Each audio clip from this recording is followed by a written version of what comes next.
Hello everyone, we are back again in the same place. Literally just left everything on, so it's as we've had it. I've been following lots of stuff during the day. There's been a lot of footage which has come out since we left things on this stream about 8 AM UK time today. Welcome back everyone. So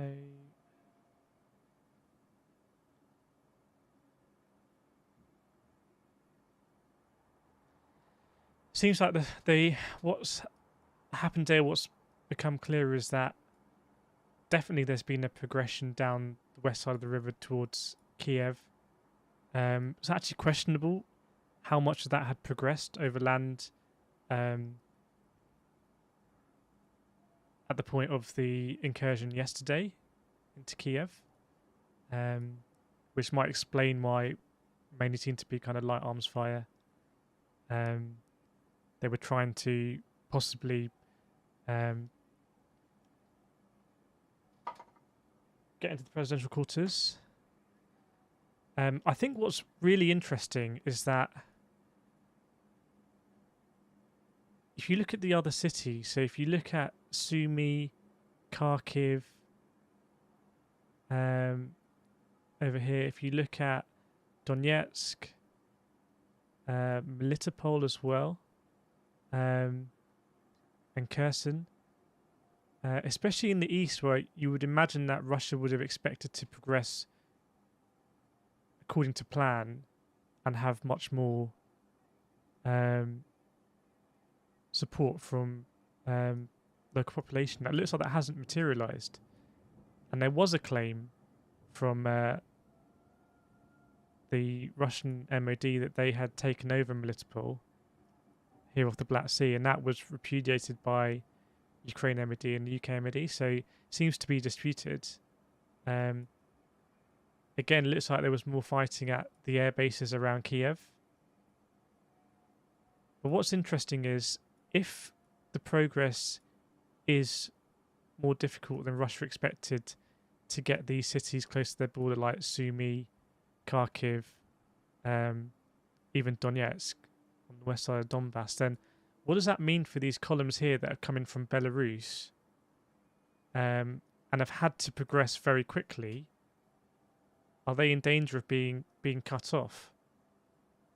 Because then Russian forces that have progressed right to the front of the column are in real difficulty. Welcome everyone.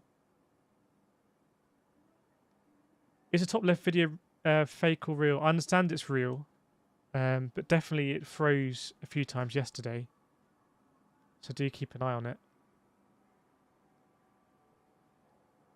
Lee, this unhearts me to hope Russia crushes Ukraine soon, otherwise I'll blame NATO. And then we're all doomed. That seems like a very reactionary, and I don't agree with that. Obviously, big questions about NATO and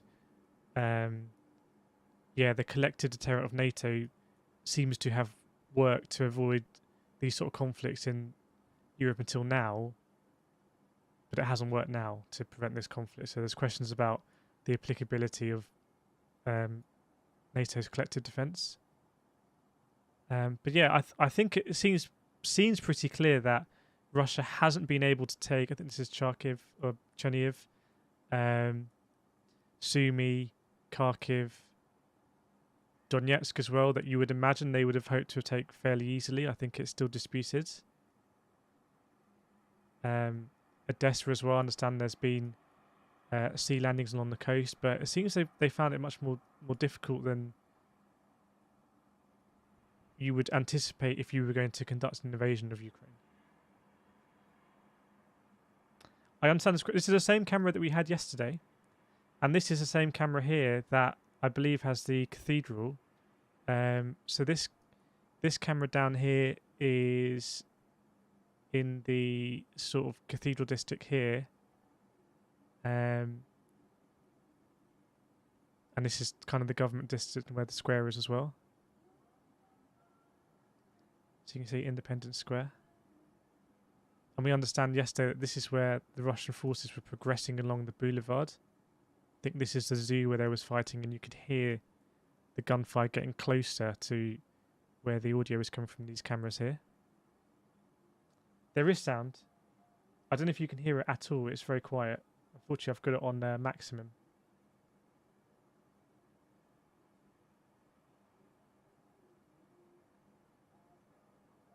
So I can't boost that sound up unless someone's got a stream that has loud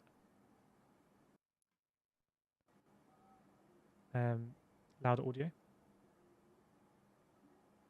Yeah, and there's lots of mods here, so please don't spam, otherwise you get timed out. It's very much a time out first, ask questions later policy.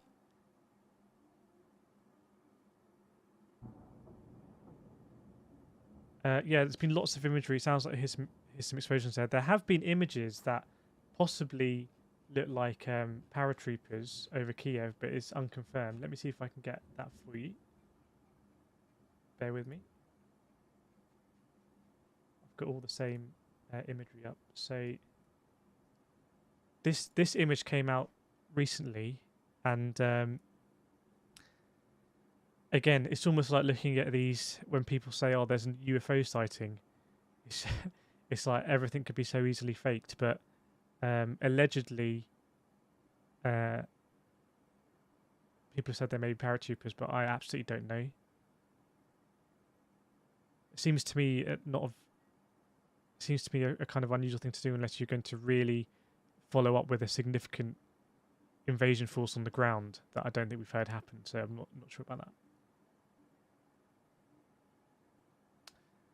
that. RF 8662. Let's take a look. Wow, okay, so that is an IL-76 from Moscow, presumably going to land in Goma. I think there's an airport there. Let's get rid of... we know the Strat tankers are going to be around. Yeah, I imagine that's going to land near Gomel. I'm not sure exactly where the airport is in Gomel, but it is pretty extraordinary that without access through Belarus, this would be a completely different war.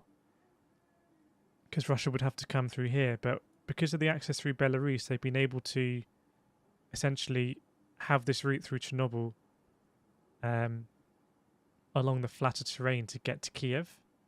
So I'll be very surprised if a lot of the sanctions that have been launched at the moment against Russia don't also include Belarus, because it seems to have played a very key part in the war. Welcome, Skippy.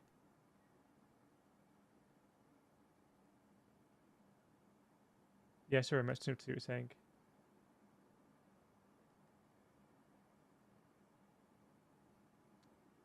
So wouldn't be surprised if we lose a transponder here. It's interesting it's got transponder on already. We'll try and see if we can track a plane that's going to Turkey, say from Moscow or something, because it will have to avoid all of this airspace. And now I think Estonia, Latvia, Lithuania and Poland have closed their airspace to Russian registered aircraft, civilian as well. Well, civilian. RF8202, we'll have a see. Obviously the server's getting hammered. There we go. Yeah, that's a very big cargo plane. Ironically, I think Ukrainian developed. I think Antonov was Ukrainian. So that is a very big cargo plane. So it looks like there's movement of cargo going in. We'll keep tracking those two. Looks like we just got some buffering on that camera there. This one is just a Belarus civil airliner, I think. Ash, I went to Milton today and watched Jake 11. Oh, nice. Was Jake 11 the F-16? Or was that Viper 12? I can't remember.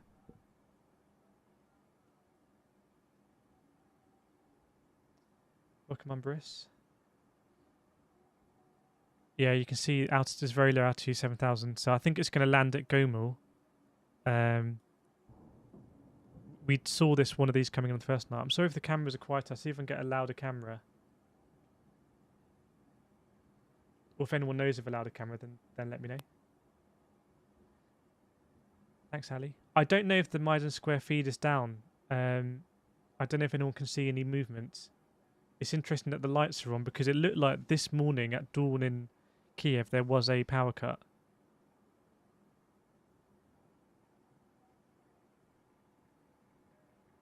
Just make sure I can see everything.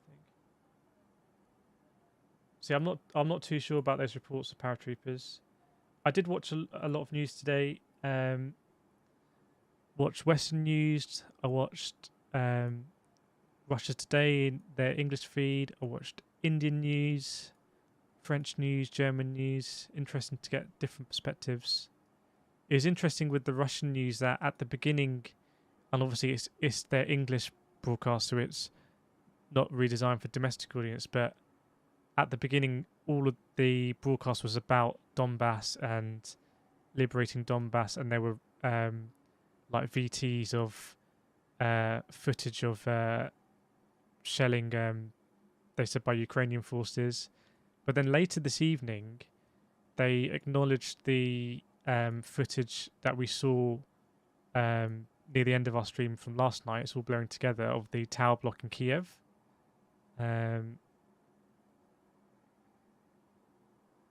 And they had some experts in there that said, in their view, it was a Ukrainian anti-air missile that had malfunctioned.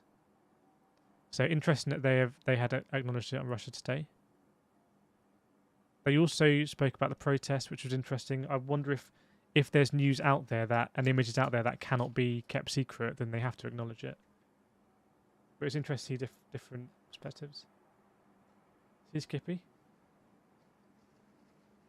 Yeah, obviously there's been the Swift announcements earlier. I think there's going to be some sort of extraordinary... it looks like there's some movement on the Maidan camera, by the way. Unless that was a flag on this side. Looks like there might have been some movement here. Difficult to tell. Very difficult to tell. But there's going to be some sort of extraordinary Security Council convening tomorrow that won't permit any vetoes from P5 members, but I imagine therefore it also won't be binding. So again, it's very symbolic. You think a big problem for the moment Ukraine is Mariupol? I think that is down here off the Black Sea, if I remember. Yeah. But I have to say again, on the first day when we started covering this, I was very transparent in that my view was I didn't see how Ukraine could really repel this at all. I imagine that Russia would establish air superiority very quickly through cruise missiles and sending in helicopters low altitude to secure sites and then secure airfields and be able to bring in transport planes. I don't think that has materialized. I don't know if anyone in chat knows. Yeah, that camera is definitely active in Independence Square. I don't know if it's live. I think it looks like it should be with the nighttime. But I don't know if anyone has a view on what the position right now is with air superiority. Because this makes it very different to, say, wars we've seen recently in Afghanistan, Iraq, Libya by the West, where air superiority has been very quickly obtained and established. And maybe the invasion was kind of planned on the basis that there would be air superiority very quickly. The CNN guy, this camera down here is in the CNN position. So this is this camera here is in the part of Kyiv where you have the cathedrals over here, looking southeast. You understand?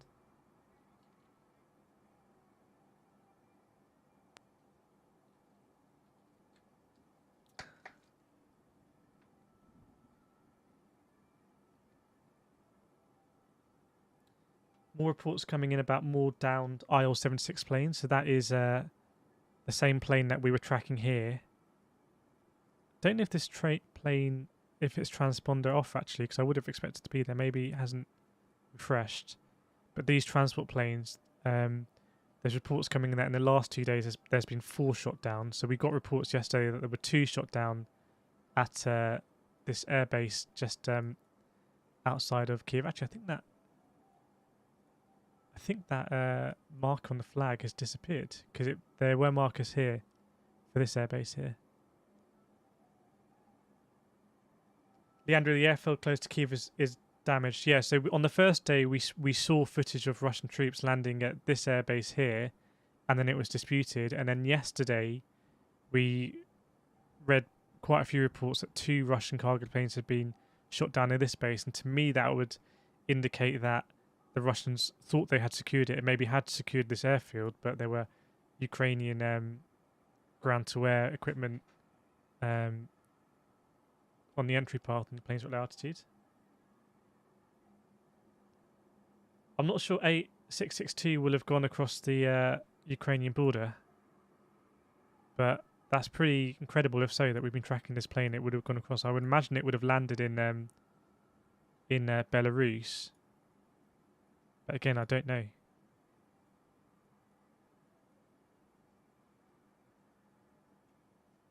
Draco, who's winning at the moment? It's not really a thing that you can say who's winning. Possibly a little bit disrespectful, but in terms of whether it's going to the plan for Russia as the invader, seems like it cannot be, because they haven't taken any of the major cities that are very close to their border. So it seems like they might be doubling down now on trying to either essentially occupy Kyiv or get to the leaders of the state here, where they understand, where we've seen videos of them being there and staying there, and that's been enabled by bringing armor columns through the Belarus border.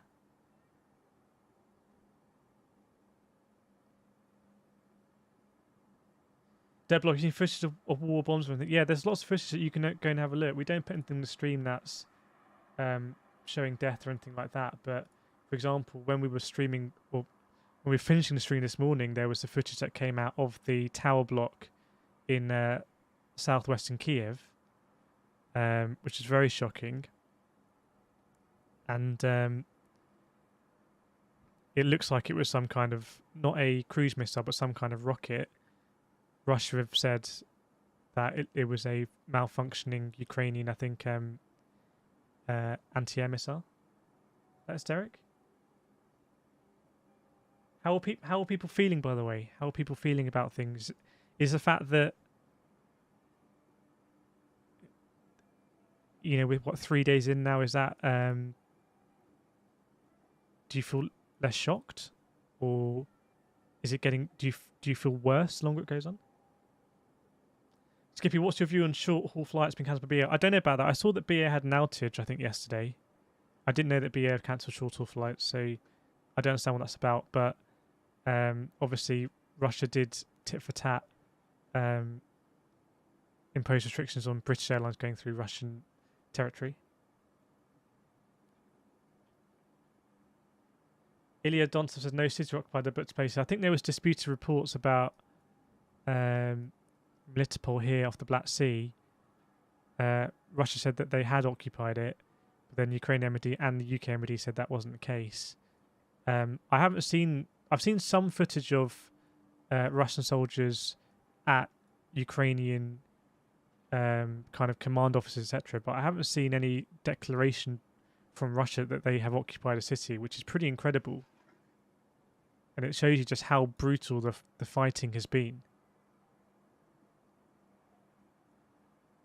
And I wonder if a lack of air superiority of Russia has really affected that, because if Russia doesn't have air superiority, and by that they can't, bring in fighter jets and bombers to kind of destroy armor columns from Ukraine, then you are having a war that's based on some level of parity of equipment. And it seems like Russia initially didn't bring in their highest or their most modern equipment, although a lot of the footage today has been of more modern and more recent military equipment being brought in by Russia.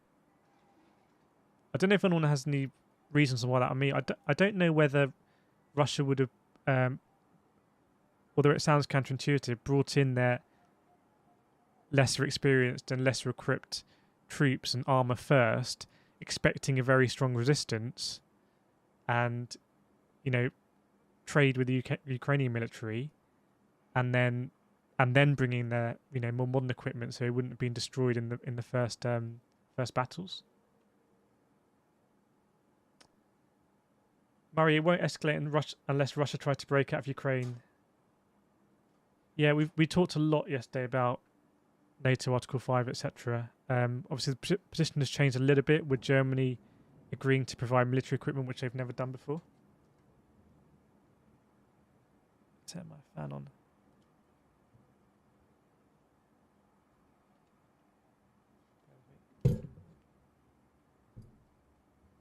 And I'm not sure the SWIFT ban is a complete ban. I think it was proposed as a limited ban. I don't know what that means.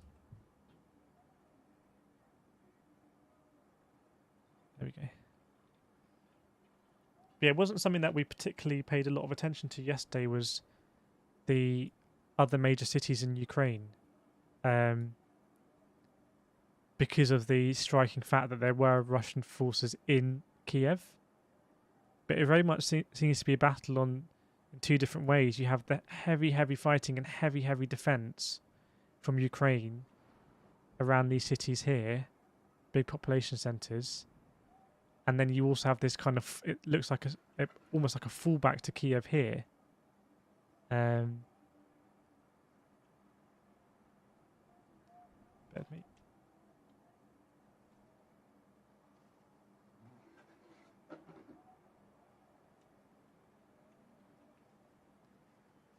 Fabio, military strategy Russians is insane. I don't. It seems to, again. It doesn't matter what happens on day 1, day 2, day 3, as long as you, inverted commas, win the war. But definitely a lot of the stuff we noticed on day 1 when we're following this didn't seem particularly sophisticated or, I don't know what the right word is, but extremely professional by the Russians day 1. The way that they failed to secure this airport that is obviously of massive strategic importance. Looks to be a failure. And the fact that they haven't taken in these population centres that you would possibly imagine that they would expect to have taken Donetsk fairly easily. Also understand that there's been some amphibious assaults that have been repelled along the Black Sea coast. So this is definitely not a war that is analogous to 2001 Afghanistan war, or Iraq, or Syria, or Libya, whatever, because that all those wars involved, actually Syria's a bit different, but the other ones involved air superiority very strongly, very quickly, and that really dictated the early days of the war.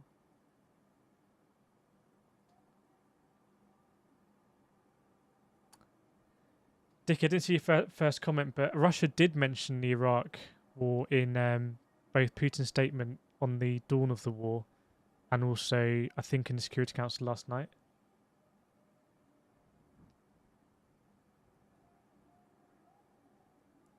Not sure where that cargo plane is going.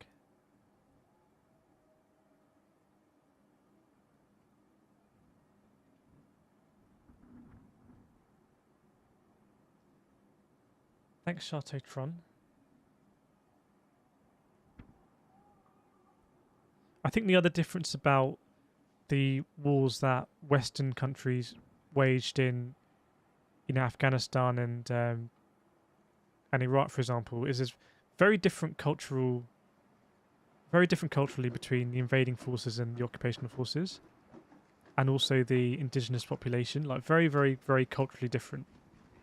Whereas here, ethnically and culturally, the defensive forces and the indigenous population are very similar to a lot of the invading force, and I wonder if that's why more Chechen troops have been deployed, who have different ethnicities and cultural differences.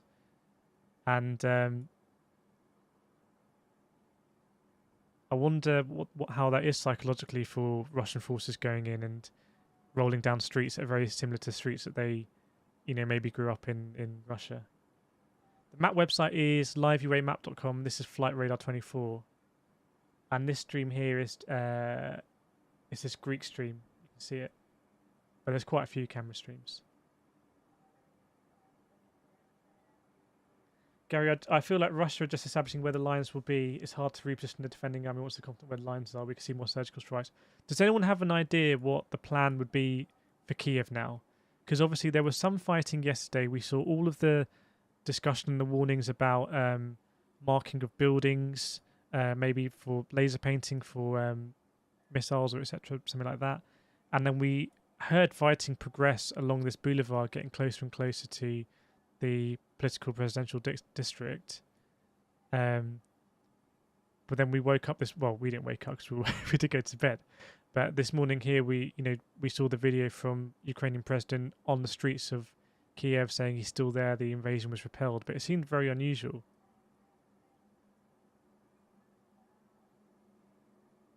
I don't know what the purpose of that invasion was. I don't know how it was messaged to the Russian troops that were conducting it.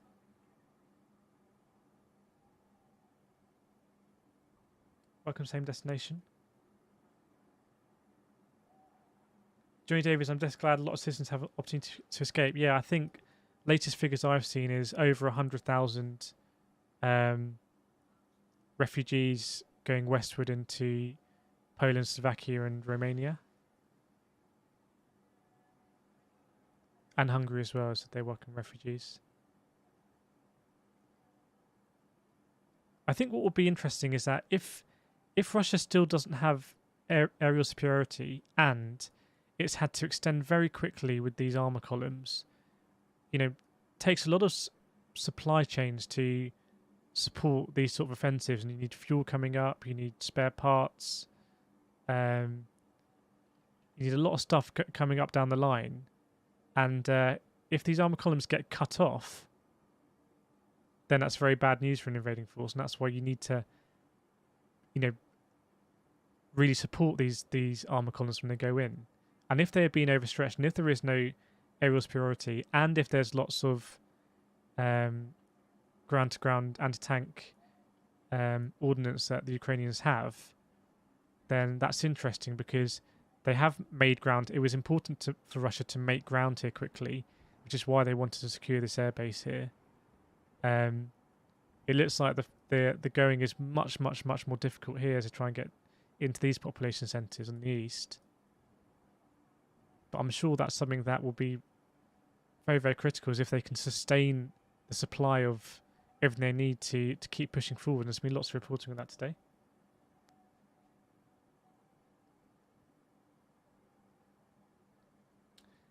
Yeah, I've been watching a bit of Sky. There's been some good reporting there. I did say that, yeah, we didn't hear any armour, and we weren't sure whether the armour had actually arrived, because remember, on the first day, it was paratroops at this airport brought in by helicopter, very low altitude, and the understanding, I think it seems to be, is that was going to be supported by cargo planes coming in, IL-76s with armour, with more troops, but because they were unable to secure that airport, they couldn't bring in those cargo planes on the first day. And yesterday, when they were bringing cargo planes to this airbase, it's unconfirmed rumours that 2 of them were shot down, and today there's been more reports that 2 more IL-76s have been shot down. So it's very important as an invasionary force that you do get those air bridges, so you can bring in the armour. And it's probably no surprise that a lot of what you've seen today in terms of military support being provided to Ukraine is anti-air weaponry and anti-tank weaponry.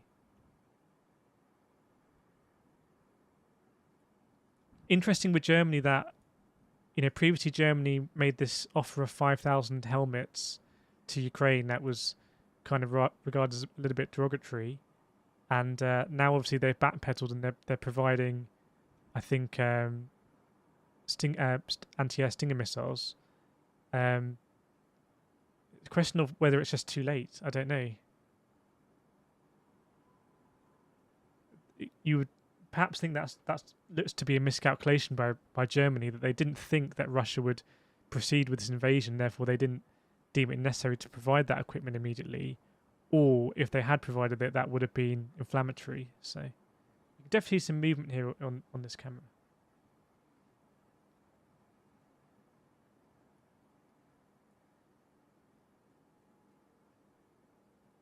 Give me a second. Hi, Country. Yeah, be a bit. We don't know what's going to happen tonight, but I've kept the cameras that were reliable yesterday.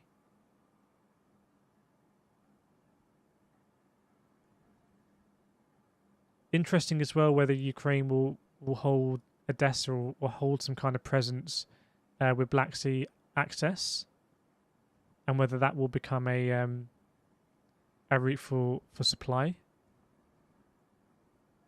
because there has been big fighting along the Black Sea coast here, and even dispute about whether Melitopol has been taken by the Russian army.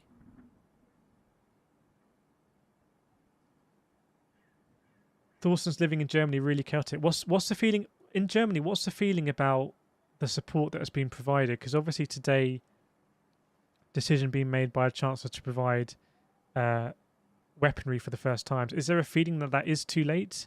Is there a feeling that okay, we're sensible to wait and to see how things progressed?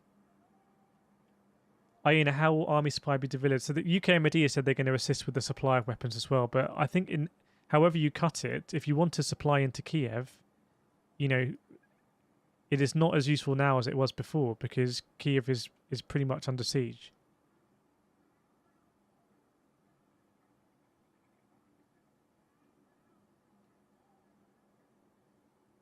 Yeah, we were watching last night. I think about maybe 3, 4, 5 a.m. and we could hear the gunfire seemingly progress down this boulevard, but not clear what the intention was of the Russian forces. And I was watching Russian news today, and while most of the time they're talking about how things are going in the Donbass region in the east, they did later tonight or this evening mention the footage that we saw of the residential block in Kyiv being hit by a rocket. And they did actually also show, there is some footage, in fact, let me get this footage up. There is some footage of, and I think I'm not sure they reported this that accurately. I don't know, depends where you think they were doing that anyway, but they reported it as artillery fire, but I'm pretty sure it's small, mediums arm fire, and it's tracer rounds, but I'll show you here. Bear with me.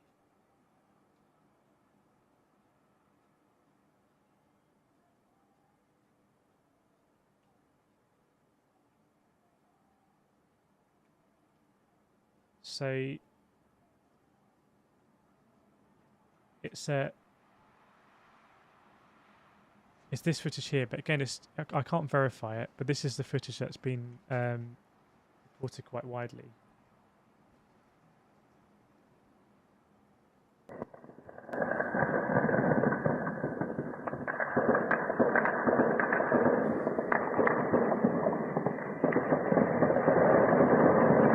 And to me, these look like tracer rounds, not artillery.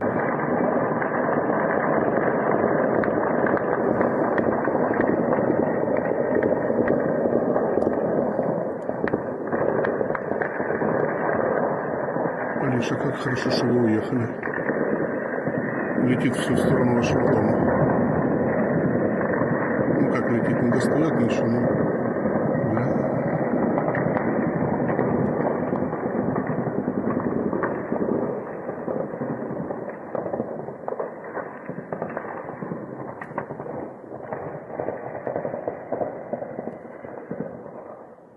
And I felt like that was important because yesterday we saw the exchanges in the United Nations Security Council where Ukraine said, you know, there's been shelling in Kyiv, and the Russian delegate, who's at the moment the president, actually came back in a way that's like strictly out of order to say there's, in terms of like procedurally, there's been no shelling in Kyiv, but that footage there was shown on Russian news this evening. Although they said it was artillery fire, and to me that's kind of small and medium arm tracer rounds, you can see.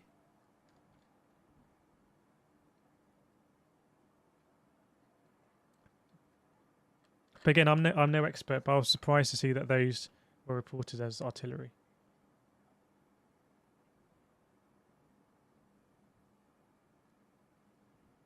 Welcome everyone.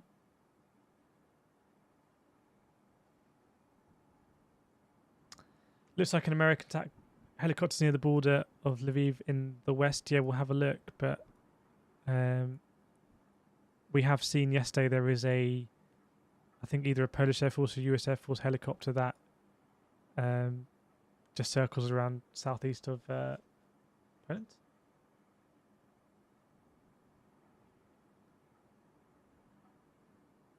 Yeah, there were casualties reported this morning, saying over 3,000 Russian casualties, over 100 tanks. I haven't seen any figures reported by the Russians. I haven't seen Putin make any statement today. He did make a statement yesterday morning, but I haven't seen him make a statement today.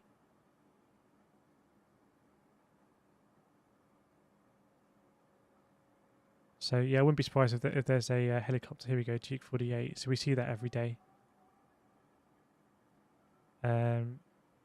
The drone, US Air Force drone, is still out over the Black Sea. But yeah, do let me know if you see any Russian or Belarus military aircraft, particularly R-76s, coming over here, and we can track them. Yeah, I've seen a few Wizz Air flights getting very close. I saw a Ryanair flight as well getting very close, but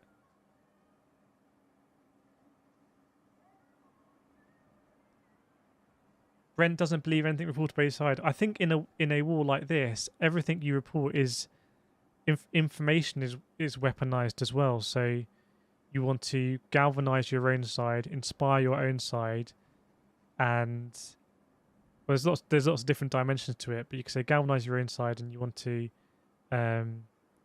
demoralize the enemy. From what I can see as someone who is in London and what's available to me, it looks like Ukraine is quite significantly winning the information war in the West. And I don't know how it's being portrayed in Russia, but I can't see that.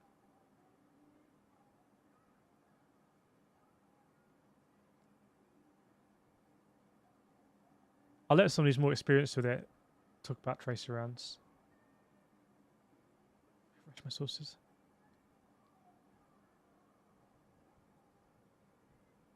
Yeah, so we're seeing more cargo planes come in. Even if there are 3,000, so we were saying yesterday, in some ways it's that Stalin quote again, but in some ways it's a huge number, in some ways it isn't. I mean, 3,000 deaths is extraordinary in a couple of days of conflict. I mean, that is almost unheard of. I think that the deaths for the US in Afghanistan and Iraq were single figure thousands over multiple years. So for Russia to incur thousands of deaths in a couple of days is extraordinary. But I think the amount of forces they have around Ukraine is about 200,000. So there's different ways you can put it in context.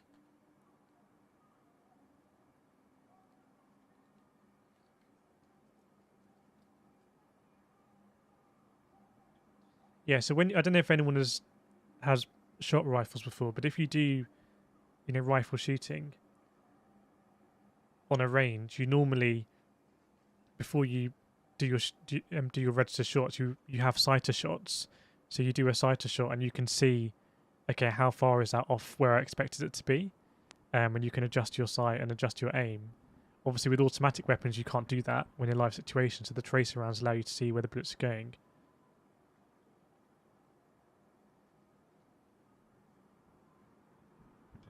Yeah, I saw European Commission President announcing the SWIFT implementation or some sort of further sanctions. And I've seen Elon Musk as well. Get this up. Elon Musk saying Starlink is active in Ukraine. I feel like that sounds great, but for Starlink, you need to have specific equipment to receive the signal. So it might be one of these things that sounds great, but actually doesn't really mean a whole deal. I don't know.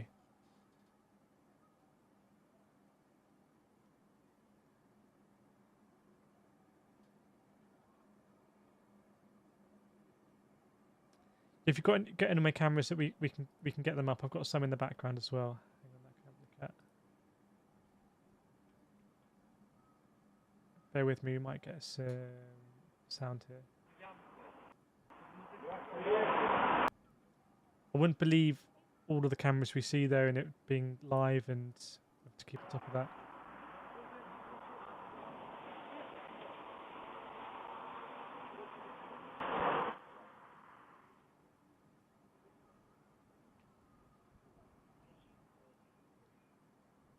I need to keep track of these because it's where we had some unidentified jazz yesterday because I left it up.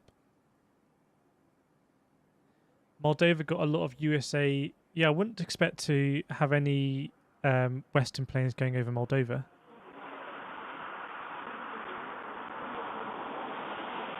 Yeah, that sound is a really distorted camera on a road that I don't know where it is. So that's not coming from Kyiv. Yeah, you need a specific antenna for Starlink, and I think it's actually quite specialized equipment. I think it might even need to track the satellite. It has movement. It's not a stationary satellite dish you have. So yeah, not sure how much difference that makes.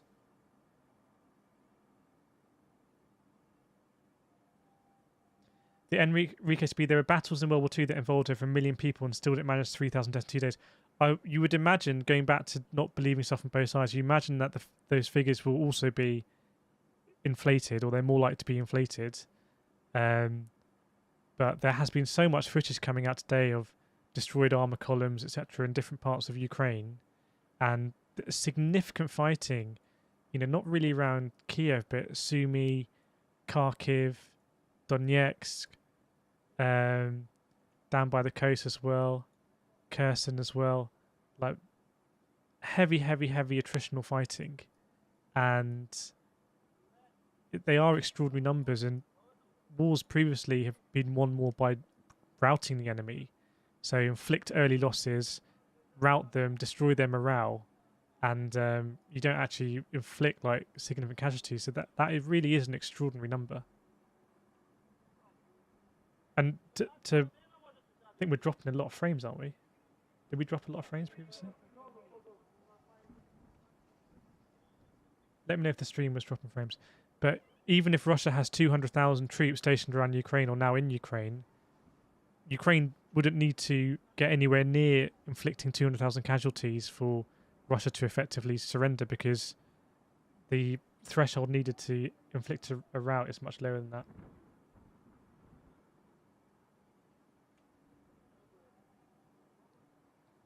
Yeah, let me know if the stream is getting disrupted with buffering. I can always drop the quality because...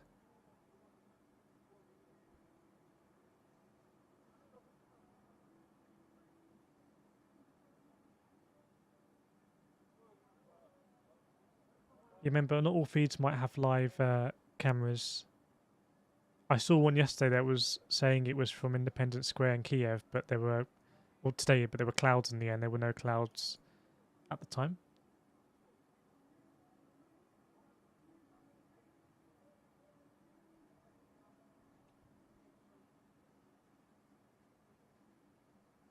I think we are dropping a few frames, so I'm going to drop the bitrate temporarily.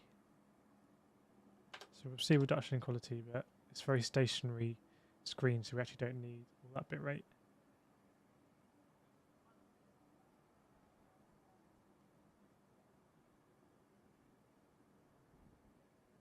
Welcome everyone.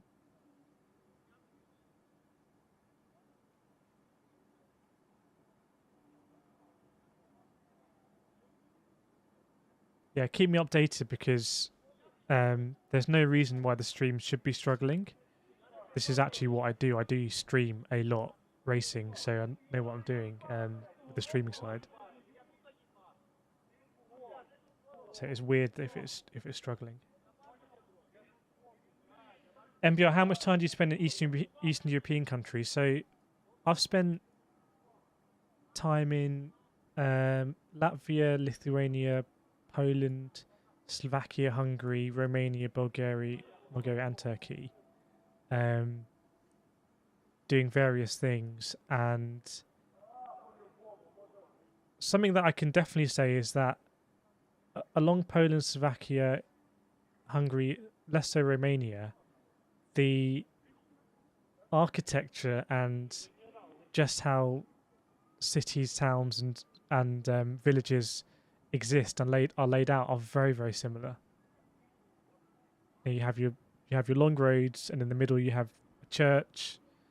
You have a shop for your food in rural areas. In slightly bigger districts, you might have a bank as well, and then you have a lot of rural fields, etc., plains, and then you arrive at the next town. And that is something that I found was quite consistent. And from what I can see so I didn't go to Kyiv, so from what I can see from the pictures I've seen, the kind of layout of how civilization exists there is very similar. And if that is similar to these western parts of Russia, then that must be unnerving to be invading and trying to occupy places that look very similar to your home.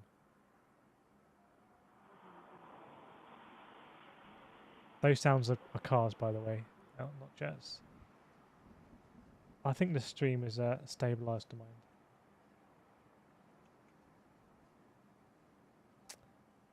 There's a pulsing light. I think this is the camera from the CNN vantage point. I've never been to Albania, but I have been through Serbia. So I've been through Serbia. I've cycled through. I've been through all these countries on my bicycle. I cycled from London to Istanbul, and I went kind of this sort of route here.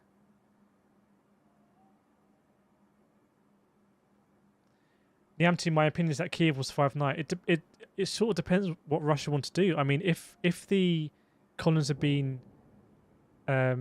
delayed enough or disrupted enough, or if the supply lines have been disrupted enough, then maybe Russia just doesn't have the equipment it needs to really maintain and sustain that assault and sustain that supply line to the units that are besieging Kyiv.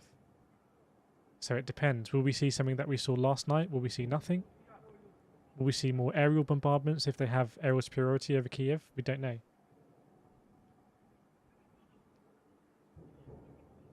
Thanks, Deborah. We can definitely hear some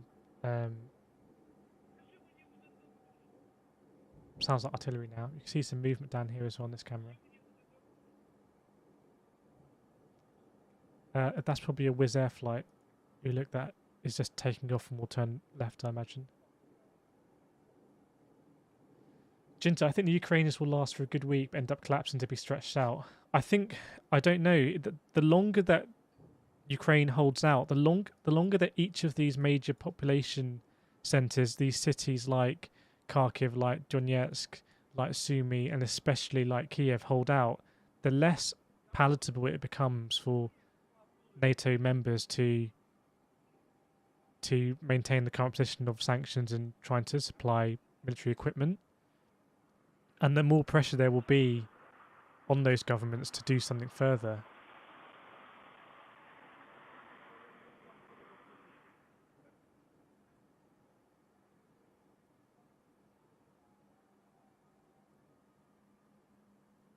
Do you think NATO is waiting for Russia to weaken so that in the near future? I don't think so, but one of the things we were talking about last night is, what if Russia fails in this? What if Russia fails because they didn't expect Ukraine to be able to repel the invasion? Maybe that's because of solid Western intelligence. Maybe Ukraine was able to temporarily take back this airport and really disrupt what Russia wanted to do on day one, because they had intelligence that there was going to be helicopters coming down here, and they were able to set up anti-air defences or anti-air personnel. And what if this turns out really to go very badly for Russia? We talked about, does Putin have to double down because he's very committed? Is there a way out? Is there a negotiated way out where both sides can save face? Is it possible that Ukraine could, sign something that they say they agree not to join NATO, and that's enough for Putin to go back and say that these regions have been, inverted commas, liberated? A lot of buffering going on. These cameras might see another. Keeping on the lights. I don't know. David, what if Russia fails? Or Putin probably fails. It depends how it's played back domestically, because you could have a situation where, these regions here in the Donbass, Luhansk, north of Crimea are, those kind of, inverted commas, independent regions do expand westward. because domestically, from what I've seen, it hasn't been portrayed. And I noted with interest that a few times on Russia Today, the reporters would say invasion, and then you can see on their faces they felt like they weren't meant to say it because they're not calling it an invasion; they're calling it a liberation or something else. But because it's been portrayed about what's going on in the eastern regions, if that part is a inverted comma success, and presumably you could take that back domestically.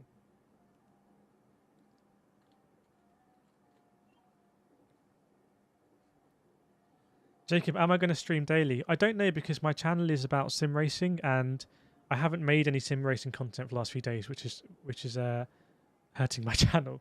But there's kind of more important things to do, so I don't know. I need to think about it. Obviously, it's a weekend now, so I can just stay up and do this. Leandro, European Union is closed to airspace to Russian civil planes, to Russian Air Force planes. I don't know what you mean by that. Q11 is a food supply that Ukrainians have to worry about. I mean, it would be an extraordinary situation if Kyiv does become fully besieged and Russia has air superiority. That would be really, really, really unpalatable, I think, for a lot of Western nations, NATO nations. And that's a very difficult situation to kind of foresee and understand how that could be unpicked.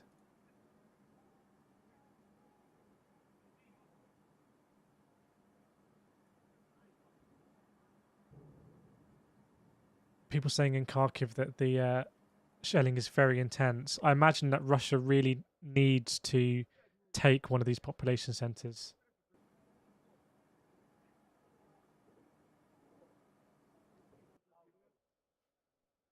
It's like this stream is struggling.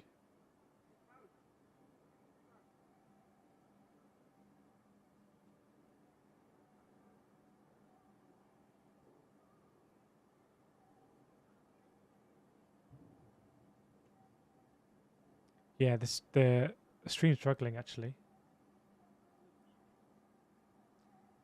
Should be back now. I think there were a lot of drop frames previously, and I think it's caught up now. I saw this stream as well was having issues. Yeah, you've got to imagine that Russia really needs to control a big population center, and for the information war, that's very important. Because at the moment, the Ukrainian president can come out and send messages and say, "Hey, they haven't taken any of our cities."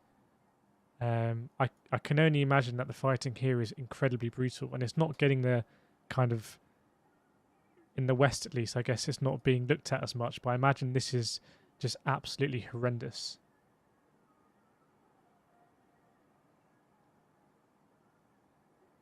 Yeah, do let me know if you experience any buffering or anything, because we shouldn't have any, but it's unusual. But do let me know if we get it. Let me just play some CNN footage as well. News, Alex. Bear with me. Could carry out a large-scale bombing campaign here in the Ukrainian capital. And just about 7 minutes ago in southwest Kyiv, we could see from our vantage point and hear a large explosion. I'm going to get out of the way so you can see what I'm seeing right now. Again, this is in the southwest part of the capital. We heard a large blast, and then since then, for the past 7-8 minutes, there has been this pulsing glow in the distance.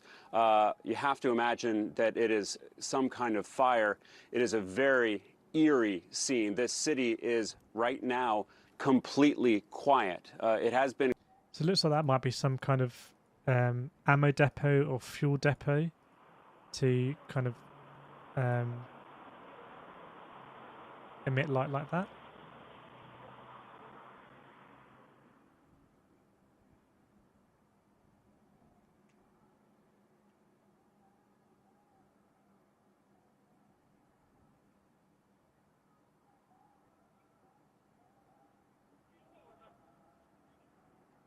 Yeah, there's a lot of stuff coming in about the fighting in Kharkiv. And normally what happens is you see the shelling start, and then the ground troops move in, the armor moves in. So it seems like there's a battle tonight that is the Russians really want to take Kharkiv, and you know, it's very close to the Russian border, and so for Ukraine to be able to repel this invasion for 3 days is I find it unbelievable.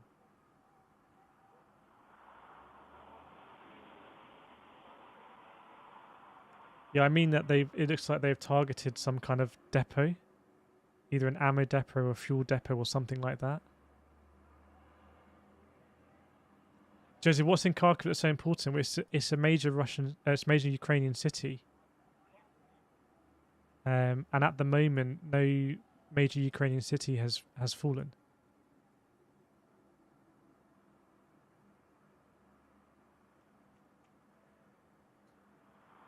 Yeah, that was CNN.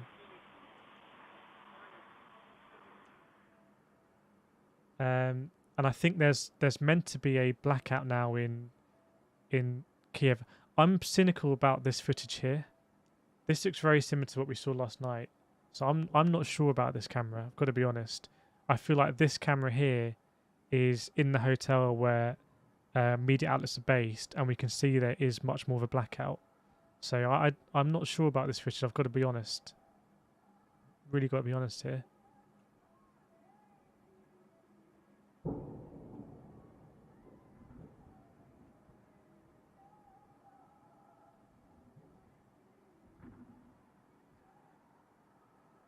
Yeah, all depot, maybe something like that. Again, these are the sort of things that I would expect would be targeted on the first day by cruise missiles, by fighter jets, by bombers, to establish that air superiority. But it's interesting that didn't happen.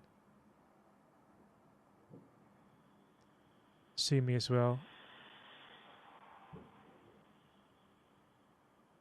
It's a pretty horrendous situation if you're Ukrainian, because, you know, I'd imagine these cities have been pretty much encircled, and are now being besieged. And we've seen lots more modern Russian military hardware. You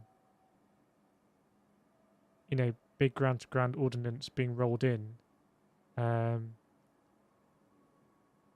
So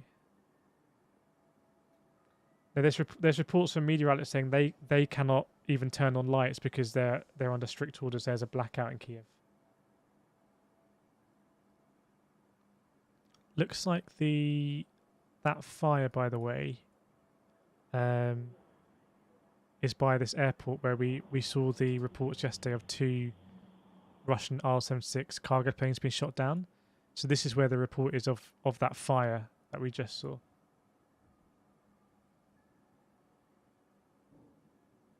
Yeah, mods can do links. Sorry, Neil. Yeah, I'm very cynical about this camera. This camera, I think it's much more likely to be live. Let me just do another refresh.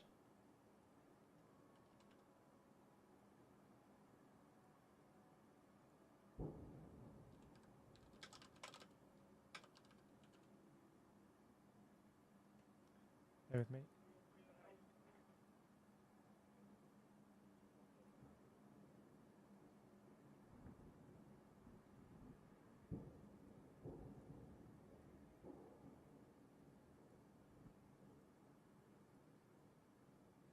Bear with me a second.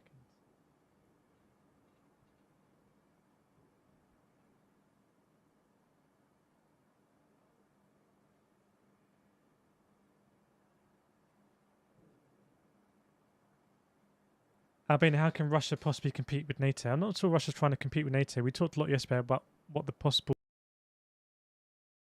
for Russia to invade Ukraine, and it's almost impossible to tell which one is the main one.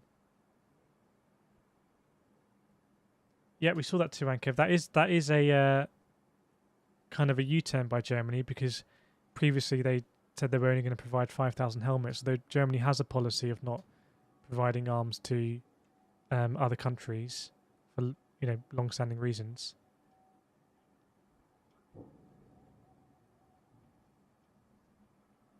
Luca, we are too used to watch wars where one side has largely superior air power. Russia could not rely as much two initial airstrikes to clear the path through. I think that makes a lot of sense, to be honest.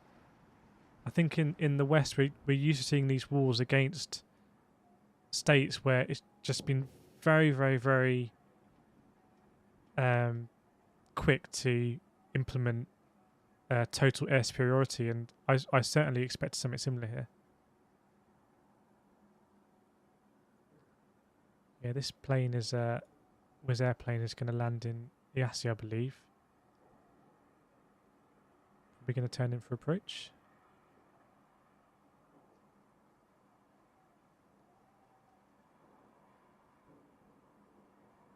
David Silver. I don't know if it's David Silver or David Silver. If Ukraine wins, how do you think they will look at NATO? I don't know. That is such a huge question. If what happens if A, Russia fails, and B, Ukraine wins? I mean, and is there any way that it is that black and white? Is there any way that you can, inverted commas, win this war? It feels like no one can really win this war. It's how you present what has been achieved.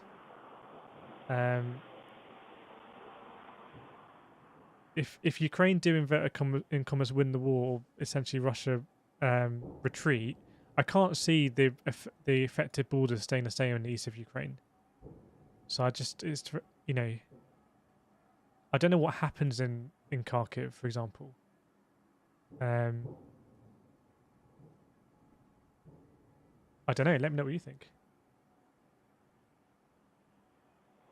Yeah, there was an explosion in Kyiv. We just saw it. Seemed to be at this airport to the south where there was fighting yesterday. Yeah, I'm pretty sure that isn't live, but I think this one down here is live because I think this is reflecting the blackout.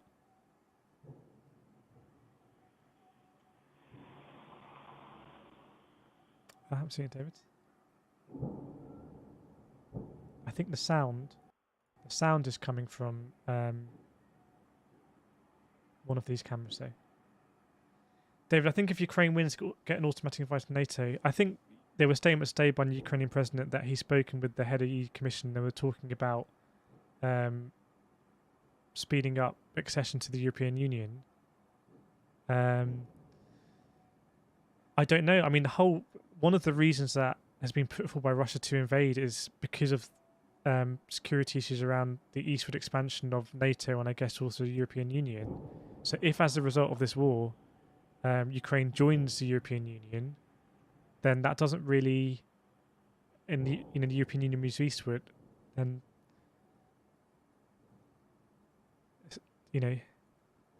puts Putin in a very difficult position.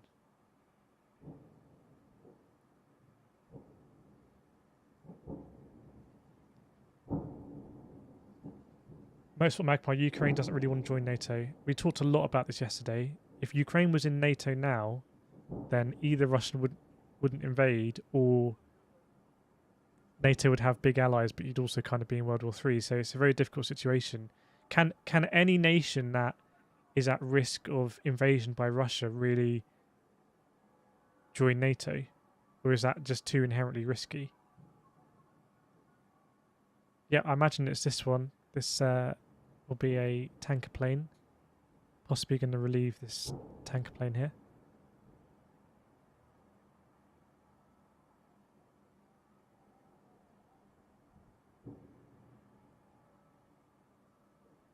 Russia is using 1/3 of its power now, most powerful units and materials at the border. Definitely looks like they were sending in older generation tanks and APCs, etc. And we've seen today a lot of footage of much newer military equipment being transported in. Neil says, thank God we live on an island. I think for the UK, yeah, that has historically been very important. So yeah, just to confirm, I don't think this camera is live because I think there's a blackout right now in Kyiv from what I can read. So I think this camera is much more likely to be live, whether the sound is coming from this camera, and I hope it's not they're just recycling audio, because that would be pretty bad. Welcome, Laughter. Gary doesn't want an EU army. it's funny because in the West, I feel like a lot of the discussions about whether there should be an EU army, that's a car, were pretty much always about cost and whether there's value in having an EU army. And I'd never really appreciated it from, hang on, is having an EU army a big threat to countries in the East? Just not really part of, I think, a lot of conscience in the West, I guess. Yeah, I've seen some of the Indian news networks. There's a big Indian population in Ukraine. Indian news is very culturally different to Western news. It's almost like it has to be a form of entertainment as well as news. And some of the journalists they got on the ground have absolutely no issue just like going wherever they want to go. And it's definitely an experience. Yeah, we understand. In fact, let me put up a text box. Bear with me. I can do this.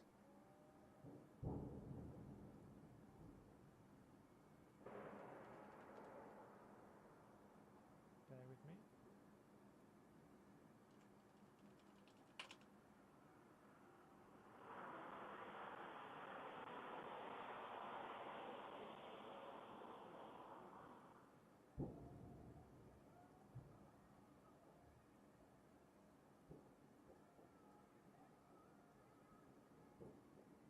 There we go. Because I don't think that's reflecting it, but we are getting audio from there, so I'm keeping up.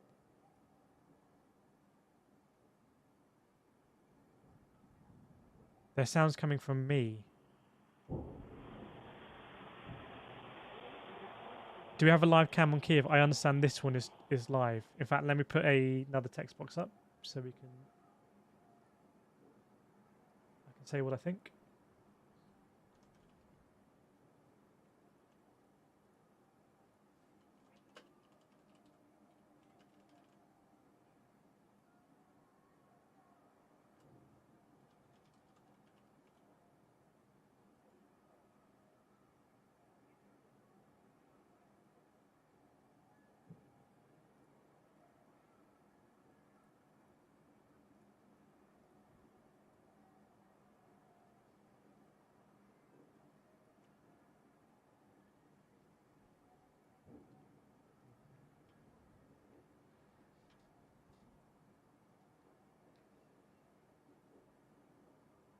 I'm not sure there's any live cameras from Maiden Square, but let me know.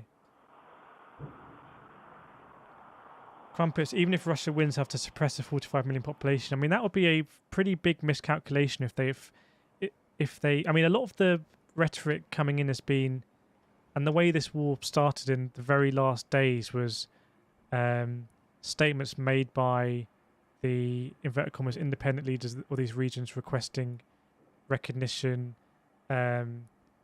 Russia then voting to formally recognize these regions, and then Russia not invading by coming what word they use, but a word to kind of secure these regions.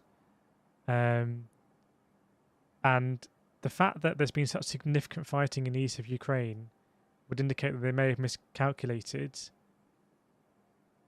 And it's one of these things that I don't really know with kind of Russian command whether, if they really do believe that they are inherently militarily superior to Ukraine and there is some fundamental claim to this territory, whether anyone would really speak up and say, yeah, hang on, no, it's not going to, I don't think it's going to work out that way. Because if you believe there's kind of few things, then you can't really speak up and say, okay, no, we need to do this different way militarily. So I wonder if that can happen.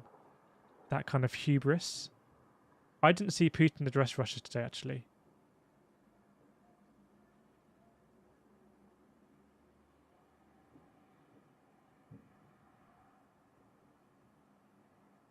Just checking all the sources.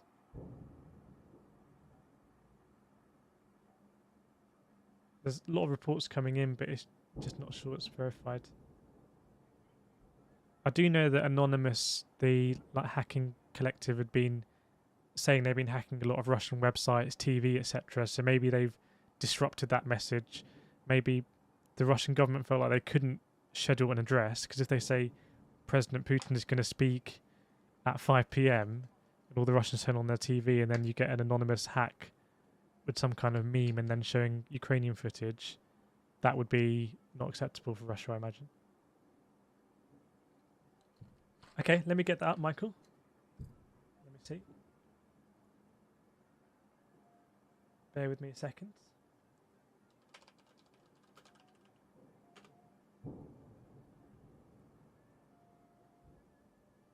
I think that is the same footage. That is the exact same footage that I've got up, I believe. That Jerry from Europe one.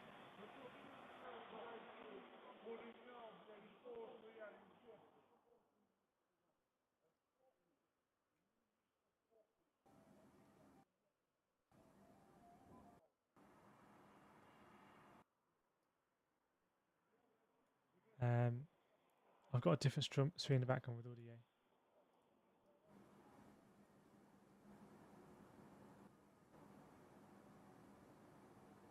Yeah, you can see whoever's got this stream is looking into it. So that's, yeah, that is the, yeah, this one is not live because that is where the jazz came in. So let's pause that.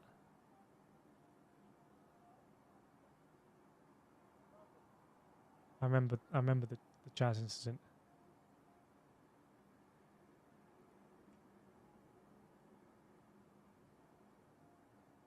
Yeah, so it looks like there was an all depot struck by this airbase here. No, sorry. Southwest of Ukraine, Kyiv.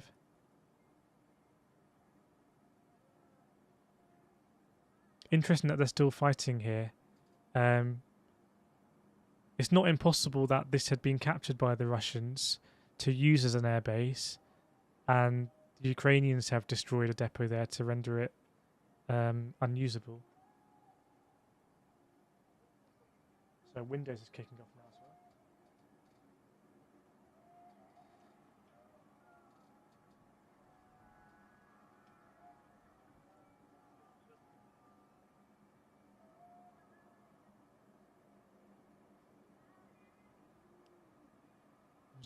More footage, hang on. So this is meant to be the footage from that explosion here.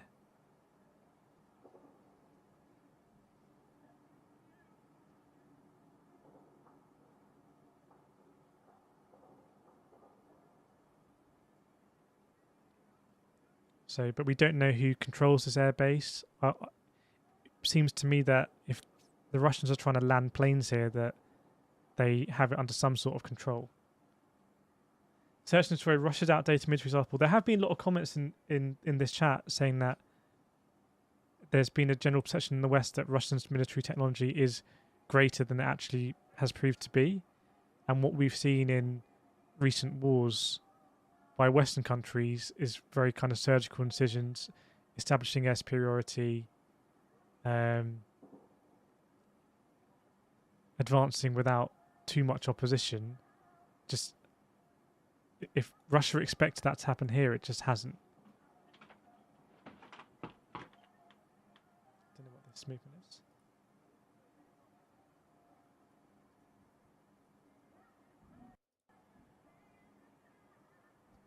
Miss Sandwich, I hear things on the stream. Yeah, this feed here has sound on. In fact, let me take off loop camera because I'm not sure it is a loop camera.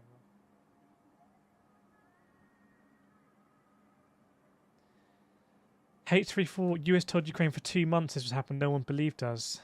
It is very unusual that I don't know how people feel, but when that intelligence was widely reported that there would be an invasion of Ukraine, did anyone watching really believe it? When you saw that and you read it, that there would be an invasion of Ukraine, did it really register with you? Be honest. It's a safe space here.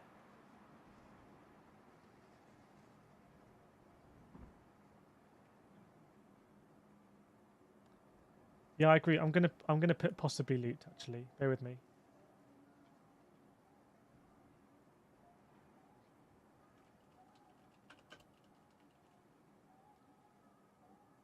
I don't want to.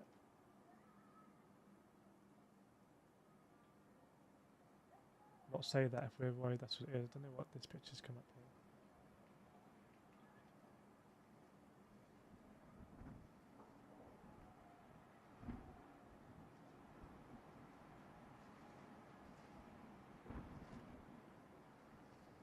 In my opinion, Ukraine has been let down after signing the accord to drop nuclear weapons in exchange for. I'm not sure Ukraine really had a choice because it hadn't been established as a stable kind of country at that point. There were nuclear weapons and a nuclear power plant, and I don't think it may not have had the means to sustain them. Looks like this camera here on the balcony's gone down, but it does do that from time to time. David, it registered me, but I really didn't think Putin was stupid enough to do it. D&T, I actually remember thinking there's no way. I thought Russia would intimidate as much as possible for a diplomatic advantage. MBR, when I saw that, yes, because of the political situation in the US. Kara, from what I was speculating, we'll jump back on here, is that the bottom left was a blackout on Fox feed. I think this is it's more likely to be a live feed because the feed we had here yesterday, the cathedral here was always illuminated until the blackout at dawn. So this isn't footage that we would have seen at any point yesterday, whereas this is footage that is very similar to what we saw yesterday. And then we just saw another stream where they went to that jazz bit at the end from DW.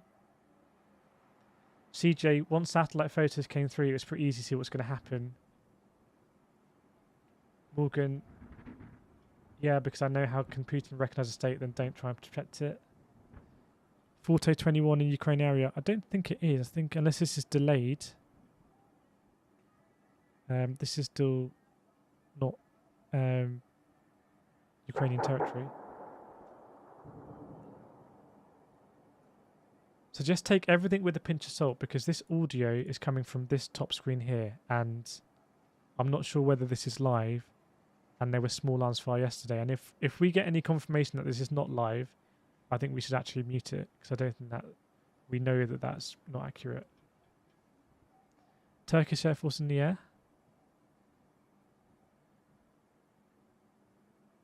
Let me know if that goes anywhere. Two tankers here, kind of very close.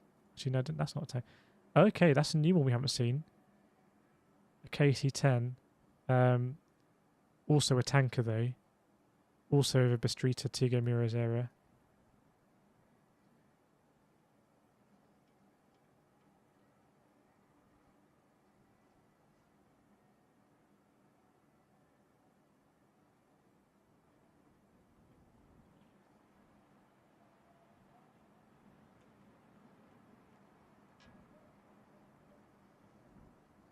Yeah, I've.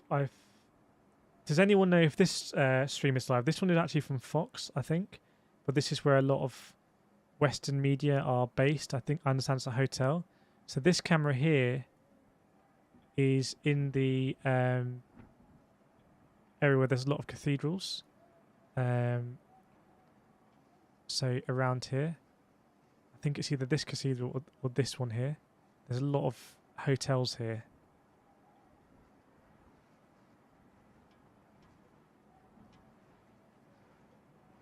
Oh, nice, Joss. Okay, I didn't track a KC-10 yesterday, but it's interesting to see that they've got KC-10 out there.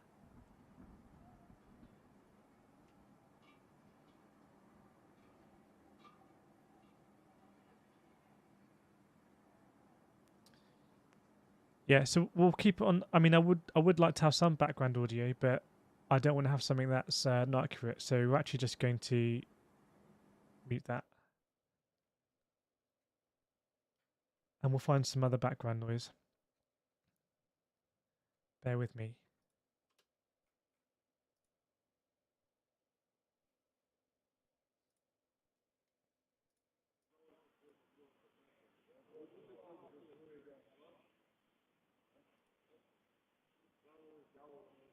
Right, there's a new UK MOD defence update. I find it interesting that the UK MOD is issuing these updates. Let me try and increase the bit rate as well if you want a higher bit rate on this. Bear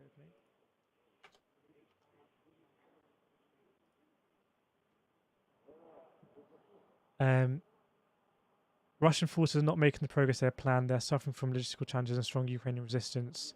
Russian forces are sustaining casualties and a number of Russian troops have been taken prisoner. The Russian government has reportedly restricted access to a number of social media platforms in a probable attempt to conceal details regarding the situation in Ukraine for their own people. So that kind of does accord with everything I've seen, but I'm only seeing what I can see.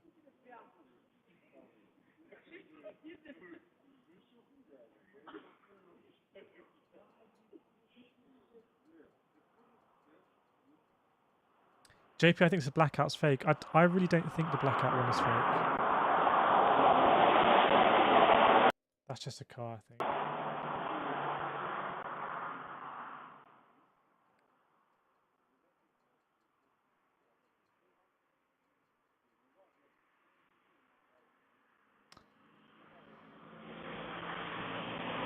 Yeah, all of the US Air Force planes are either coming from Mildenhall or US bases in Germany. We've seen RAF planes come out from Cyprus. I think the drone is coming out from Malta.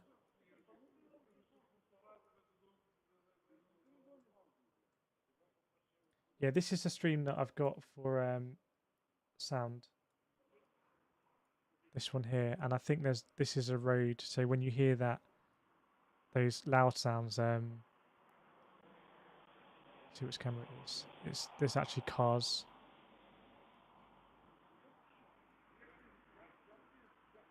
From the are things calming down? It's almost impossible to say. It's not really important what is available to see in terms of videos, etc. But I'm almost certain that there's going to be heavy fighting for these Ukrainian cities: Sumy, Kharkiv, Donetsk, Kherson as well. Yeah, so I think this is the... If anyone can see any updated bulletins from CNN, if the CNN journalist is still there, then it'll be in the same place.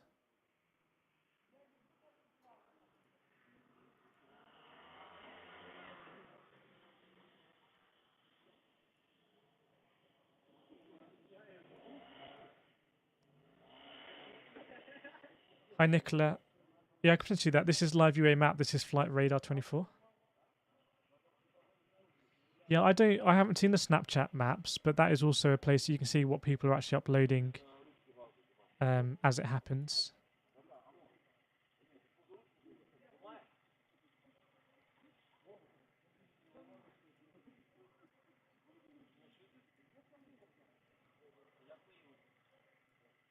Bear with me.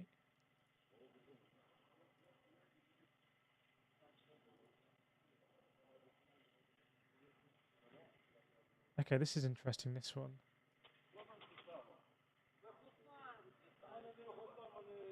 A lot of cameras. I don't know, this is the CNN anchor, possibly? Because it looks like there's that... that's where the explosion was in the background.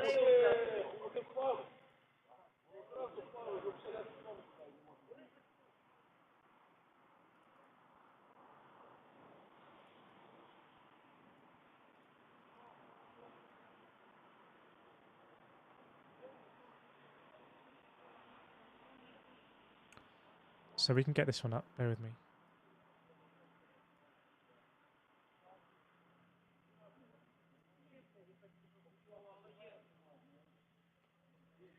Z Corp Alpha, this feels different, very different. What do you mean by that? Search and destroy. We're watching modern military weapons supplied by the West holding off so-called mighty, terribly outdated, aren't they?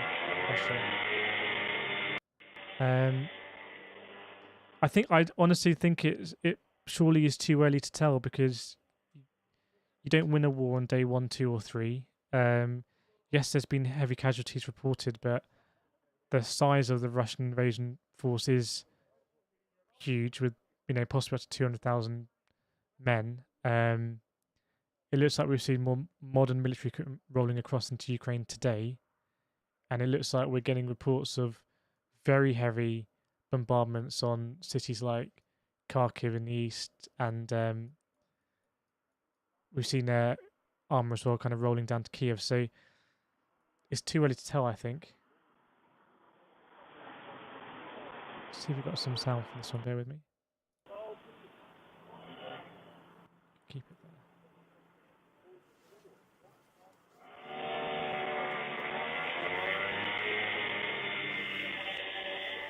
Yeah, we've been seeing that helicopter Duke 48 in Poland.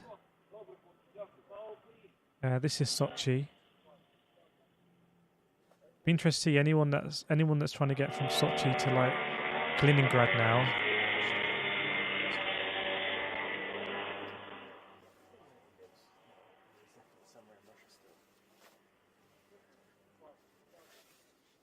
Still getting reports of Ukrainian pilots shooting down Russian jets, which is absolutely incredible if Ukrainian aircraft are still operating in an age where, you know, Russia can launch cruise missiles. And I'm not sure if that's something that Russia would have been expected for Ukraine to have an operational air force day 3 of the war.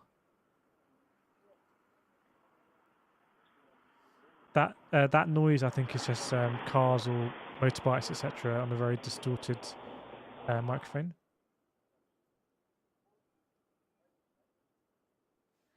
Q1, I think he's dragging people away from the seaport area so he can make his corridor.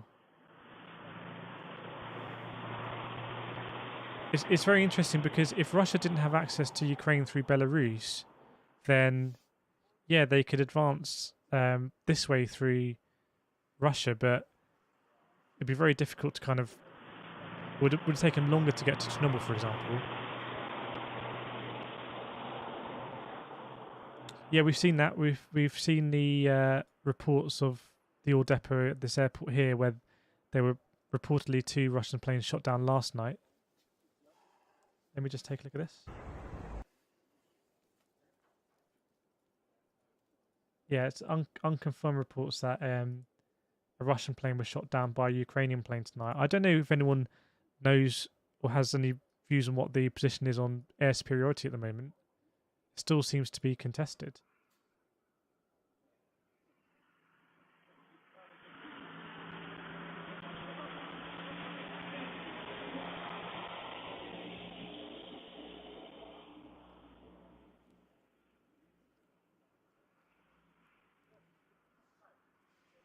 Andrew, no direct infrastructure to support the heavy equipment. Belarus land in 3 was a major blow. Yeah, presumably Ukraine would have expected it because there was all the military drills taking place in Belarus. There were also reports that some of the captured Russian personnel said they still thought they were still on training exercises, which seems extraordinary, so I'm not sure about that.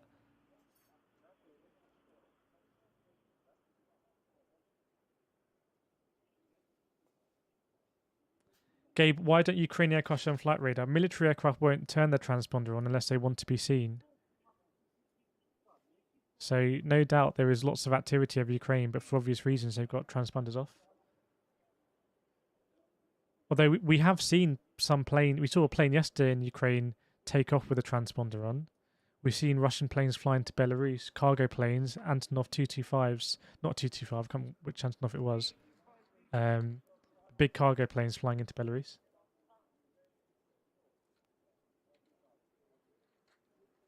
You can see here on this one, I think someone mentioned JTBC, this is the glowing. Again, I'm not sure if it's live or on a loop. These oil depots, they can burn for days though. You see it a lot in accidents when a fuel depot ignites accidentally.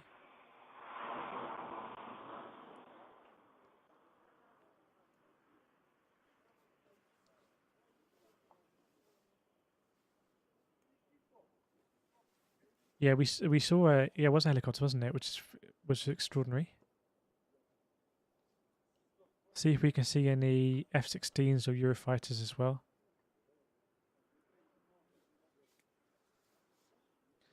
Petter, do we think he's going to stop at Ukrainian borders? Obviously, you start to come up against NATO Article 5 when you go westwards. Ukraine, Slovakia, Hungary. So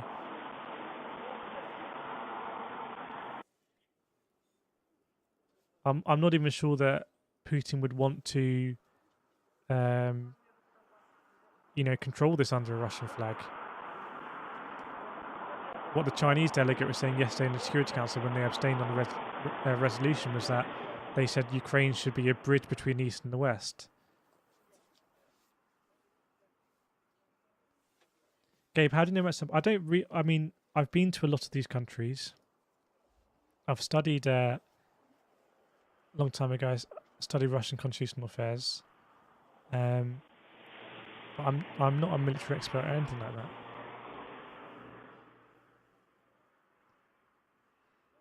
Bill Byers, Putin will not stop in Ukraine. I think it depends. There was a lot of kind of rationales and inverted commas justifications thrown out for invading Ukraine, whether that was purported failure of international rules-based order after the fall of the Soviet Union, the fact that there were incursions in Belgrade, Iraq, Libya, Syria. That's one thing. Also, the eastward expansion of NATO and I guess also the European Union, a kind of inherent right to these lands as Russian lands. There's so many reasons that were put out there. Matsy, quick questions. What are the tankers doing? The tankers are refueling fighter jets. Basically, the US has a permanent presence above Bistrita and Tigre-Mures in Romania, where I've actually been. I've flown into Tigre-Mures and I've played football stadium in Bistrita. I never knew they had a permanent presence. I don't know if anyone knows this. I mean, that's always been the case. But there is basically a refueling station in the sky, 25,000 feet up, over Romania at all times, 24 hours a day, 7 days a week. It's a petrol station in the sky for fighter jets. It's pretty incredible.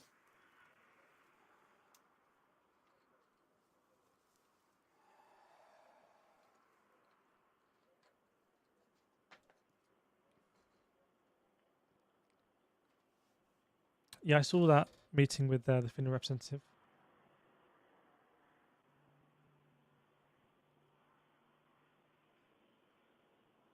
Yeah, exactly. So the reason why you're not seeing planes over Ukraine, if I zoom out, you can see it's a no-fly area. Well, it's really no-fly area. I mean, we were talking about last few nights. What are the things that NATO, if NATO wanted to, or Western countries wanted to avoid this war, what are the things they could have done? And it's very limited, but one of the things that technically could have been done is at Ukraine's request enforce a no-fly zone prior to the invasion. That time was gone. Thanks, Shu. That's $5. Yeah, we've seen the footage. You can see it in the background here. You can see it in the background, all these illuminations. In fact, I need to get off that, possibly looped. So if I'm being sloppy with the windows, just please do remind me. I'm trying to keep track of everything. So let me get rid of the possibly looped.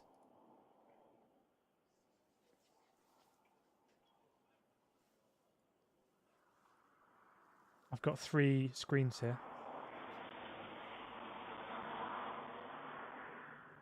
So you can see the flash in the sky here. I don't know if it's looped but I know, and these things can go off by accident. There's been big fertilizer explosions in the United States. There was a huge oil depot that went on fire just out of London about maybe 15 years ago that was essentially on fire for days. And like anything in this war, you can't rule out things happening by accident. Like we saw yesterday with the APC running over the car, which may have been by accident. Yeah, so an imposed no-fly zone doesn't mean there's no flying. It means that any enemy aircraft that goes in will be shot down, enforced, ironically, by aircraft. So that is the word no-fly zone is not that there's no planes in the air. It's one side or a coalition enforcing it. Jumanji, something's fishy about Ukraine planes being able to shoot down Russian planes. I'm very surprised that it's still possible for Ukrainian planes to have airfields to take off from, come down, be resupplied. But I think a lot of these Russian-engineered fighter jets are able to take off from less than ideal conditions in terms of they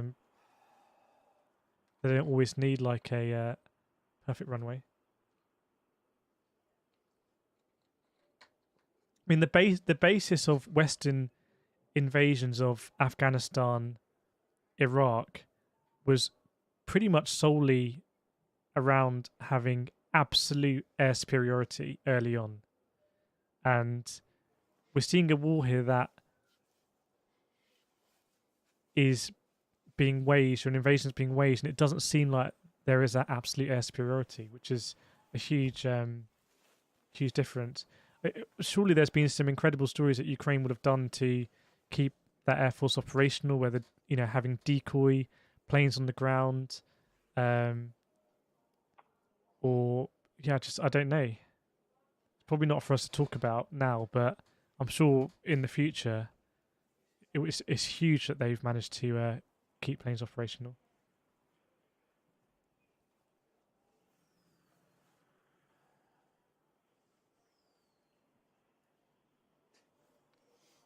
Jumanji, could America help shoot down Russian planes at Russian knowing? The only time recently that a Russian plane has been shot down by a NATO member was when Turkey shot down a Russian plane that I think strayed over the border with Syria. But you've got to remember, anytime if NATO were to engage with Russia, and NATO soldiers were to be killed, and the conditions were such that Article 5 can be invoked, and I think it's a bit debatable about whether it has to be over NATO territory or on NATO territory, then you basically, even if it's, for example, a Russian plane shooting down a Polish plane, essentially that leads to the United States being at war with Russia.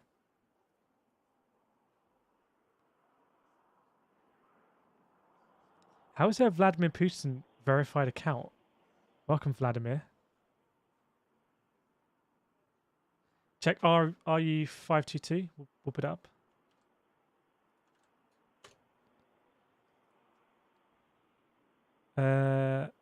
Yeah, I'm not sure. It looks like it's coming from Beijing, so it's a cargo plane. Not sure where it is at the moment, but it's just taken off, so I imagine it's still over Beijing.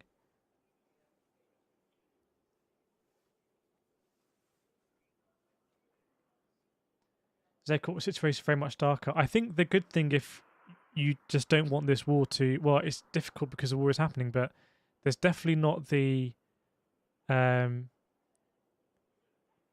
gunfire and the assault that we saw and could feel in Kyiv last night. Although you can see here on this camera some sort of flashing lights in the background, but I think that might be just distance. I'm not sure.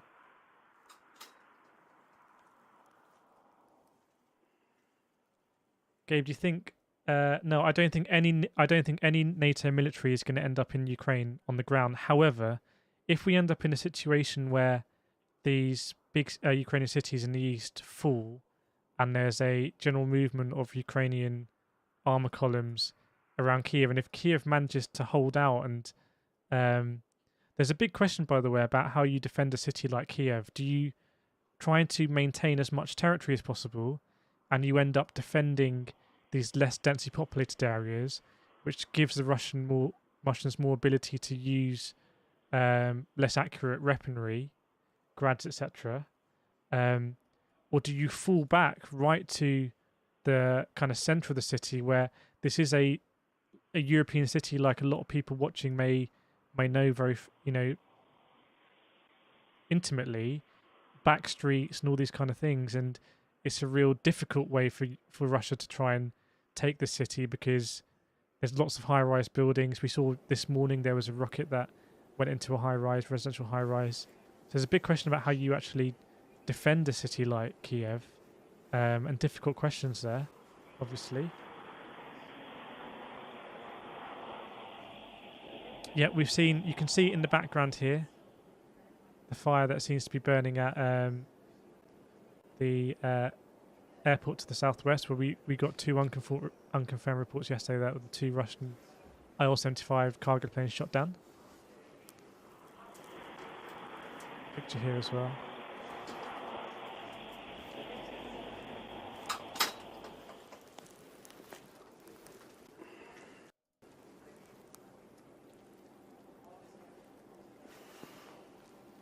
Yep, we know about the fire. We can see it here. You can see that if this is a live camera, then it's burning, as I have seen these kind of depot fires burned before. I think possibly the bigger question is who controls this airport, because we know yesterday there was fighting at this airport, and we know that there were reports of 2 Russian cargo planes being shot down near this airport, and one explanation could be that the Russians control the airport. We know that they fought very hard to control this airport here on the first day, and it was very contentious. It seemed like their initial assault wasn't successful. So if they were able to take control of this airbase, were they flying cargo planes in, and when they were coming in on the approach at low altitude, Ukrainian ground-to-air missiles were able to take them out?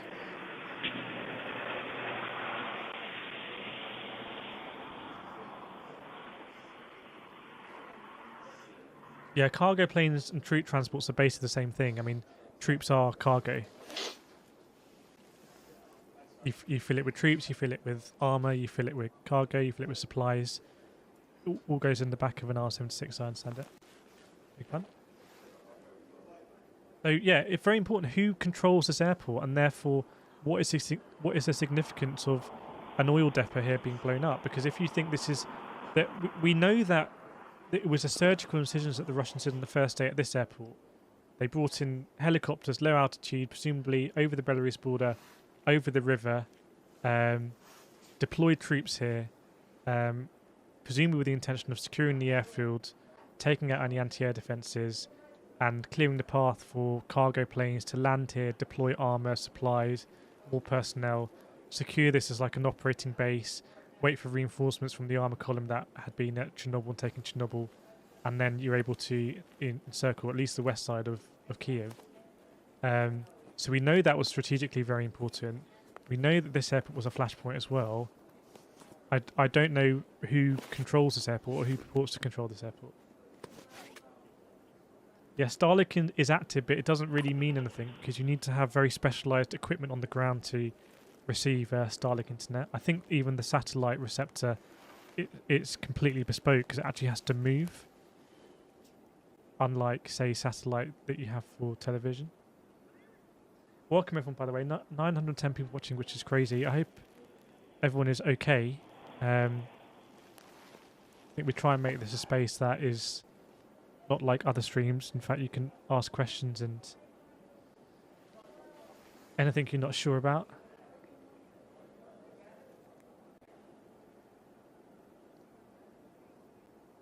Sarah, I'm in London, so I'm, you know where London is. But yeah, so when we were streaming last night, we knew that the Russian forces had overtaken Chernobyl. We knew there was fighting at this airport, and we could kind of... It seemed very likely that the Russian armour columns were going to progress down. Then we saw at night fighting on the streets of Kiev, down this boulevard, progressing more eastwards. Although it wasn't particularly heavy fighting and sustained fighting, it didn't seem to involve any armour. So what the purpose of that was, I still don't know. But 3 days in, it looks like the fighting is still very heavy at Kharkiv. That hasn't been taken by the Russians. The same at Sumy. I understand the same at Donetsk. The same at cities and ports on the Black Sea coast, although there was disputed reports about where the Melitopol had been taken.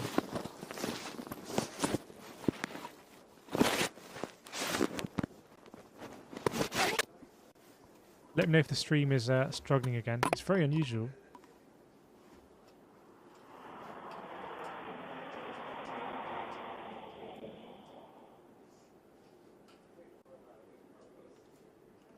Yeah, that bit, right.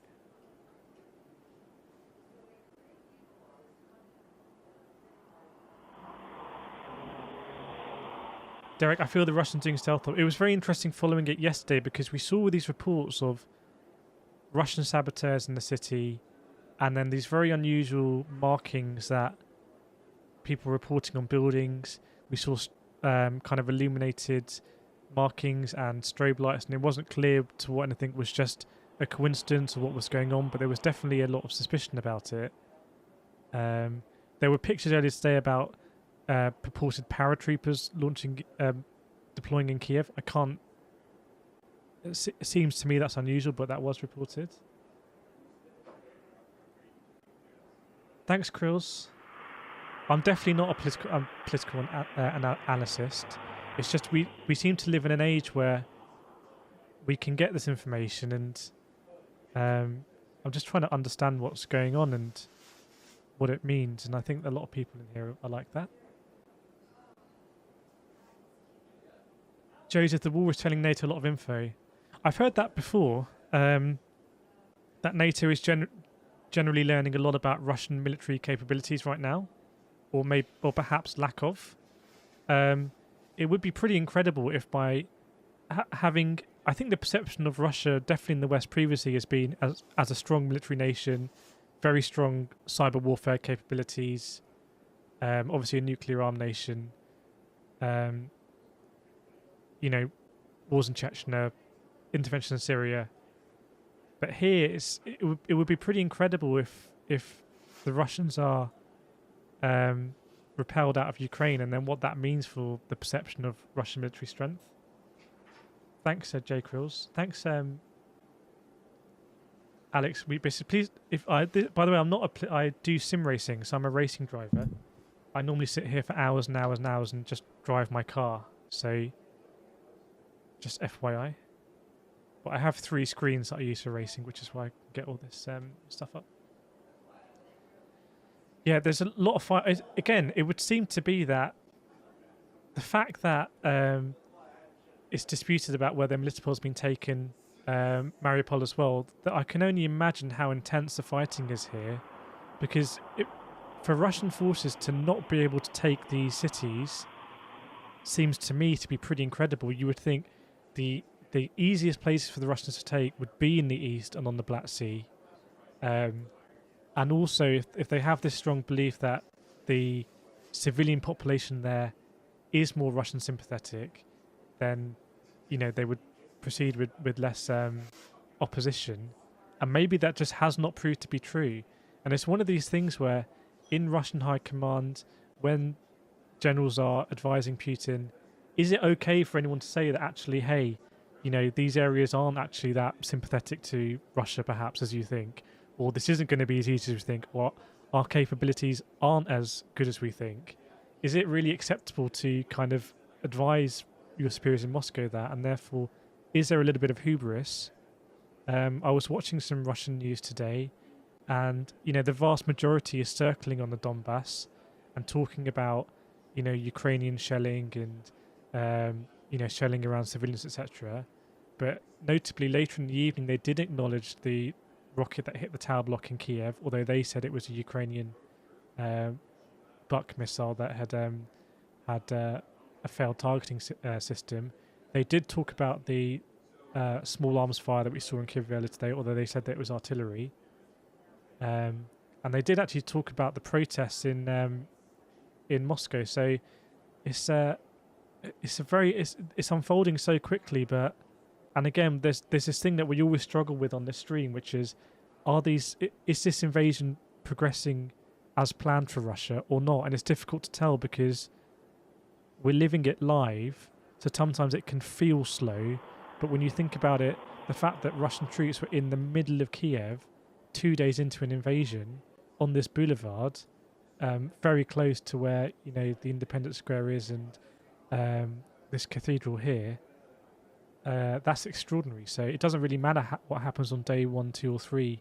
By the end of it, the only result that matters is how the war concludes. So, but again, pretty extraordinary that we understand Kharkiv hasn't been taken, Sumy either, Kherson as well. So, and it would be pretty amazing if the Russians didn't expect to encounter that level of resistance.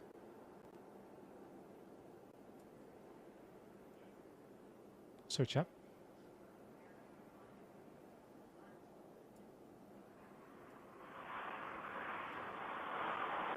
Can you explain with there's lots of basically CCTV streams, and they get picked up by these aggregators. This one here is the one that I really feel comfortable about, because we were watching this one all the time yesterday at night, and when the sun came up in Kiev. It's in this cathedral district. Hang on a second. I say cathedral districts, it's where these cathedrals are here. And it's different to the footage we saw yesterday because the lights here have been blacked out. We understand that Western media have been asked not to use any lights. There is a enforced blackout in effect. These ones here, like, we've lost the Independence Square camera, which some people seem to be playing on loop day from yesterday. This is another camera in Kyiv where you can see the ongoing fire at this airport here, the southwest of Kyiv. Seems to be a really important, really strategically important heavy fighting going on there.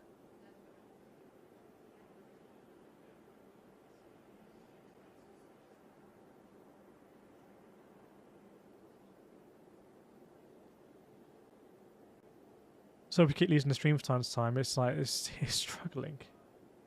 Forte 11, bear with me. I'd be surprised if it's doing anything different other than surveilling in the Black Sea, sometimes going nearer Crimea, sometimes going nearer to Sochi. Here it is.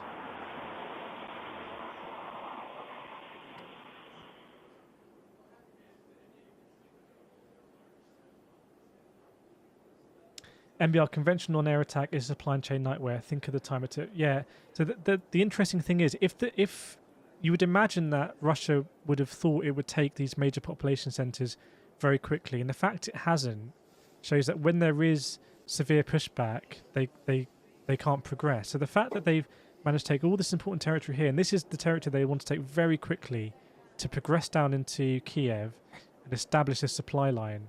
It's interesting because this isn't Russian territory. This is Belarus. So if there's any way that this supply line is jeopardized or cut off by Ukrainian forces, then this whole armor column that is sustaining or will sustain the push into Kiev, and I know we've got red territory indication here, but it'll be the same on the east side. But again, this is from Belarus. These supply lines become very vulnerable.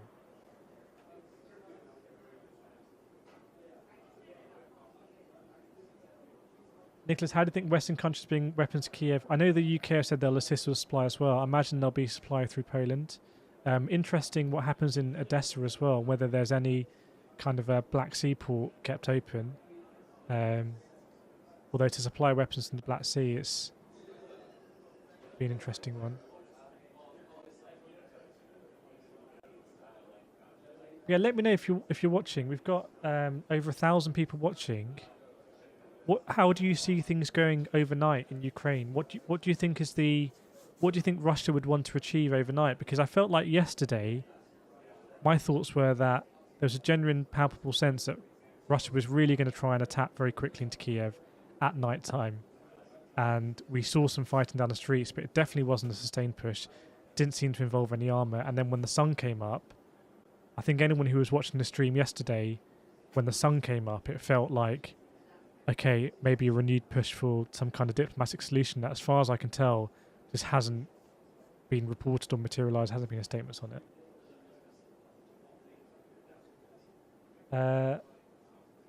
Flat Out says exponentially worse. Joseph, Russia needs to take a city to keep up the morale. I do agree with that. I think when I was watching the Russian news, all they could really talk about was, fighting in Donbass, and the fact that they were talking about Ukrainian shelling around civilian areas. That's all they could really hang a hat on. But I imagine... But it is a little bit of a different one, because I think domestically this has been portrayed a lot as about supporting and recognising these regions in the east of Ukraine. So what happens if there's an occupation of Kharkiv? I don't know how that's messaged. Gabriel, a lot will depend on how well resourced Ukraine's armed forces are. Yeah, a lot will depend on how they're going to get resupplied. It's very interesting to see a lot of Western countries are making statements about supplying anti-tank weaponry, anti-air ordnance as well. But and it seems at the moment, incredibly, that Russia still doesn't have air superiority over large parts of Ukraine. But ultimately, if Russia does gain that air superiority, then that's a big turning point in the war.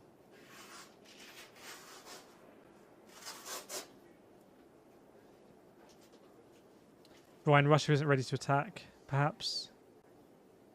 Yeah, I've seen some reports coming in that Kharkiv has repelled all of the attacks. It sounded like there was some very heavy shelling going on.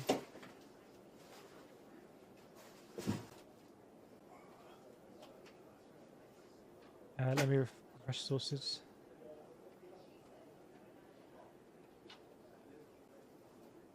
But yeah, when we were streaming on the first day, I was very, my honest thoughts were I didn't see how Ukraine could really repel this invasion. But I think in my head I was too biased towards how I've seen, wars by Western countries go recently, like in Afghanistan, like in Iraq, establishing that air superiority. And Russia seems to be. This is not the same war as that, and also because the civilians in the place they're trying to occupy are much similar culturally and ethnically, it's very different from say Western countries going into Iraq. So it's a very, very, very different war. It's very different.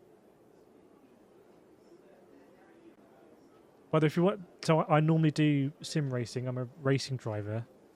This is not what I normally do. I'm not an expert. I'm not a military expert, anything like that.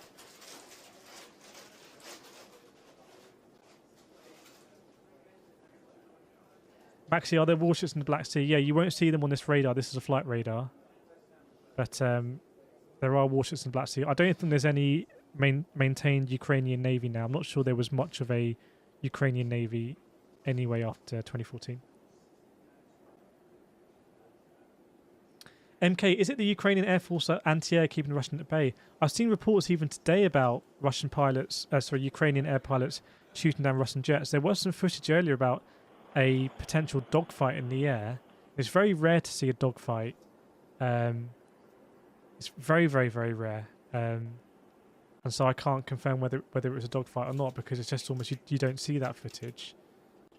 And also air superiority it depends on altitude as well. Like when you've got helicopters, it's easier they're more in range of some of this anti-air weaponry that's being provided to Ukraine, like we've seen to the United Kingdom, javelin weapons, etc.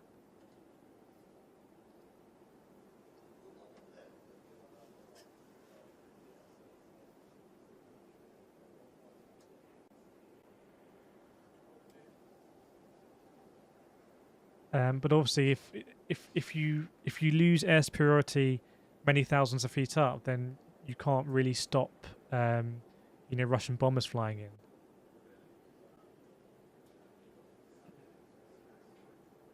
Refreshing the live map. Do tag me if you want me to refresh anything.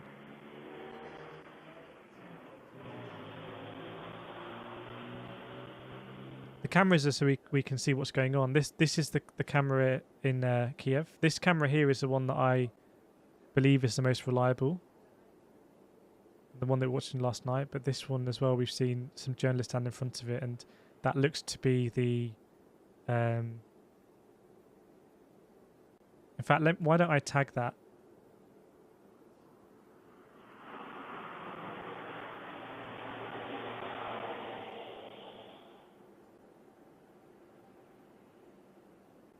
Bear with me. Why don't I tag that?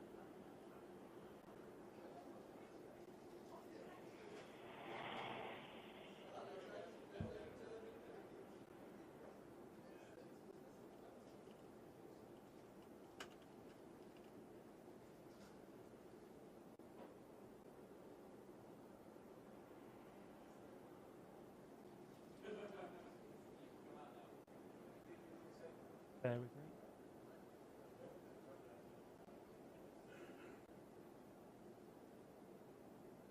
I don't know if that's too small.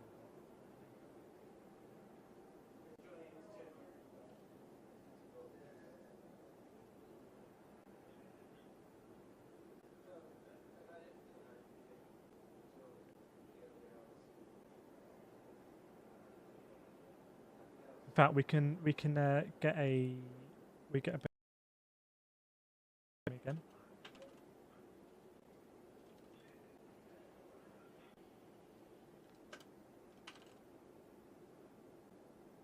I think the bigger question, by the way, over this fire is who has control of this airbase, and therefore why is the ore depot on fire?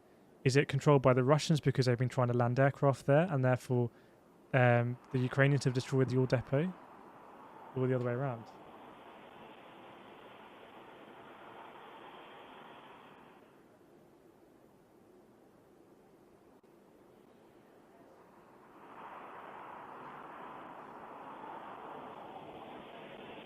It's weird. I just searched this location and this stream came up, which is very, very weird.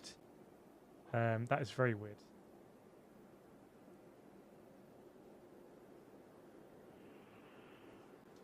Bear with me a second.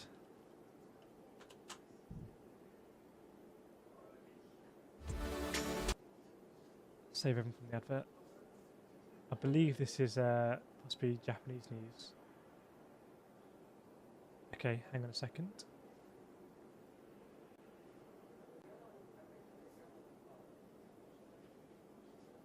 So yeah, I think this is Japanese news, but I may be wrong. Please let me know if I leave any text up that isn't right.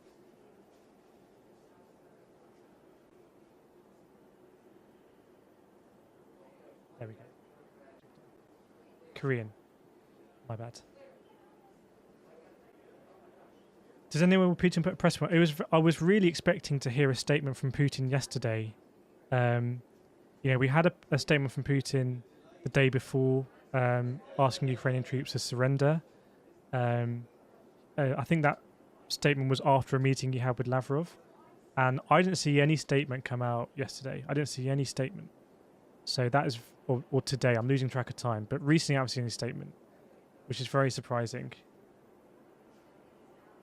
Thermobaric weapon is a weapon that is different to conventional ordnance. It basically combusts and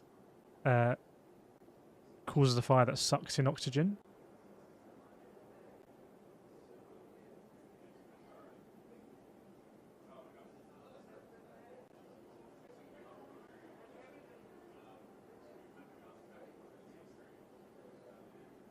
I'm kind of losing track of time because I was sat here for like, what was it, 9 hours yesterday overnight UK time. So, but I expected to hear another statement from Houston, I didn't. Joseph, if Ukraine pushes them back, Russia has no leverage in anything. The only thing they have is nukes. That's a scary thought. Yeah, the whole nuclear thing comes down to mutually assured destruction, NATO Article 5, and I think United Nations Security Council has been massively undermined. The Security Council specifically is basically potentially just dead now because you think about it both ways. In the statement that Putin made when he announced the invasion, or on the dawn of the invasion, he basically completely discredited the United Nations and the rules-based order, quoting Kosovo, Libya, Syria, Iraq. And then yesterday, we saw the inevitable of a resolution condemning the Russian invasion vetoed by Russia. And it's this kind of catch-22 with the P5 nations having to veto in the Security Council, is that if a P5 nation is a aggressor, or let's just say involved in a conflict, then the Security Council is toothless. And that's always been there as an issue. I mean, the fact that the most notable thing was that China abstained, I think shows everything you need to know about the effectiveness of the Security Council in these moments.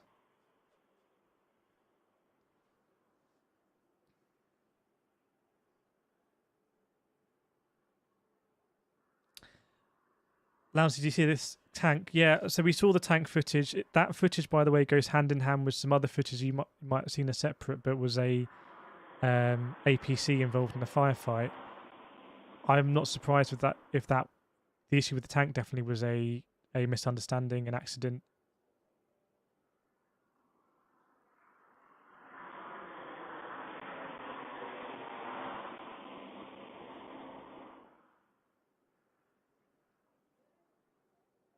Yeah, I don't think thermobaric weapons are, chemical weapons per Geneva Convention, but it's definitely more kind of advanced weaponry in that way. This map here is flight radar. This is live UA map at the top.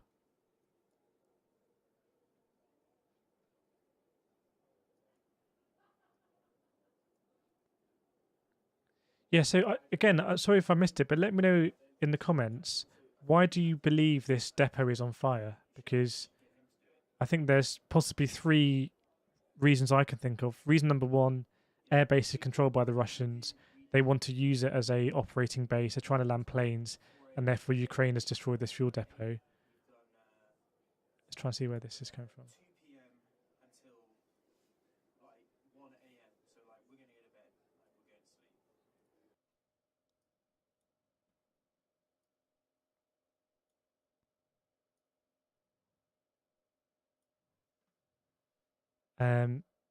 Or it's again just another accident. I mean, these kind of fuel depots go up in flames around the world, every so often in peacetime. Say,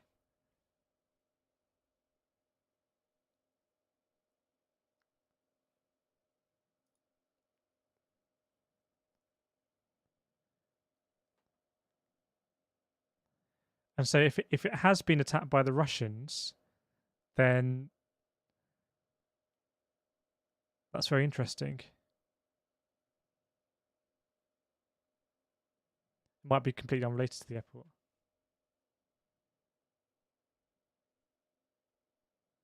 Villa, have you seen videos of civilians talking to Russian troops? Yeah, I have. I don't speak Russian, so I'm just going by subtitles, but it does seem a bit surprising. That does link in a lot with what we've seen in terms of video footage of some of the initial parts of the invasion not looking particularly sophisticated. When we saw the Russian paratroopers land at the airport and they were filmed by CNN, some of the other footage we've seen.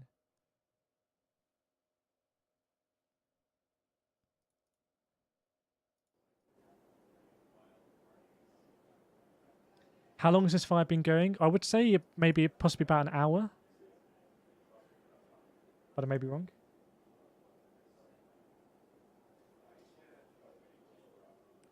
Milt, what good is bombing a fuel depot? Well, it depends if it's I don't know what part of the supply chain it's on, but ultimately, that can be. I don't know, because it seems like it's almost inevitable that. Well, it's not clear actually, but if the Russians are going to besiege Kyiv, this is going to be part of Russian territory anyway. Seems control of these airports here has been very important.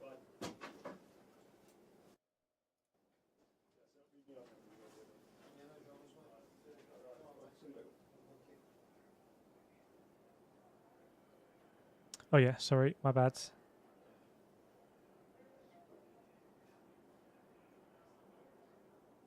Thanks for tagging me.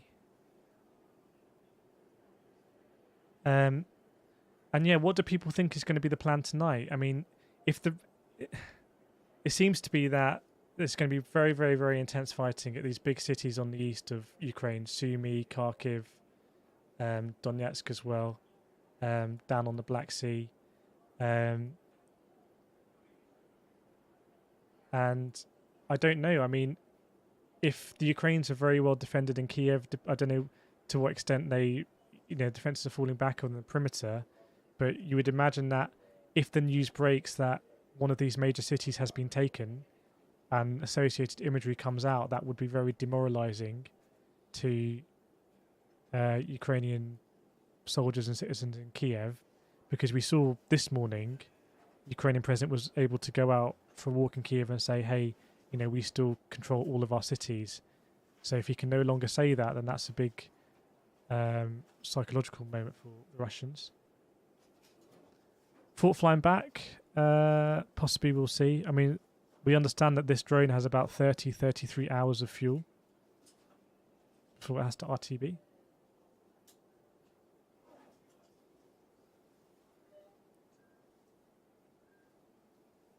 John, think Ukraine would blow up the runways to use control of the airport? I'd be very surprised, because if that wasn't a plan, because we know that the initial Russian insertion to this airport here didn't seem to go to plan, and there was some fighting after, and it wasn't disputed control, and it seems to be that the Russians really want these airports close to Kiev to use an air bridge and bring in armor, supplies, personnel, etc. But ultimately, if they're unable to control them, they've still got armor columns coming down here and supply trains from Belarus.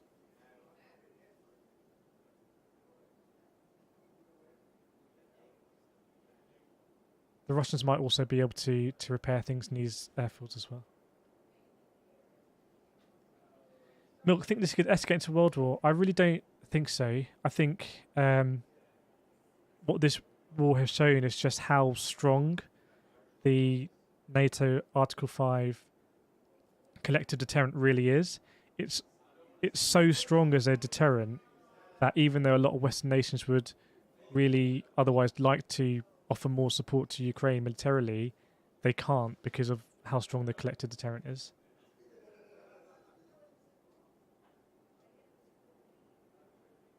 Welcome, Jack. Vass, how many planes are in the air without a tracker? That is literally a question that is impossible to answer.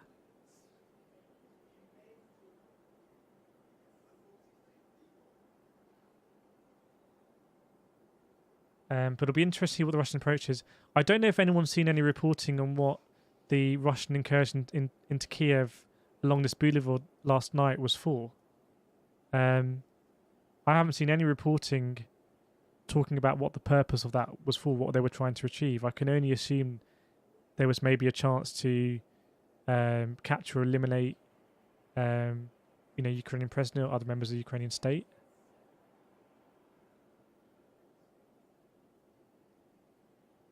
Just refreshing the sources I've got. And it's a really difficult moment for Russia as well, because there's been a lot of visible solidarity in Kyiv from senior members of Ukrainian government and politicians, mayor as well. And if they're ready to be entrenched in a war in Kyiv, and this is a city that is not, has seen Orange Revolution 2004, Maidan 2014, big conflict on the street, so it's not new to that. If they are entrenched, the deeper they go into the city on these very European, back roads and streets and high rises and residential buildings, commercial buildings, it's impossible for Russia to fight in a way that isn't going to have significant collateral damage. Now, if Ukrainian forces try and set up perimeters on the outskirts of the city, it's easier for the Russians to use less accurate weaponry, more destructive, less accurate weaponry. So I don't know what the situation would be. I don't know what's going on with this airfield here. I haven't seen this. I've seen this come a few times actually, but I haven't seen what's really going on.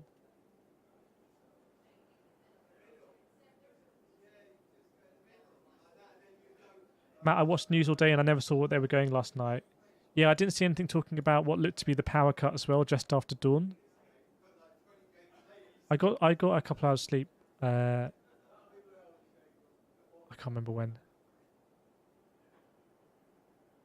Yeah, it's too late for NATO to enforce a no-fly zone now, but I do think there would have been a window prior to the invasion, given that NATO in the West had what has turned out to look to be pretty solid intelligence of an invasion.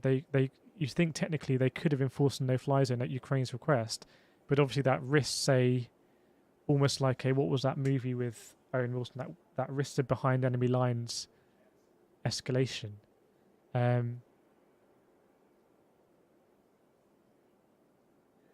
So yeah. Robert, if any country sent troops to help, no country that's in NATO is going to send troops to help on the ground, because you would risk a Article 5 escalation.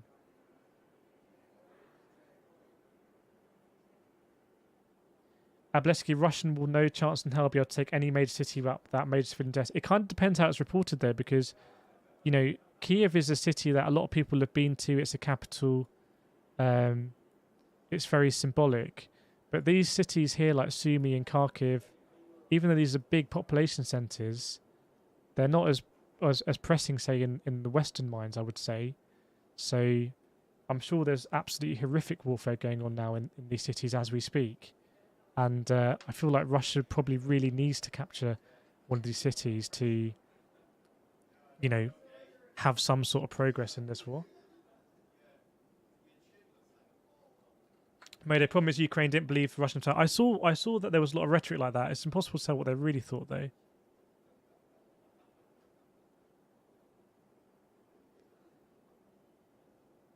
Devout, what's your endgame prediction? So when I started doing these streams a couple of days ago, right when the war started, I said I didn't see how Ukraine could repel an invasion, but in my head I was still thinking about, you know, I was thinking that Russian military capability was on a similar level to say we've seen the United States do or coalitions do in Afghanistan, Libya, Iraq, and it just hasn't transpired that way. And I think air supremacy is a big thing. I think another important point here, it seems to be a pretty emphatic, I don't know what the word is, like vindication or the intelligence here, let's say, from the West seems to have been a lot better than it was in, say, Iraq. The Western intelligence seems to be absolutely on point, and whether that's because they've got embedded people or they're intercepting transmissions, whether because it's such a big invasionary force and, you know, the government are having to bring in Chechen troops, they have to tell more about what the plans they have to, and that gets spread and it gets leaked, and I don't know. But I'm pretty sure that Western intelligence would have been a massive aid to Ukraine early on, and I suspect the fact that the Russian surgical insertion at this airport on the first day didn't seem to go to plan, a lot of that will have been due to Western intelligence, I suspect. Super Justin says, I think they'll focus about Mariupol. Yeah, it's surprising, it's incredible as well just how well the Ukrainians seem to have been to repel kind of amphibious assaults, given that I don't think they will have any navy left. There were disputed reports about whether Melitopol had been taken or not.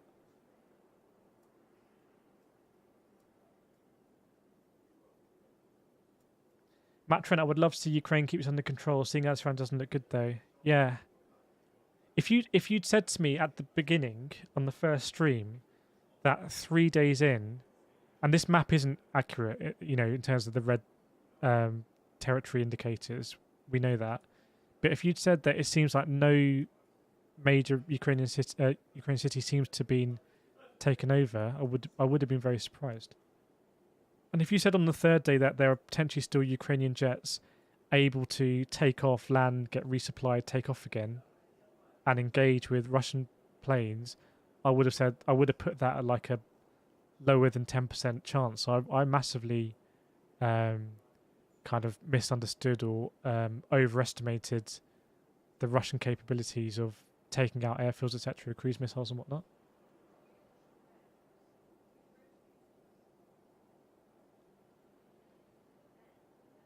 Can anyone confirm Maiden Square and blackout? Yeah, I believe it is. This is the camera feed that I really think is the most reliable. Although this one has popped up recently from, we understand to be Korean TV. Yeah, notionally the red represents Russian-held territory, but it's not. I wouldn't rely on it at all. It's more of an indication. Creative took 20 days for Libya, and that wasn't restricted bombing. That's true. I can't remember how long Iraq took as well. I think Iraq took a lot, and the Second Gulf War took a lot longer than perhaps people initially think. But when you think about casualties, you know, and being in the West, and I remember the time with the Iraq War, every casualty that was reported was very publicly reported about, you know, another British soldier has died. But the casualty numbers were not in their thousands. You know, they weren't in their hundreds. They were in their tens. So the fact that, and again, this is likely to be embellished, but Ukraine reported that there's, I think, 3,000 Russian casualties. That is really unbelievable numbers of casualties. And either that was something that was anticipated by Russian command when they invaded, or they have miscalculated and they thought this was going to be a lot easier than it's turned out.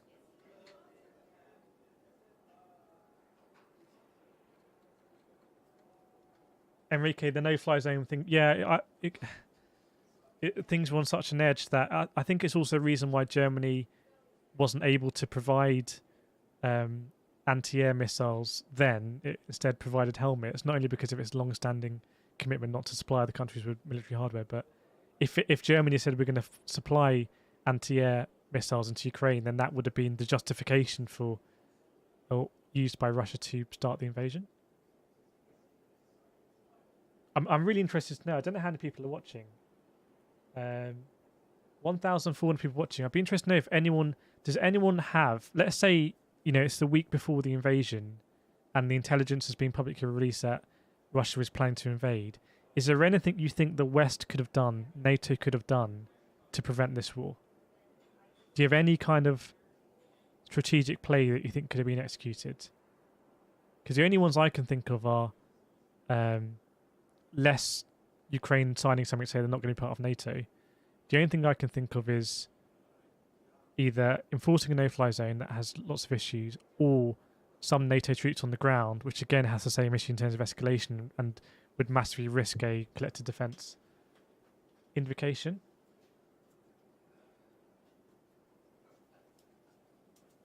Pilkey says nope. Enrique says nope. MK, I think they would have needed more troops in Ukraine, otherwise no. Samich, yeah, gone into Ukraine. Cherry says no. Hey, Blesky, they could have said NATO will never be accepted to NATO. Ukraine will never be accepted to NATO. It's really interesting what the Chinese delegate said yesterday, United Nations Security Council, that he said Ukraine should be a bridge between the East and the West, i.e. should not be part of NATO. Rob Stewart says yes. Let us know what you think, Rob. Chris says no. Amelia, we could have given them a lot more defensive arms. Thomas says nothing. Liam, less EU reliance on Russian gas. That's that's a longer term one.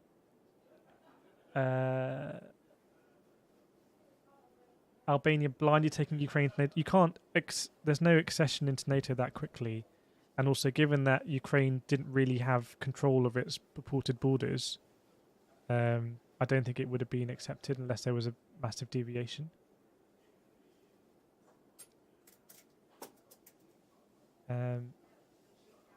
Creative Victor took 26 days to capture Iraq, over 100,000 dead Iraq civilians this year. But what was for those 26 days, what was the casualties for the coalition in Iraq?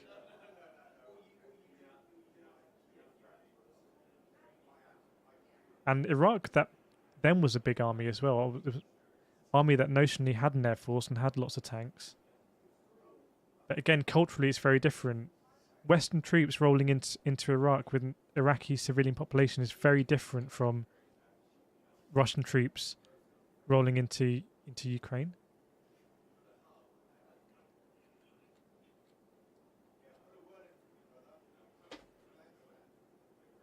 That's a very good point, Thomas. Putin knew he was in control of the Security Council. Yeah, so Russia has the presidency right at the moment of the Security Council. But I don't think that really matters because Russia always has a veto. Although there's going to be some sort of extraordinary session tomorrow, but, as a P5 member, you always have that veto. Tiku, let's say, for instance, that Russia takes over Ukraine. Doesn't that mean that's no bridge? I don't think Russia would want to occupy Ukraine.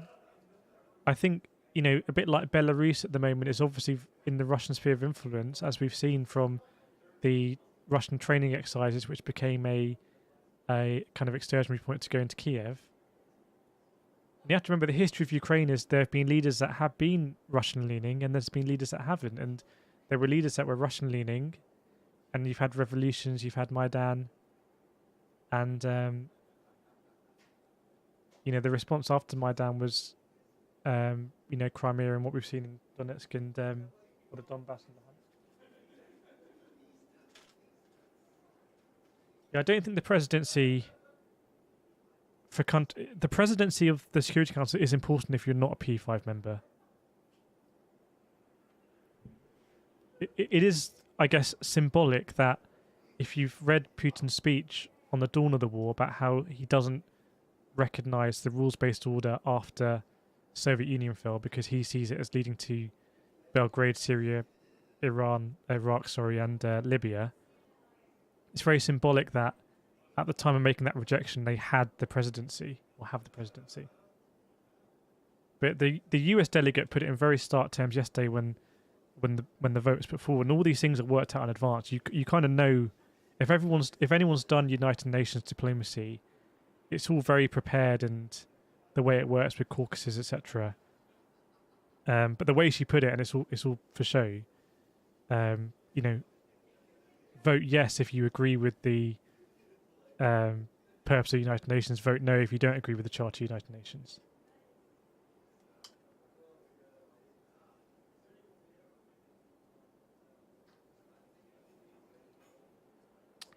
Snooty, the problem you have is that the Russians already have contingency plans, trade resources in Rambini. We'll see. I mean, the fact that China didn't... I mean, it would be huge if China had voted no against that resolution. I mean, the statement that they gave after is a kind of statement that could support a no position or against it. At least the end of that statement. But they did abstain from it. So, and there have been reports today that China has encouraged a diplomatic resolution. I think possibly Turkey and Azerbaijan have tried to progress that as well. Erdogan has been quite vocal about this. Obviously, Turkey strategically is incredibly important to anyone who has ports in the Black Sea because the Bosphorus goes right through Istanbul, although Turkey can't really do anything with the Bosphorus because of a series of international conventions. If you haven't been to Istanbul, it is an incredible city. So I cycled from London to Istanbul through a lot of these countries, and that process of going from Western Europe, seeing the culture, the architecture, the soul of the countries change as you go further and further east and further into what was, you know, very simply Soviet territory, and then going into Istanbul, which is a country that is both in Turkey, which is a country that's both in Europe and in Asia, and then going right to the Bosphorus and seeing warships and, you know, civilian ships, big ships, small ships, everything going through the Bosphorus into the Black Sea, because that's the only way you get to the Mediterranean, is absolutely crazy. I dare you to go to Istanbul without buying a belt. What?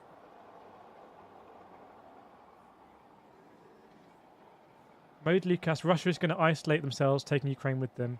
Thing is, they've already isolated themselves. They've already essentially said they don't care that they don't really care about the rules-based order.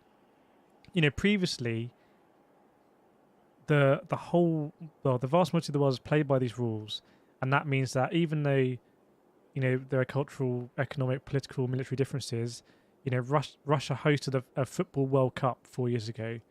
It was going to host the Champions League final this year. It had a F1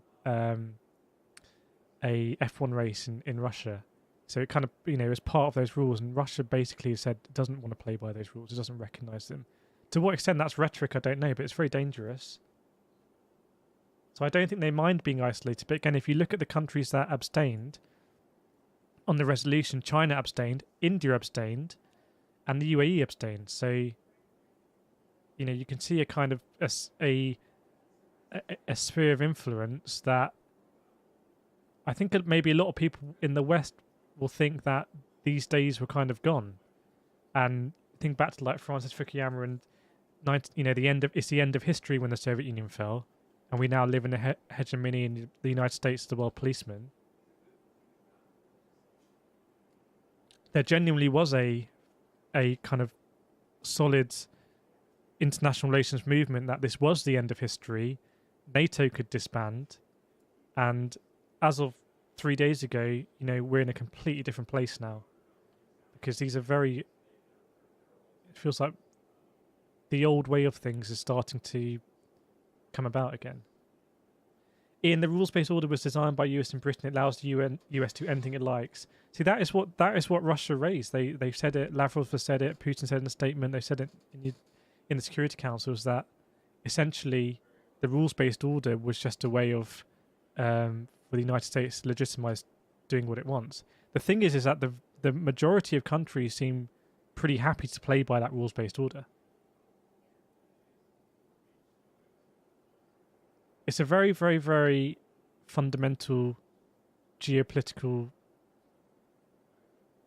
viewpoint, and it's very fundamental about whether you believe that the United Nations is basically a framework for the United States to be the world's policeman and therefore essentially unilaterally decide but then legitimize it,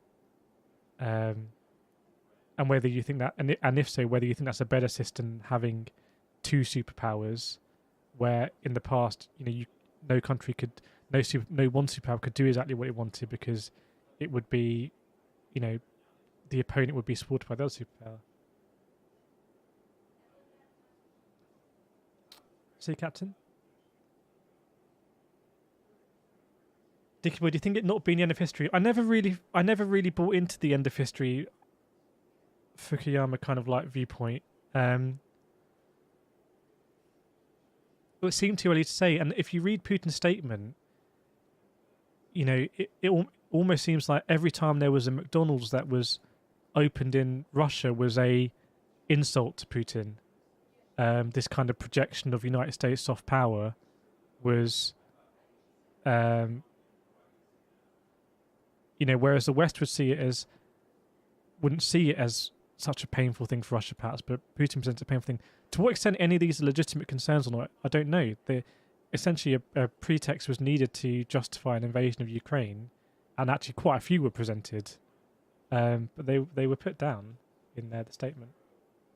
Is there no cam over Maidan Square? I don't believe so, no.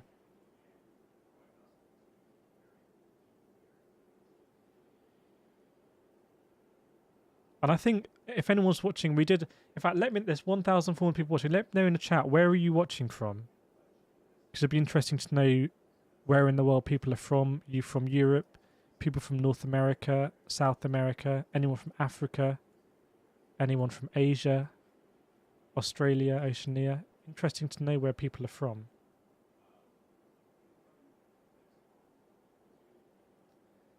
New York, Ireland, Canada, Netherlands, England, US, England, Init, bruv, Turkey, USA, Iowa. Oh, it's going too fast. Dublin, England, Poland, Canada, USA. A lot of places in... okay, I can't. It's going too fast. I'm seeing a lot of people in the US. Welcome back, Bolivia, India as well. It's very interesting, by the way, that, just as a note, when I say where are people from, a lot of people in Europe say their country, a lot of people in America say their state, and maybe that's just the way that Europeans look at Americas as a country, but actually it's a federal race state. So I don't know if anyone in America feels more that you identify more with your state. It's interesting whether I would say that I'm from England or from Britain, actually. I don't know.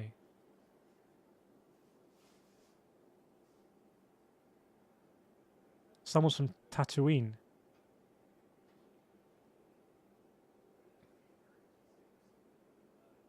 Very cool, chat. You can feel there's 1,400 people watching, and we're very lucky here that I think we have some of the most interesting and considered debate and thinking about stuff on what's happening and what it means for not only Ukraine but what it means for the world and what it means for us wherever we're watching from. We can see here, and that's not down to me at all. That's no way down to me. That's down to you, and that's down to the moderators.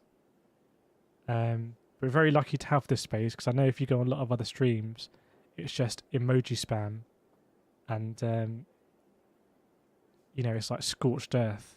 We don't have that here.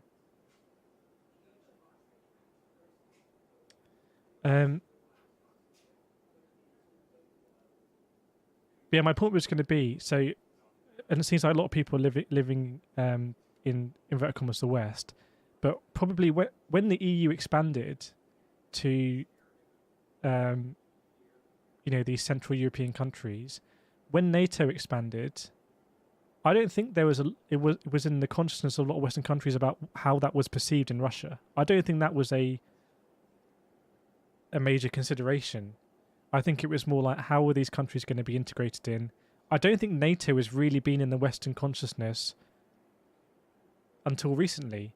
I mean, outside of Kosovo, outside of the invocation of Article 5 by the United States after September 11th, the extent to which NATO has had any relevancy, I'm not sure. In fact, I think there were a lot of questions about whether NATO is relevant.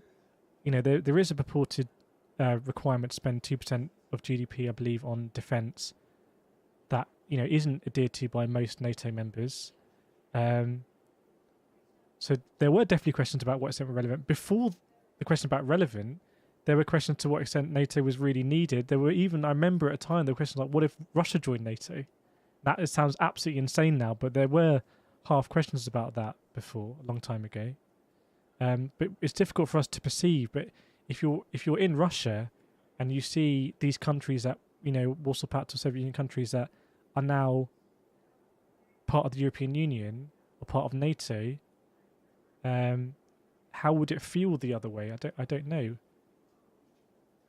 What if instead of Poland, these ex-Yugoslavian countries, etc., looking more to the west, they had looked more to the east? How would that be felt in Europe? It's not something I can really appreciate or had appreciated. Escape Clouds, I'm Gen X, so I grew up in the 70s and was very conscious of NATO versus Warsaw Pact.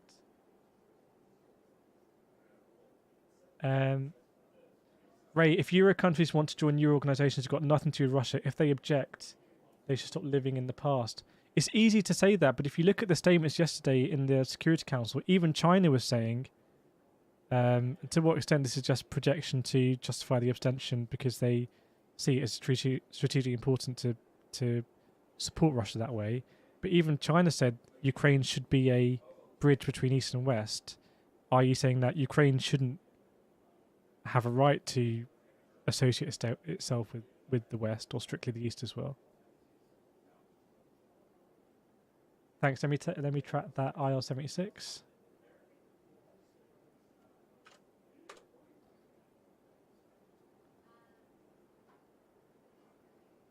From St. Petersburg. See if we can see it take off. This map is Flight Radar 24, and this map here is liveuamap.com. You can still see the fire here burning.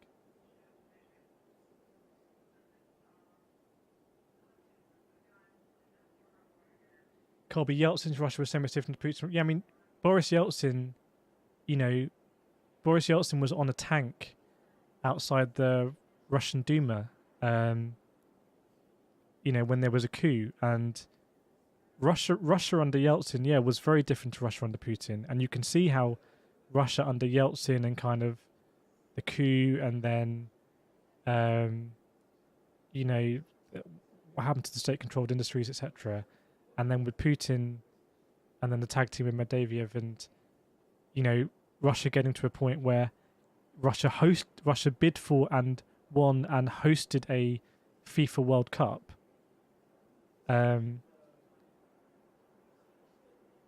You can see how that would be portrayed as a success domestically. Let me just refresh the sources chat.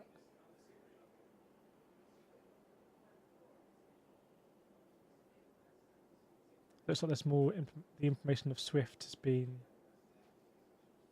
announced, but I'm not sure to what extent it's still limited to banks as opposed to businesses.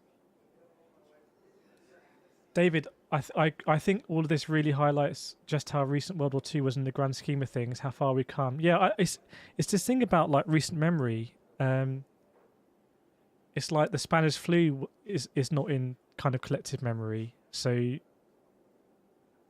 COVID-19 felt like very new, and World War II, has slipped from the collective memory. But if you look at the history of this continent, it has spent far more time warring with each other than not. It's been a fairly unprecedented time since the creation of the United Nations.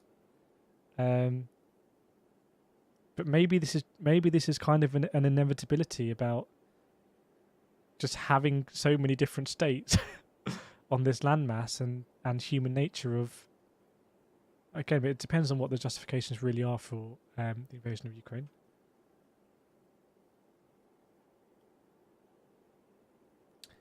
Dylan, long ago, Germany was the border between East and West and didn't work, and the people there are fully Western now. What's to say that Eastern way of thinking isn't semi broken? That has to be your perspective, and there will be different perspectives. I don't see that as a right or wrong. I cannot really give a perspective of, someone who has lived the same age as me, but has grown up in Moscow.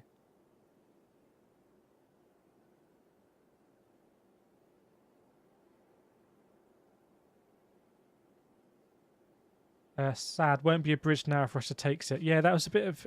But again, there was the United Statement. In fact, let's get that up.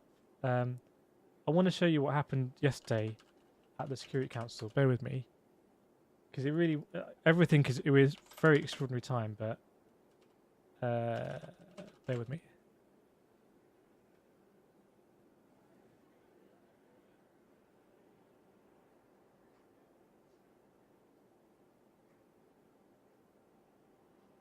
Second.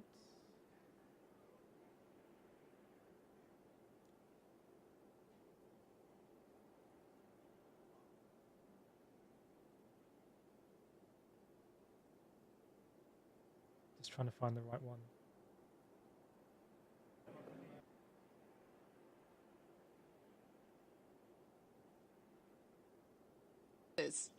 The Russian military does not have this kind of equipment. So this is the current president of the United Nations Security Council, delegate from the Russian Federation, and the context is that down here.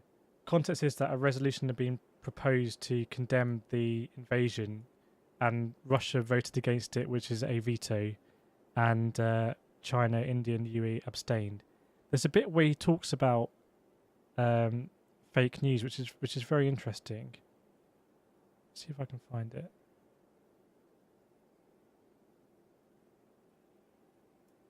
And Independence Square was upon years ago.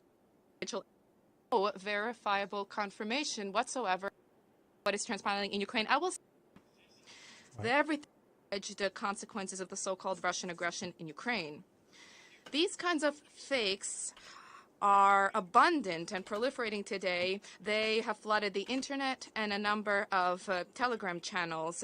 And there are videos of alleging Russian strikes targeting residential areas, which were filmed in other parts of the world and have nothing to do with He's going to talk about a article, and this is the article he's talking about. Ukraine. This was mentioned today by the British Broadcasting Company, the BBC, having issued an article, Ukraine conflict, many misleading images have been shared online.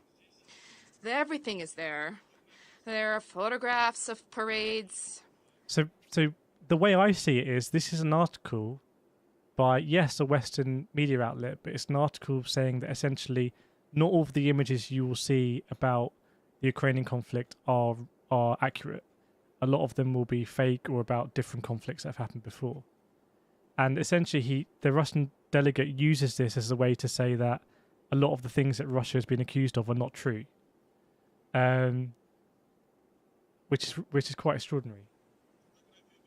Photographs of American aircraft which bombed Libya, and photographs from Syria, and even an explosion in Beirut, which is being portrayed as what is transpiring in Ukraine. I will send this article to you, distinguished members of the security. There's also a very interesting bit where I think he replies to the Ukrainian delegate and says that there hasn't been any shelling in Kyiv, or he might be talking about Chernobyl.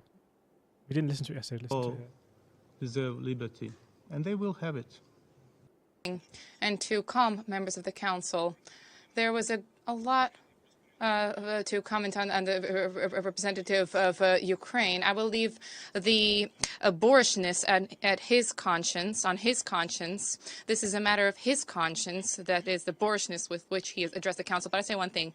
This is a report yesterday. The Russian Defense Ministry, yesterday, 24 February, the units of the Russian paratrooper division took full control of area in the Chernobyl nuclear power plant area. Military services. I'm not sure we need to hear it, but it was a very, very interesting statement yesterday, and a lot of it, I think especially the shelling around Kyiv, what we saw with the rocket this morning, it's very difficult to reconcile that.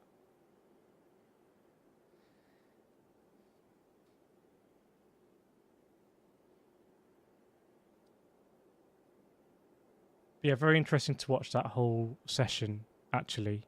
But ultimately, I think the bigger picture is that whether the Security Council was really fit for purpose when the incident being referred to in the resolutions and the debate is one of the P5 members is really in question. That he went on to say that they disputed about what happened in Chernobyl in terms of the overseeing of the power plant, because obviously there are lots of international scientists at Chernobyl overseeing the decommissioning, and they work on a shift basis. And due to the invasion and the occupation, the transfer of control from Ukraine to Russian troops, there at some point it seems like there was a delay in the rotation happening that there was a dispute about.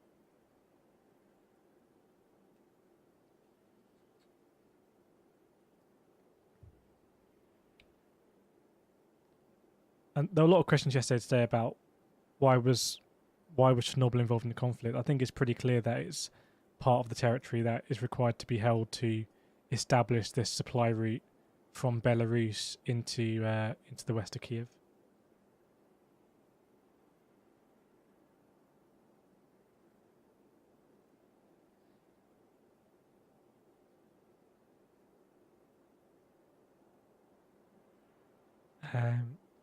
So yeah, let me just refresh my sources. Let me know as well if you're getting any buffering on the stream. It looks like the bitrate of the stream is being affected, which is a bit weird.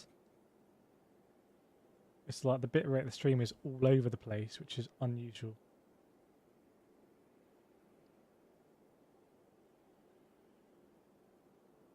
Yeah, I'm not seeing much in the way of updates, but I'm pretty sure that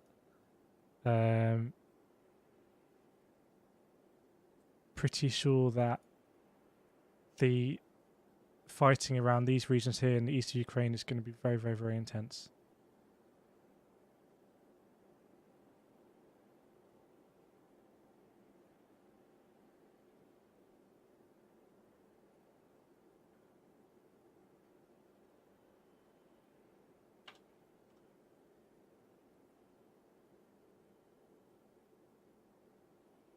Dean, why is there no talk about Belarus sanctions being levied? I would imagine that Belarus is going to be included in these sanctions because the fact that Russian troops were able to advance from Belarus territory has really meant that Kyiv has come under besiegement much earlier than it would otherwise.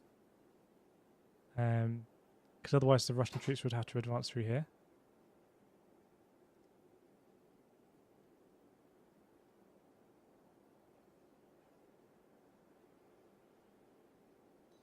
I don't think Putin will stop Ukraine. What's all of Europe? It's very invading Ukraine that is not in NATO is very different from very, very like worlds away from moving into a territory that is a NATO member because of Article 5 and their collective defence. So if anyone doesn't know, so any country that's a member of NATO becomes part of the collective defence alliance, and if that member is attacked, and there's some requirements to it, but for example, on their soil, they can invoke Article 5, and every other member of NATO comes to their defence. The only time it's ever been invoked is after September the 11th, when the USA invoked it against Afghanistan.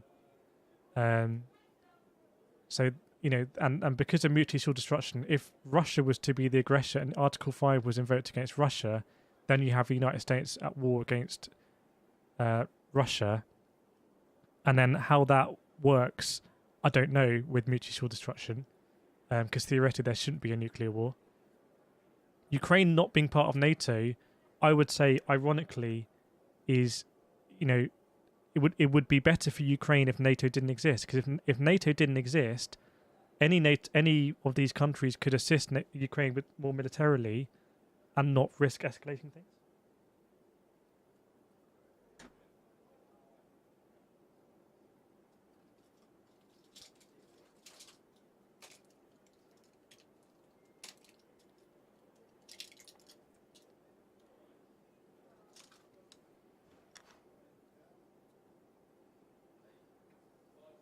So yeah, it's a very strange night at the moment. There were reports yesterday that Russia had halted the advancement because the invasion really hadn't gone to plan,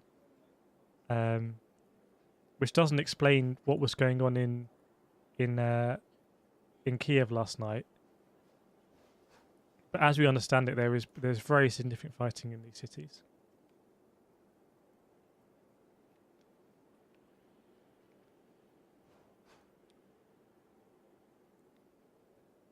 So yeah, so Article 5 is a weird thing for a country that shares values with NATO members, borders NATO members, but is not in NATO. It basically makes it less likely that NATO members are going to come to your aid militarily.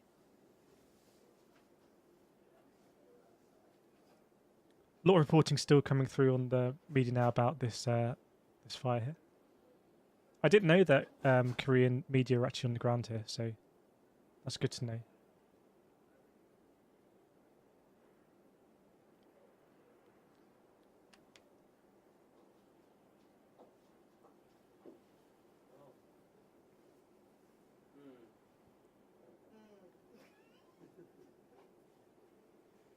Thanks, yeah, so I've slacked on the map, haven't I?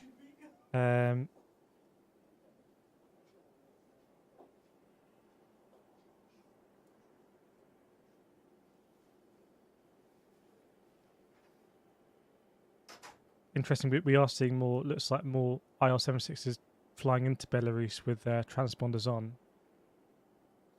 Ryan, where there's been mild, yeah, obviously the harder the ground, the you know, whether it's muddy or not affects the advancements of armor columns. I'm not an expert on that, so I can't comment one way or another. So here's one of the US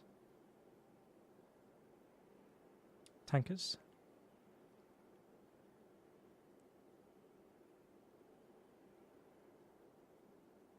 It was interesting that Jens Stoltenberg, who's General Secretary of NATO, said, I think a couple of days ago, that if there was a cyber attack against a NATO member, that could constitute the basis to invoke Article 5, which is really interesting and perhaps scary, because that sort of stuff wouldn't really have been contemplated, I don't think, or a major contemplation when NATO was formed.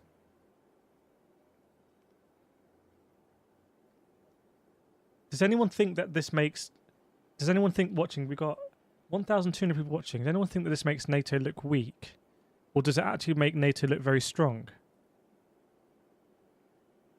I think it possibly makes NATO look weak in what NATO can do to assist non-NATO countries, but if you're a NATO country, you probably feel like, okay, that, you know, you're much less likely to be invaded. You know, obviously that's a very gross simplification, but it confirms the principle of NATO collective defence. If you're in it, you're really in the alliance, and if you're not, then... And I don't think I'd really thought about the if you're not. Say Proto looks weak, Salt strong. Jonathan says weak. Zat weak. Tom Sever says NATO weak. Paddy, they've no other option. Admiral says weak. Robert King, don't think it changed how it looks. Benjamin says strong.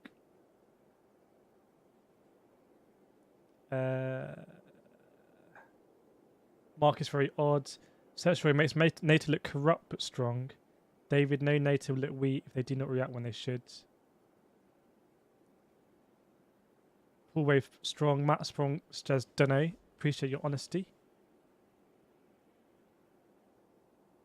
IBG, I say it makes NATO look passive. Sherry says weak. Matt Trent is aggravating, but I don't see it as weak. Liam Weaken exposes their flaws.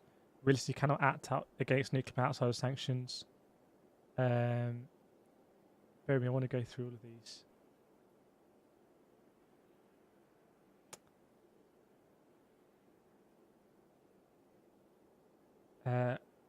Anton makes NATO look ignorant. Colby, NATO will be stronger now. Dean says inept. CJ, it shows that NATO has no purpose. It can't defend against a country with nuclear capabilities.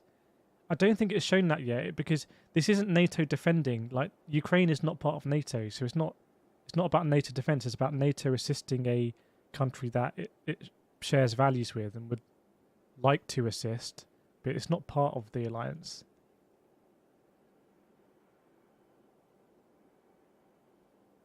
At a weak in reaction but strong in terms of fear. If Russia will risk everything to stop someone joining, that's a good point, I guess. Maybe that makes NATO look strong. The fact that Ukraine, the possibility of Ukraine joining it was such a threat to Russian security that Russia invaded. There's many degrees of irony there. Hornborg, NATO is a defence club, not an offensive alliance. KT exposed their weaknesses for sure. Josh, it doesn't make NATO look weak, but does expose NATO's weak points in supporting NATO, supporting non-NATO countries. I think that is something that I think I agree with. Salt strong. Domino, it makes NATO look strong. The response from NATO has been huge. Alex, strong at keeping peace, weak at preventing war. What's the difference there? What's the difference in keeping peace and preventing war? I guess there is a difference. Chris, NATO is a strong set of city wall. Yeah, NATO is almost like you could visualize, if you're in NATO, you have a massive wall. And, you know, Ukraine ultimately is on the other side of that wall.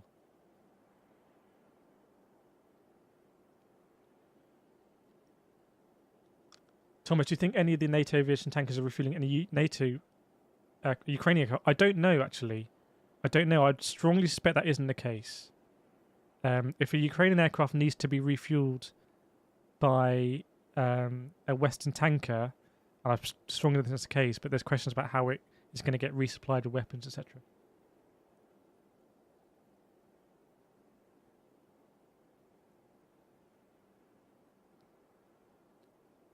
Thanks, Adam, for the $7 Canadian. Fire that oil depot near Vasagasouris was hit. Russia going after Ukrainian oil depots. Yeah, it's interesting. We kind of speculated it. I'd thought that, you know, what if Russia controls the airbase and therefore Ukraine wanted to try and sabotage it? But I think the reports that it was a Russian bombardment of it, so I don't know what the situation is here.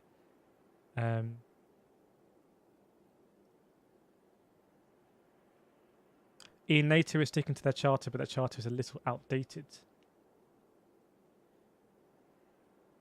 Jock Campbell is not NATO's place to intervene. The UN as a part to play. Yeah, but the UN Security Council, the part that can issue binding resolutions, I think has been shown to be fundamental. It was always known to be fundamentally flawed in terms of the P5 veto, but it's really come to a head here. And I think there's going to be some kind of extraordinary session tomorrow.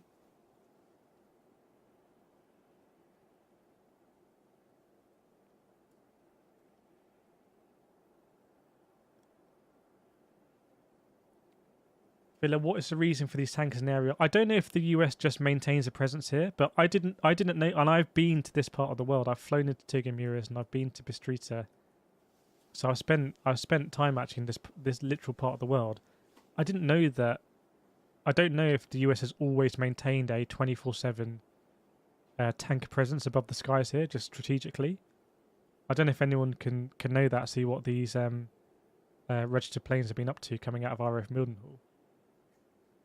But this is one of the many things in the world that I didn't know. I imagine most people didn't know that there are US planes that take off from RF Mildenhall, fly over Romania, basically become a BP or an Esso or a Texaco station in the sky, a petrol station or a gas station for any US fighter jets that are around.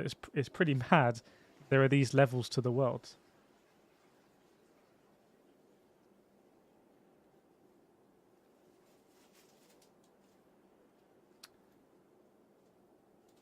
So try and catch up. Creative It, if the alliance isn't seen as attacked and they become aggressive alliance, will be under. I don't understand that, but I think there's definitely in the West. I think, and in fact, let me know if you disagree with this. If you're in the West, do you think NATO has been? Have you kind of, and if you've ever thought about NATO, aggressive alliance or a defensive alliance? Because I think I've always thought as NATO as a defensive alliance to protect. It's one of these weird things about security. Like security is this word that's used for national defense, but one nation's security is perceived by another nation as being aggressive. So have you seen NATO as being defensive or aggressive? Because I think in Russia, what the statements have said is that NATO's expansion eastward has been a very aggressive mood, and obviously maybe not, obviously, I don't know, but I've never really thought about it that way, being someone who lives in the West.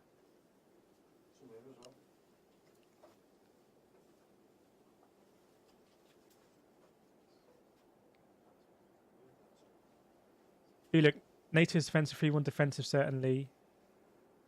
Robert, NATO is reactive, not proactive. Rebels defensive, but has been misused to either lead or back up offensive action.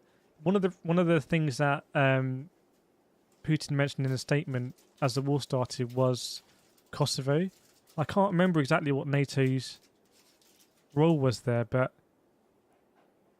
I may be wrong, but I feel like there wasn't a United Nations Security Council binding resolution, but I think maybe NATO troops went in anyway. I can't remember, and I think in the West the intervention was seen as a success, but I think that's what happened. So that could be something where you could say NATO was. I don't know on what basis NATO intervened there. I don't think there's really a right or wrong here. I think it's one of these things that if you live in the West like I do, the context is different, and if they live there, the context is different. The same thing can happen and can be viewed very differently.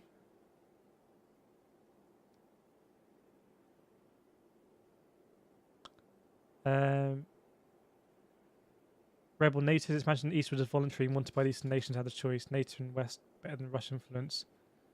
I don't know. That's for these countries to decide. Dealing security is ultimately a threat of retaliation. Yeah, it's one of these very convenient words, security, isn't it?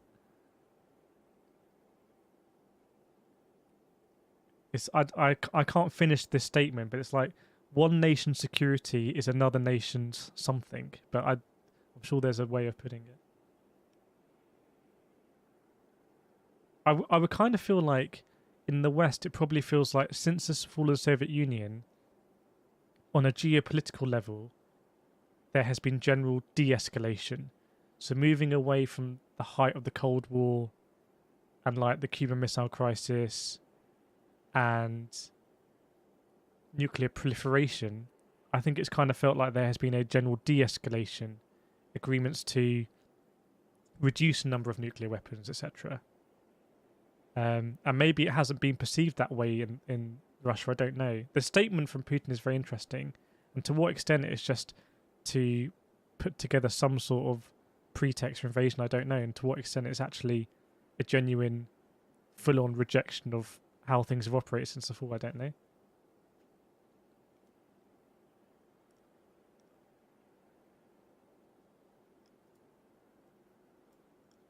One nation's security is another nation's threat, maybe. I think it's almost completely impossible that Ukrainian jets will be getting refueled in these Western countries, but I don't know. Because you can imagine if there is some sort of dogfight, just the risk of things escalating can be way too high.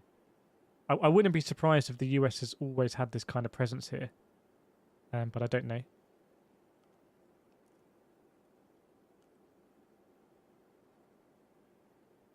Brett, in my eyes, NATO now is like a big dog that keeps his mouth shut but stronger.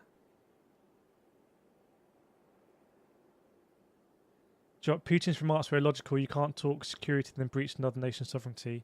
I think part of his statement, it's a really interesting statement to read, but part of his statement was kind of rejecting the legitimacy of the current Ukrainian government.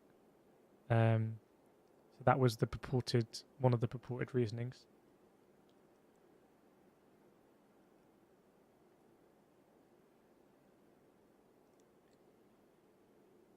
I'm not sure there are no Ukrainian jets. It seems like Russia doesn't have air superiority over Ukraine, which is really not something that I expected at all.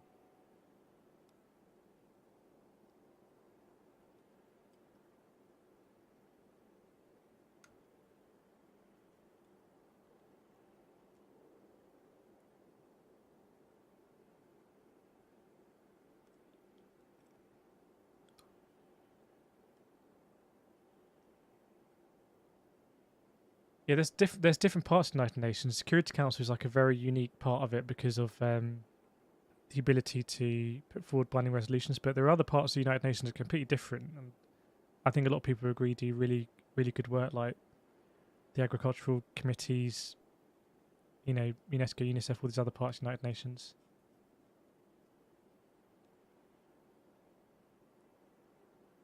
What do people think is the plan right now from Russia? I'm pretty sure that there's going to be pretty heavy fighting or very heavy fighting in these Eastern European cities like Sumy, Kharkiv, Donetsk. Also down here, Black Sea, Kherson as well. But the situation in Kiev, it felt very unusual what we saw last night to kind of for Russia to send some sort of troops into Kiev that looked like they were repelled. So what were those troops intended to do? What was their purpose? Did they achieve what they intended to do? Were they setting some kind of preparations for a bigger invasion? It seems surely not. So was it just to keep the city on edge, you know, prevent people sleeping, fatigue people? I don't know.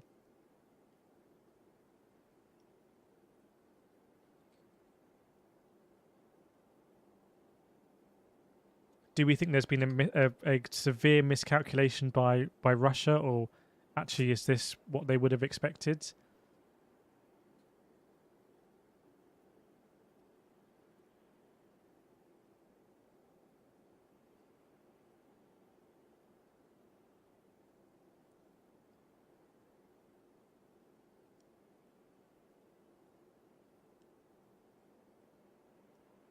Luca, Russia has not used anywhere near its full military power. Obviously, that's a very loaded statement because Russia's full military power involves nuclear weapons.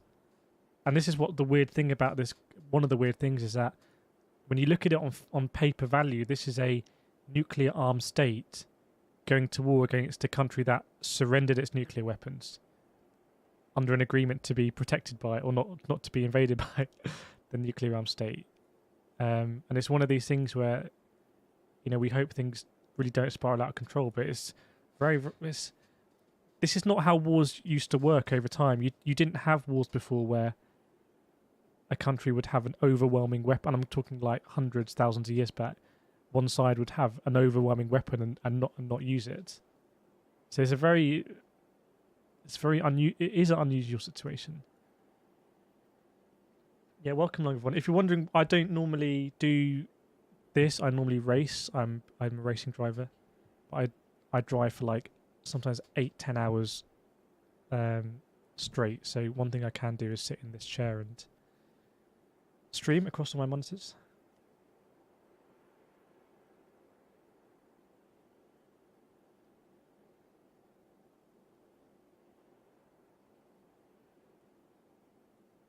Yeah, just keeping an eye on these. I think this is the probably most relevant view right now.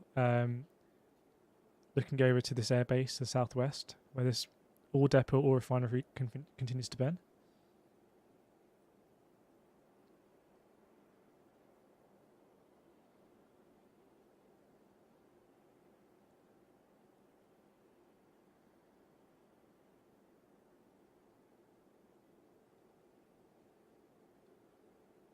What's the flashing on the bottom right? I think this is probably some overexposure. I don't know exactly.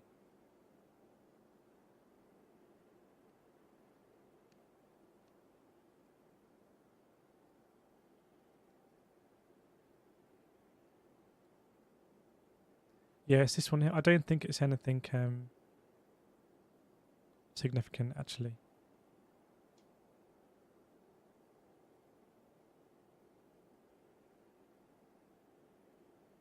But there you go, got them so you can see them. But I think Russia was thinking that NATO would get involved right at the start, and they were hoping they... I don't know in what way. I think it was very unlikely that, almost never going to happen, that NATO would intervene militarily. The only thing they could have done possibly is try to enforce some kind of no-fly zone at Ukraine's request, but that would also be a really, really heavily escalating move. Amy, how do I watch the live cams pulled up? This one is from, I think this is a Korean news agency, JTBC News. So you can go there and get that camera. This one is TVL. and this one is live UA map, and this one is Flight Radar 24. So you can get all these up yourself if you want.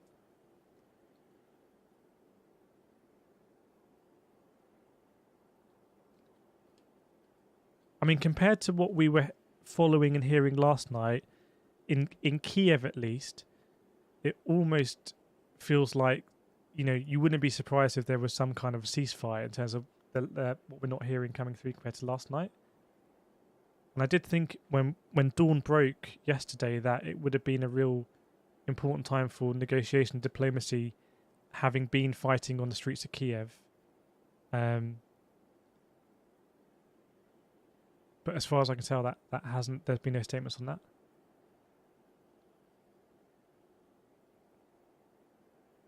Yeah, there's almost. In fact, I would say there's no chance that Russia wants to use nuclear weapons. But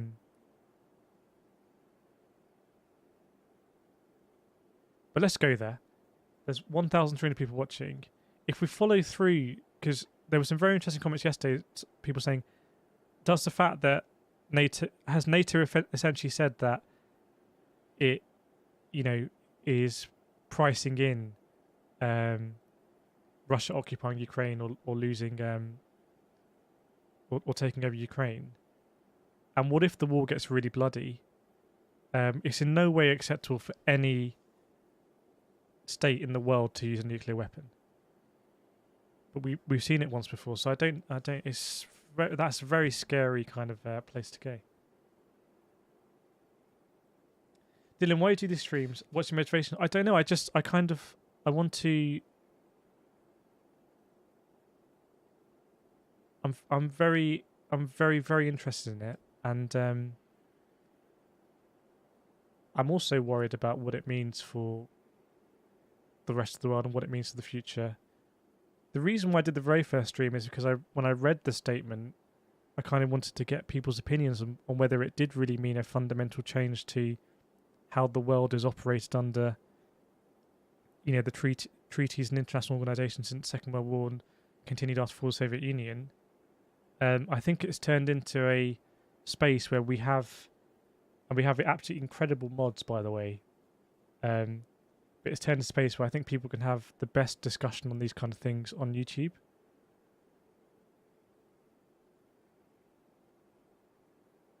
Last night was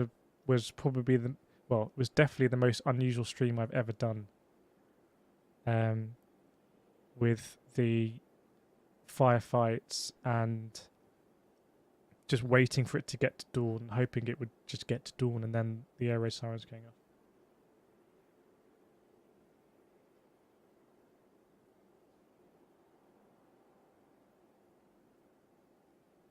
I think it would be completely and utterly unacceptable for Russia to use any nuclear weapon. And what I would really hate to see is some kind of saber rattling. Like we saw some videos the other day about ICBMs being moved around in Russia. Whether that was old footage, I don't know. But it's obviously very relevant and very prominent. I would hate to see that kind of stuff being flexed. Because we're in a situation now where things are escalating.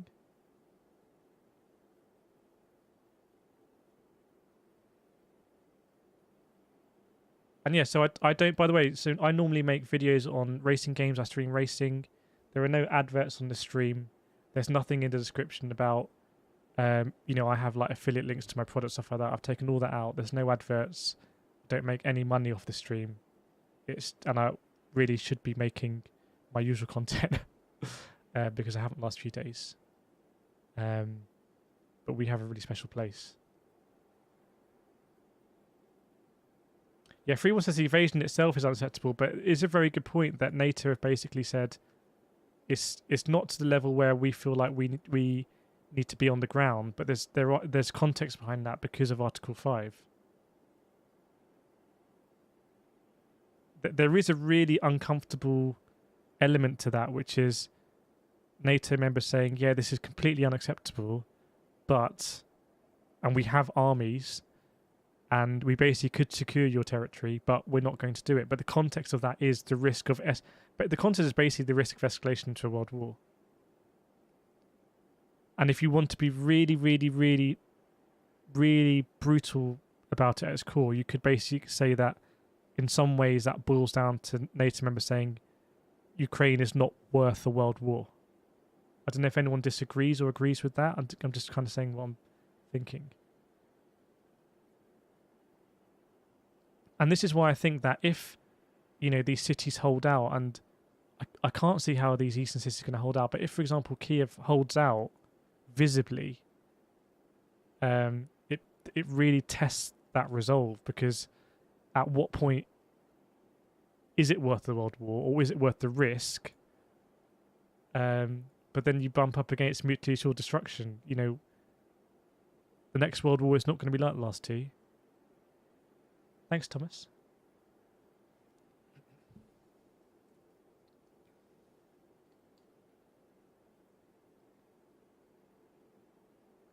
That is a really, really uncomfortable truth, right? Well, I don't know. I hate not sure about the word truth, but it's a really uncomfortable kind of logical thing.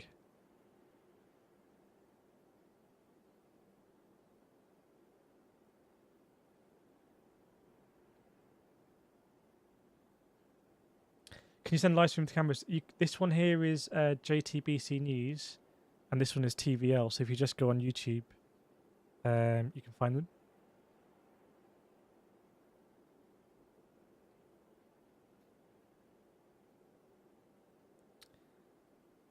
Mark, the world has to change one way or another. It's not very good. How do you think the world has to change? I think the world now is fun. I've said last two streams, the world has changed. The last time the world changed on a level like this was 9/11, and before that, probably 4/7. This moment, what's happening now, may even be more world changing than 9/11. Actually, I don't know what people think about that. But 9/11 felt like it, and what happened after was kind of a exercise of the international institutions.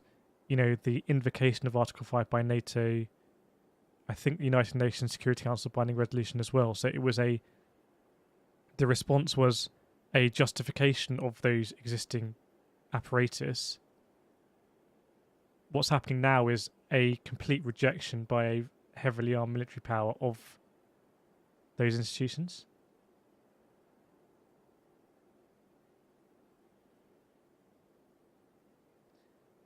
Ray says mankind would always be the way it is one way or other. There will be conflict in war. It depends if you like, depending on which philosophy you subscribe to. I can't speak anymore. For example, like Hobbes, the state of nature being nasty, brutal, and short. Then, under that kind of reasoning, the more you tear down international institutions, the more you descend down to the state of nature and core human traits, including weaknesses and a history of war. So I don't know.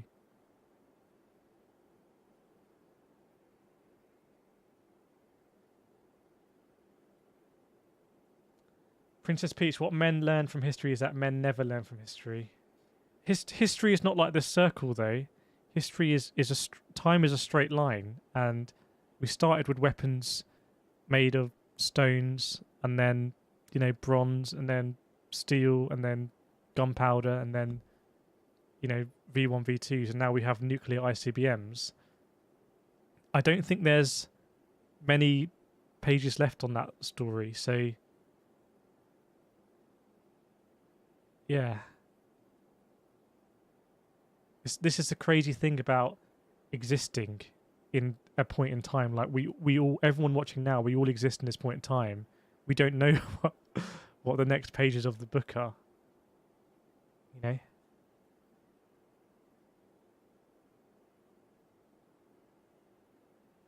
Let me just refresh my sources. I agree there is a lot to be learned from history, but in terms of the development of weaponry, I'm not sure I see that as circular.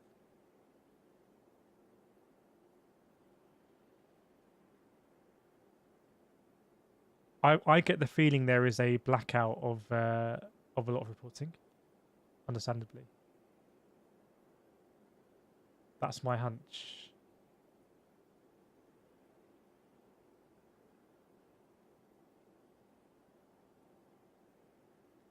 or which I say time is a spiral. Maybe that sounds a bit depressing, like spiraling down. But this is the thing about the, obviously, if you accept that it's human nature to war and conflict, basically, ultimately, because there's always some form of scarcity of resources, and there's always going to be a conflict over those resources. So if you accept that, and maybe you don't, and let me know if you don't, but if you accept that, and therefore it's human nature to war, and therefore in that process of warring, weapons are going to be developed and advanced and improved, and ultimately now we've got to the place that we have nuclear ICBMs, maybe in the future we'll have weapons that deploy from space that, even more destructive, I don't know, but that's where we are at the moment. The doctrine that has evolved with that is mutually assured destruction, which is basically that you can't use those weapons because if you use them, you won't achieve anything because your territory will be destroyed.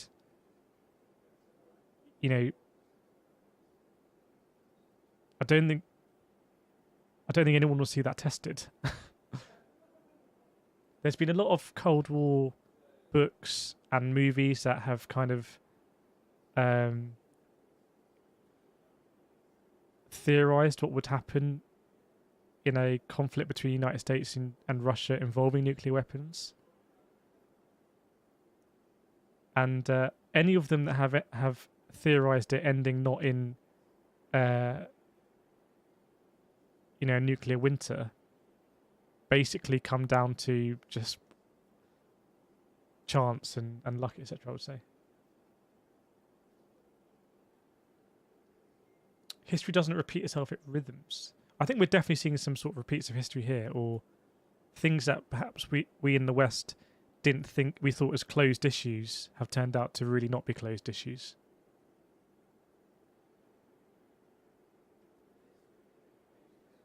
Define it makes me think the stakes will get so high that nobody wants to play. Maybe. I mean, it is pretty interesting that this war is still being fought mostly with people. Although, there's a US drone here that can stay airborne for 33 hours, and a pilot wouldn't be able to do that. There were reports today about a Ukrainian drone taking out a Russian supply train.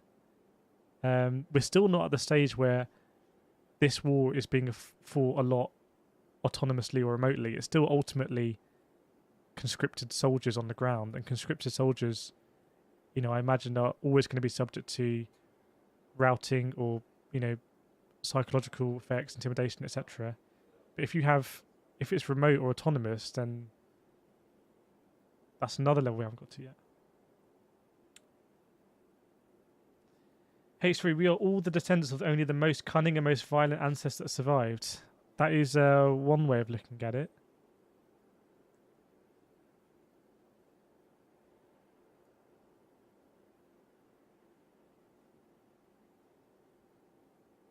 Lindsay, the conscripted soldiers that would be there. That's always been something that's been consistent throughout wars in history, is that it hasn't been about inflicting total casualties on the opposition. It's been about getting to that threshold where the opposition starts to rout, and that rout starts to spread, and then the opposition surrenders. So I think the Russian invasionary force is about 200,000 troops being reported. Ukraine wouldn't have to inflict 200,000 casualties to repel Russia here, or repel that force.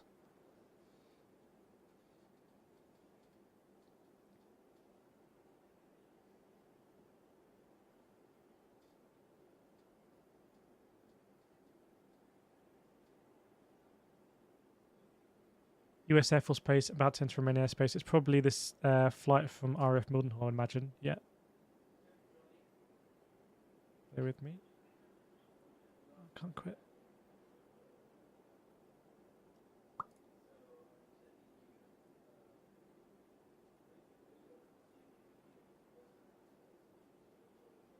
By the way, it seems like there's not a lot of reports coming out, so I suspect there's some kind of blackout, which I think would scarily mean that there's much more intense fighting going on. I'm not sure.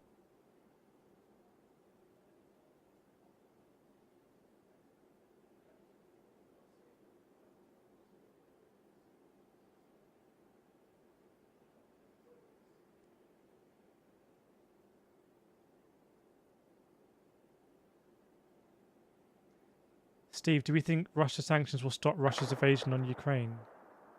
I don't know. The sanctions, I believe, are designed to, impose domestic pressure on the government.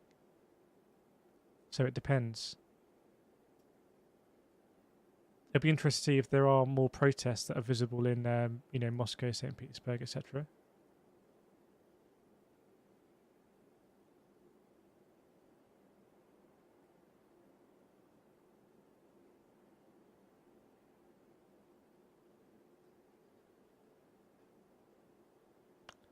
Thanks, Eric.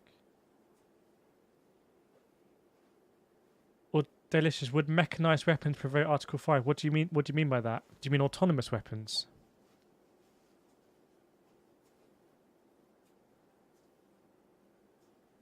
It's an if what you're trying to say is if with the development of autonomous weapons, if it's more likely for those autonomous weapons to come into conflict because there's no human cost associated with it, then it's an interesting one. I mean, when NATO was formed and the article, agreed and made part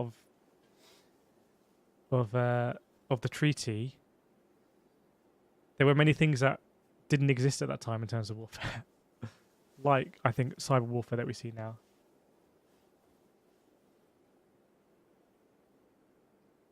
Yeah, sounded like a gunshot somewhere, but I couldn't see.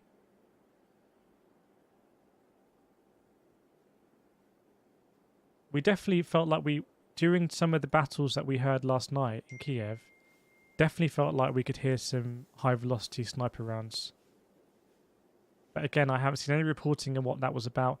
And it was very interesting that the footage of the tower block, the rocket making impact was at dawn. Because a lot of the fighting that we heard was at night time, and then that impact was in the daytime. This is one of the most unusual phases I can remember since we've been streaming.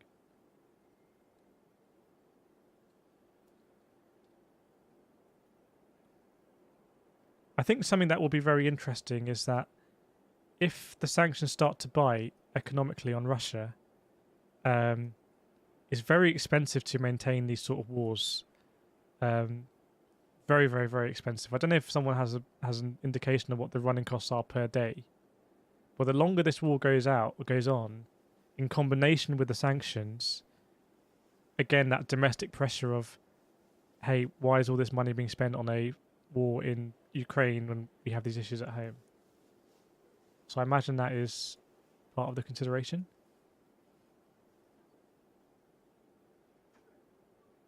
Yeah, I think on the map there was some kind of garrison behind it. For what it's worth, the Russians said it was a mistargeted Ukrainian, I think, anti-air rocket, which seems unusual.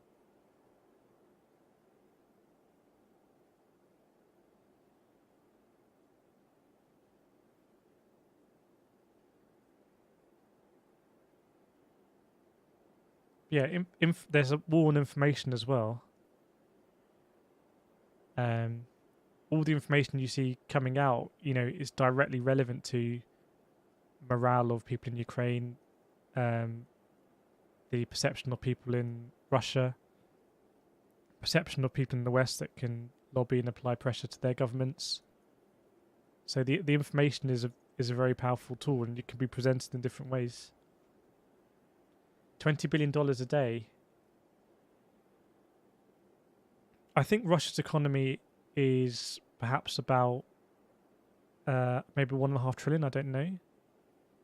Maybe between $1 trillion and $1.5 trillion. So if this war really progresses, then gets entrenched.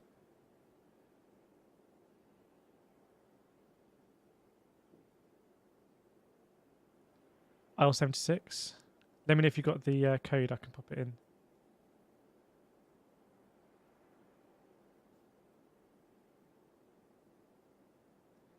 Mark, if you can print money out of thin air, it doesn't matter.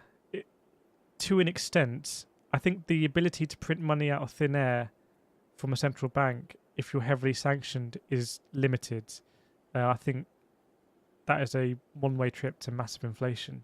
I don't know, I'm not an economic expert, but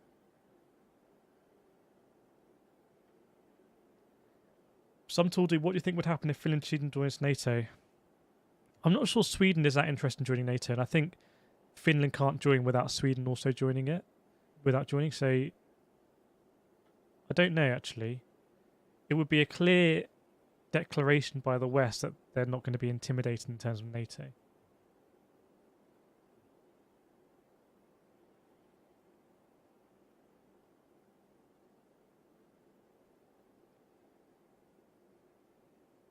But, you know, it might be a move towards a different sort of economic model even.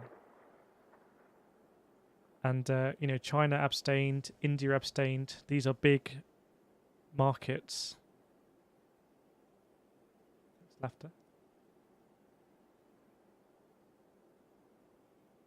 Try to grab it.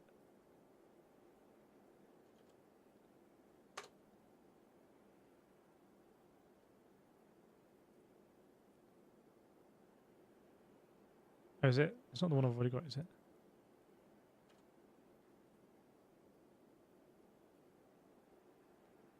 Can't pick it up.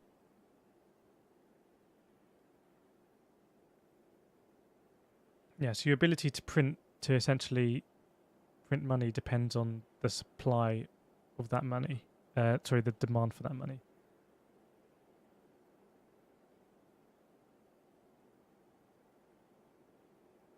I mean, it is Ukraine. It's Ukraine isn't a proxy war as such, because a proxy war strictly is when, you know, no superpowers involved. It's a step above a proxy war because Russia is invading Ukraine, and Ukraine is being supported by the United States and NATO. But it's a step beyond a proxy war. It's more significant than proxy war. So the sanctions will bite. You know, it's just a question of time. And the thing is, I can't. Can anyone foresee how these sanctions would be wound down? Because it feels like Russia was just really committed to basically not abiding by, you know, the current institutions, international institutions.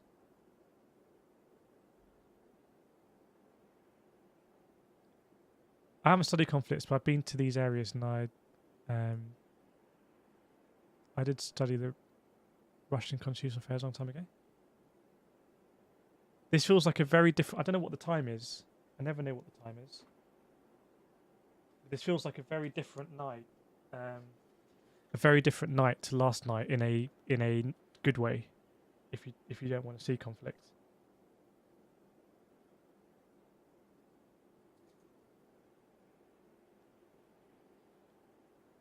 Edwina, I'm hoping the United States does not get involved in any way. I'm guessing you mean militarily. And that is almost certainly not going to happen because of Article 5. And for other reasons.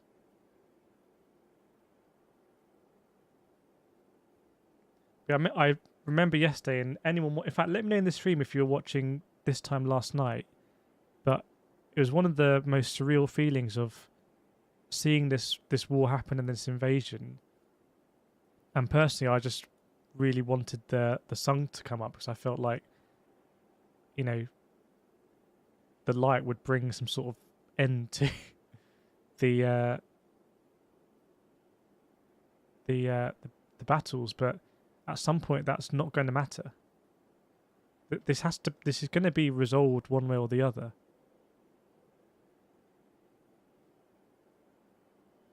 Yeah, the fighting last night was along this boulevard. Some of it was at the Z and then progressing eastward.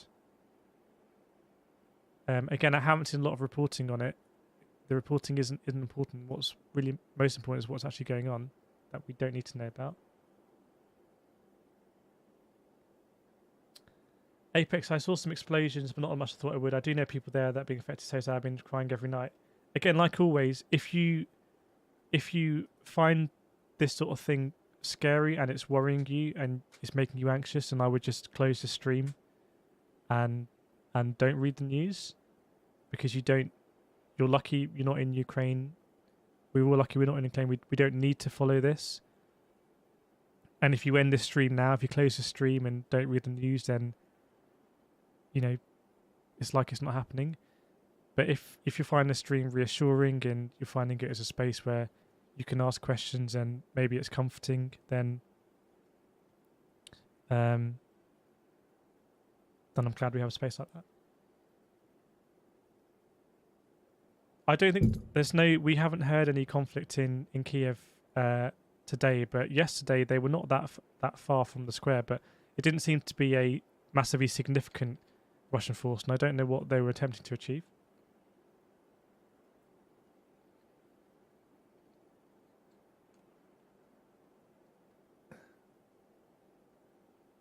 Or it was talking to my girlfriend in California last night. Even she's worried that things escalate. Yeah, I think so. For anyone watching, and I don't know how people got watching. 1,001 people watching. So just another. We speak about this a lot on the stream, but basically, if you're wondering what's going on and how it may escalate, I think it's very important to understand that NATO. So Ukraine is not part of NATO. Whereas Estonia, Latvia, Lithuania, Poland, UK, US, all part of NATO. NATO is a collective defence alliance. Question marks about whether that is seen as a security risk for Russia, but it's a collective defence alliance. And basically, if any NATO member is attacked, they can invoke Article 5 of the NATO treaty, and every other member of NATO has to come to their aid. It's only been invoked once in Afghanistan after September 11th. But basically, it's a pretty sure... if it's invoked against Russia, then it's a world war. And that is a very significant reason, that I would say pretty much the main reason why we're not seeing NATO members provide military support in Ukraine. Ironically for Ukraine, if NATO didn't exist, that would be one reason that Putin couldn't use a justification, and also it would be more likely that actually they could receive military support. But because of that, that's why it's very unlikely that any NATO member will be attacked by Russia, because Russia will know that the retaliation would be all NATO members joining the war against Russia. And that's why NATO members don't want to kind of provide a situation where there's a risk or a chance an accident could happen and we end up in a world war situation. So I don't think your girlfriend has to be worried, basically. Yeah, it's been 2 hours since last official reports of action in Kyiv. Okay. I think there's some kind of blackout. Hopefully the stream is steady, by the way. We had some real bitrate issues earlier. Flamingo, this makes me anxious, but I want to know what's happening, not out of fear, but out of hope, please. Yeah, if you are enjoying it here, then this not down to me. I'm a racing driver. I normally stream racing games, which seem a little bit, has definitely been put in perspective, but it's really down to you, and it's also down to the mods. And all my mods are mods from my racing community. So I asked them the first day. I said, hey, I'm thinking about doing a stream on this, and the mods said, hey, yeah, we're happy to help you, and the mods are doing a lot of work behind the scenes.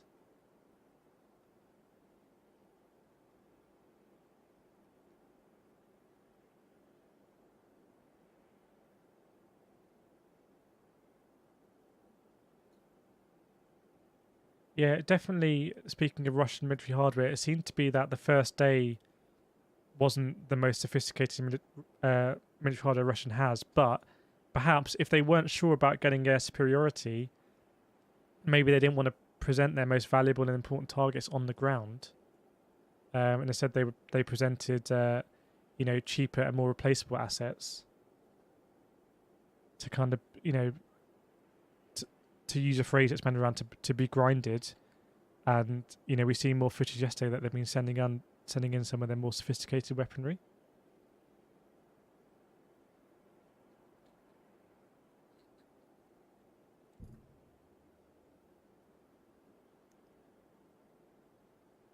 Where is that Russian plane flying? We've lost tracking now, but I think it flew into Belarus or turned transponder off. I don't know.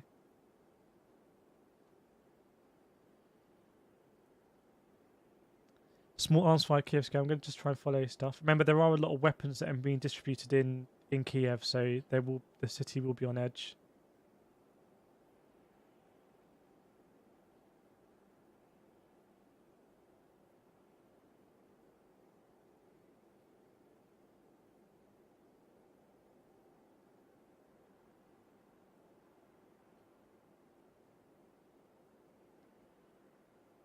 I'm not sure this this drone needs refueling. It's got a 30 or 33 hour capacity, I understand, that it can just fly back to Malta where it's been coming out from.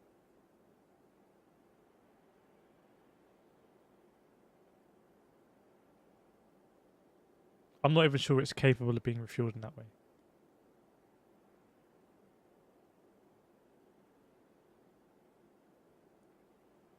Jimmy, have they made any progress since the time last night? It's important to remember that although we focus on Kyiv, these are in the east of Ukraine, Sumy, Kharkiv, Donetsk, Kherson, Mariupol. These are such important targets for Russia, surely, because to progress in this invasion, you can imagine they really need to capture some big population centres, some cities. Sorry. And that would really demoralise, you'd think, kind of the Ukrainians in Kyiv, for example. They really need to have a big success and then publicise it. There is a question that, when I was watching Russian news earlier, they were heavily focusing on Donbass, which has been presented, I think, more domestically as the pretext for the incursion. They don't call it an invasion. How they will kind of present why they're in Kharkiv, I don't know, but you have to imagine the fighting here must be incredibly intense. Yeah, it can't air refuel. Super, they capture Kyiv. I imagine what Russia really wants to action is some sort of regime change. You've got to remember that in Ukraine, the state has at times been both Russian-looking and both European-looking. There was Orange Revolution, Maidan in 2014, and I imagine they probably want to kind of enact some sort of state that would be more Russian favourable.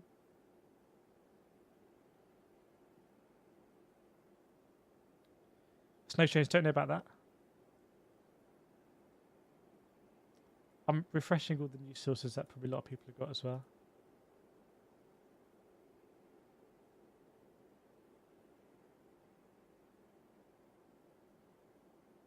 Sean, so theoretically, couldn't the United States do bombing runs on Russian ground forces use stealth bombers? Absolutely not. I think it's, to the extent to which there's small special ops teams on the town, on the ground even. Remember yesterday, it was reported that the US offered to extract the Ukrainian president, which would have involved US forces there. But yeah, absolutely not. Said, I think. My opinion. I don't know.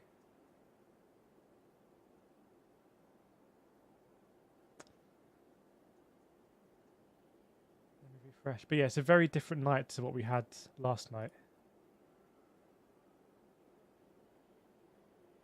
The last major news we got was both heavy shelling in Kharkiv in the east, very close to the Russian border, and also this oil depot or refinery file that we can see here to the southwest of Kyiv. There's also some chatter about Russian strategic bombers in the air, but Russian strategic bombers are always in the air. So to what extent that's connected, I don't know.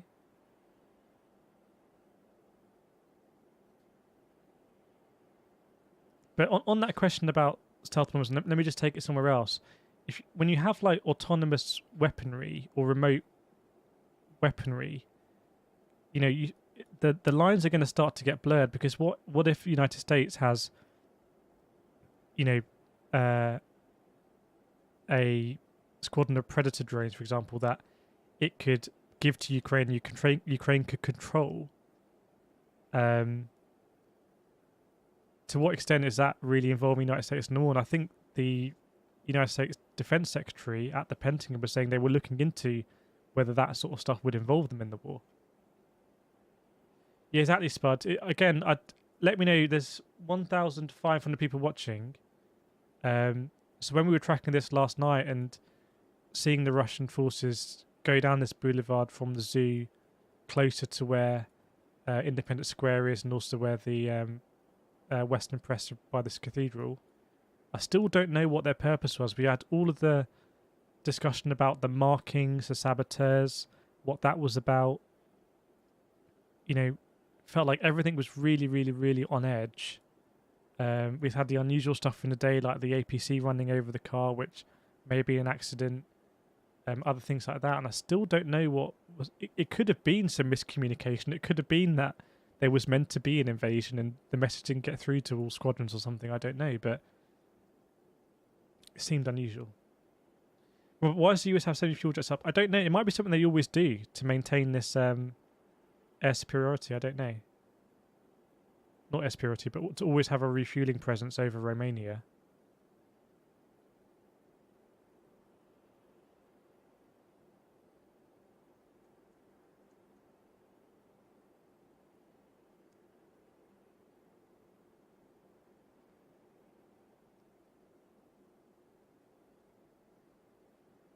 So yeah, it feels like a very different night in a good way. Jamie, can you explain a bit about Flight Radar? Flight Radar is only tracking when transponders are turned on by aircraft. So, you know, military aircraft can turn on their transponders and they'll do it when they're over civilian territory. But right now over Ukraine, you know, no military aircraft is going to be turning on transponder, though we have seen a few turn on their transponder. We've been seeing a few Russian Il-76 transport planes going in through Belarus.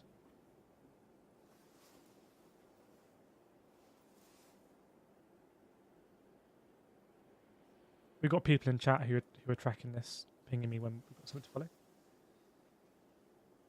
What if the fire spreads across Kyiv? I don't think that's going to happen. Right, we've lost this feed for a second. I could hear some rustling.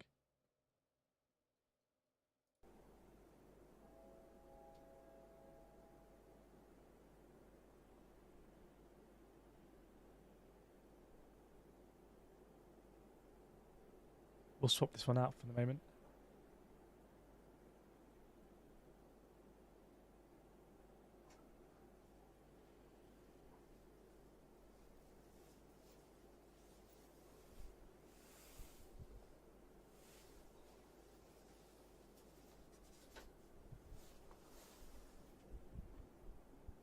How important was your depot? I have no idea. I mean, all I know is that this airport was it was seemed to be very important yesterday. There were reports that 2 Russian cargo planes had been shot down near this airport.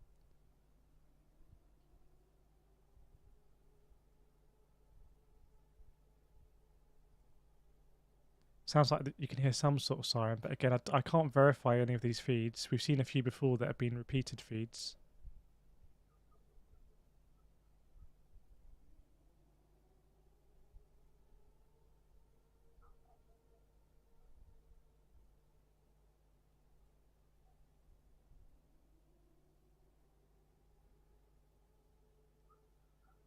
See, I can't confirm any of these feeds. The only one I really felt comfortable with was the this one here.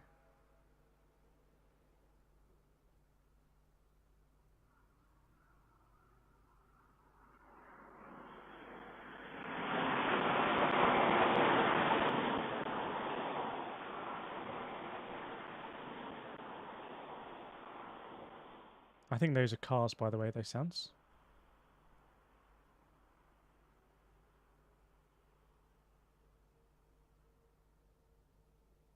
If they turn the transporters can still be tracked, I think they're like the US military also will track them, but this is just a civilian site that tracks you know, publicly available transponder information. This is not a military site or anything like that. The reason why the transponders are turned on mainly is to avoid incidents with other civilian aircraft. Dana, how close is Chernobyl? Chernobyl is north of Kyiv, and that was captured by the Russian forces on day 1. There was some imagery put out today about there's some security arrangement, but there was some dispute about the imagery. You could see some stuff in the reflection of a window. But basically, it was important, I think, because it's on the way from Belarus to Kyiv.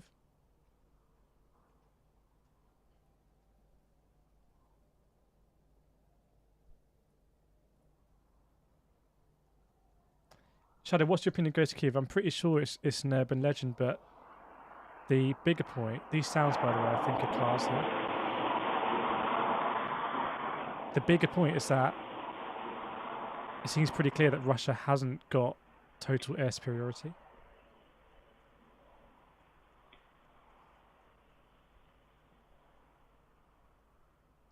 Next, Ukraine is unlikely to win this war invasion. They're vastly outnumbered, but they're defending heroically. The only way they could win would be Russia retreats. So again, when I said my first stream was out, I didn't see, this is like 2-3 days ago, I can't remember. I didn't see how Ukraine could really repel this Russian invasion.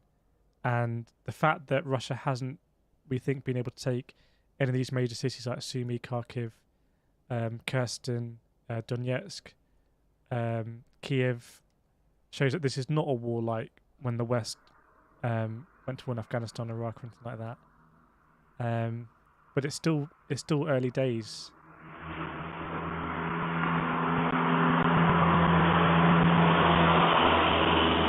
You know, we're all experiencing this together, live, and I think that has an unusual effect on how we're kind of perceiving time. But it's still very, very, very early days.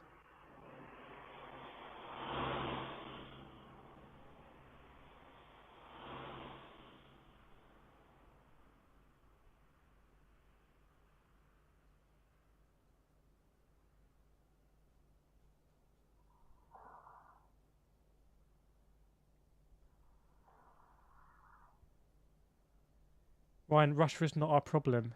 I think there's different views on that. Some people have views of, you know, what happens in world geopolitics and relations is very important, and for some people, yeah, it's, you know, in terms of distance, it's a long way away. I think there's nothing wrong with either of those views. It's just people think about it in different ways. We've got a lot of people watching the stream who say they're from California, Bolivia, India, Peru, you know, all over the US, and still feel very, very connected about what's happening because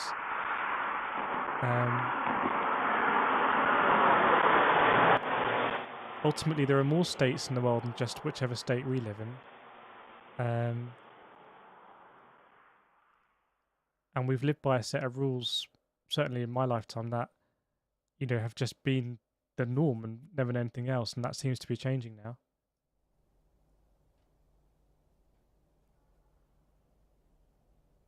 Steve, where is Russia pinpoint their main attack? There seems to be two fronts. You have an eastern front, and it depends whether Russia thought that they would make easier ground here because the civilian population would be more sympathetic to them.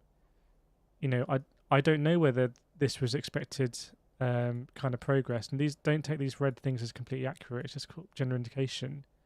But there's kind of an eastern push, and separately there's been a very quick push to Kyiv through Belarus territory or from Belarus territory. This kind of pincer movement. You know, for example, over this river here, I think there was a bridge blown up by Ukraine to slow the advancement.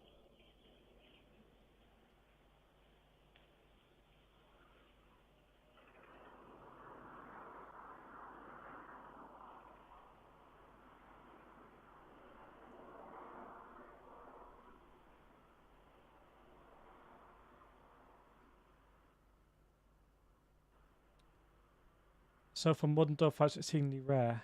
Yeah, it's extremely rare to see any dogfights. I know there was some footage circulating earlier. I don't know whether it was a dogfight or not. There's been a lot of fake aircraft footage taken from, you know, video games that I know and have played. It's very easy to kind of fake that sort of footage. But if there are dogfights going on or air-to-air engagement, then that sounds like a massive underestimation by Russia of Ukraine's aerial capabilities and capability to maintain airfields to supply and restock and refuel aircraft.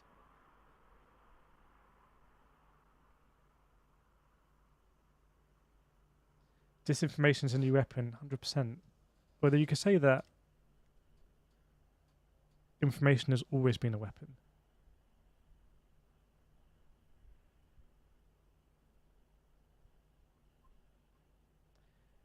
Legalize Ukraine won't win, neither will Russia, and Russia will give up. I don't think anyone wins now. I don't see how the only way I can see this de-escalating in a way where both sides save face is that if Ukraine signs some sort of agreement, say it won't join NATO, and maybe agrees to some new borders here, and then Putin can go back and say, yeah, the things I said, were unacceptable to Russia in terms of NATO expansion and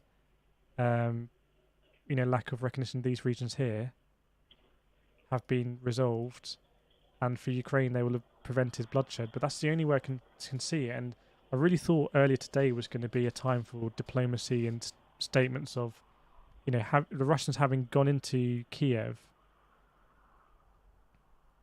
would have been the time to do it, but I haven't seen any major statements. I think that Turkey and Azerbaijan were proposing talks, but again, just because I haven't seen anything doesn't mean stuff hasn't happened. It's not important whether we know or not, it's what's actually happening. Still quite slow on the news front. Definitely very different to yesterday.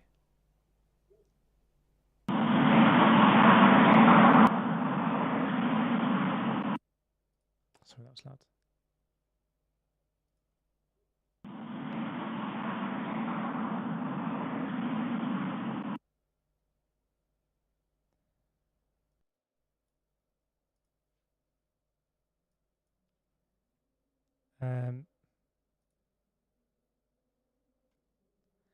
Wim, how long can Russia sustain this? I don't know. What I would say is that if Kyiv does hold out, and the longer it holds out, and question marks to what extent it tries to maintain a boundary, because the further out it tries to maintain a boundary, the easier it is for Russia to use weaponry that is more devastating and less accurate. But if it becomes very, very difficult for Russia in the centre of Kyiv, because this is a European city with European back streets and everything, then the more those images come out to the West, it's gonna put Western nations under intense pressure. To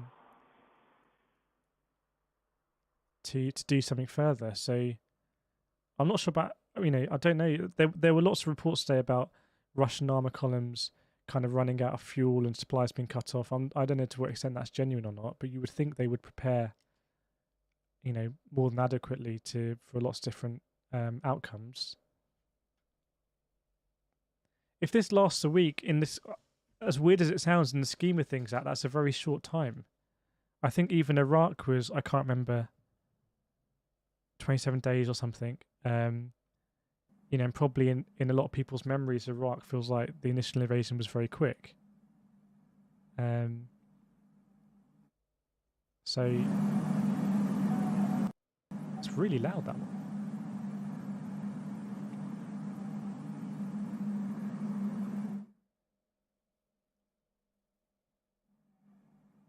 Connor, at a price of $15 billion a day, Russia cannot hope to maintain invasion past 10 days. That would be incredibly short. The only thing I can think, and I've said this before in the stream, is that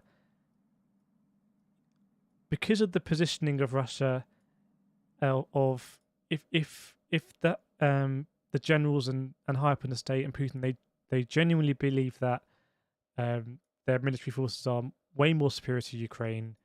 They intrinsically are entitled to some of this land. The Ukrainian government is illegitimate. All these things. I don't know how free the kind of generals and the strategists would be to say, hey, actually, our force, we're going to struggle here. We would need to think differently. I don't know how palatable it is in that environment to really scrutinize and criticize your own capabilities, or if this is kind of this bravado and hubris that the Russian forces are the best in the world, that you kind of commit them on that basis. And hey, yeah, all these civilians in eastern Ukraine and in the Donbass and in Luhansk, yeah, they're going to really welcome the Russian forces. And when I was watching Russian news today, they were talking about civilians that had gone into Russia, saying they were glad that the Russian forces were coming, and as all that stuff you might expect. But if it turns out that's actually not the case in terms of the Russian military capabilities and the propensity of the civilian population here to welcome the Russian forces, then that is a really different kind of war than what they would have anticipated. So I don't know. The irony is that Western intelligence, I think, has had a really bad reputation in like the last 20 years or so. Like Western intelligence has been trashed. But I think here this is almost like a don't know what the word is, like a vindication or a resurgence of the accuracy of Western intelligence, because they seem to have called this one step in advance, and that's just what they say publicly. So I'm sure on the first day, the Ukrainians would have been massively assisted by, Western intelligence, particularly when it came to Russia really identifying this airport as of strategic importance, and Ukraine seemed to be able to repel it quite effectively. Yeah, I've seen that Russians fired at a radioactive waste disposal site. I don't know about that, but I have seen that report. I'm pretty sure most things are under blackout conditions now, which is obviously the most important thing. But yeah, earlier today, it looks like Swift was confirmed, that we were talking about yesterday about whether that would be approved.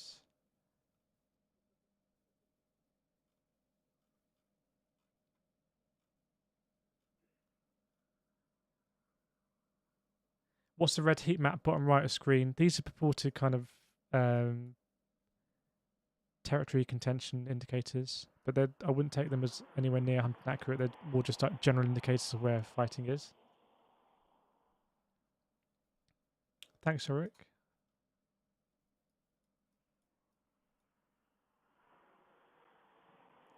Dave, several streams just gone offline. Okay.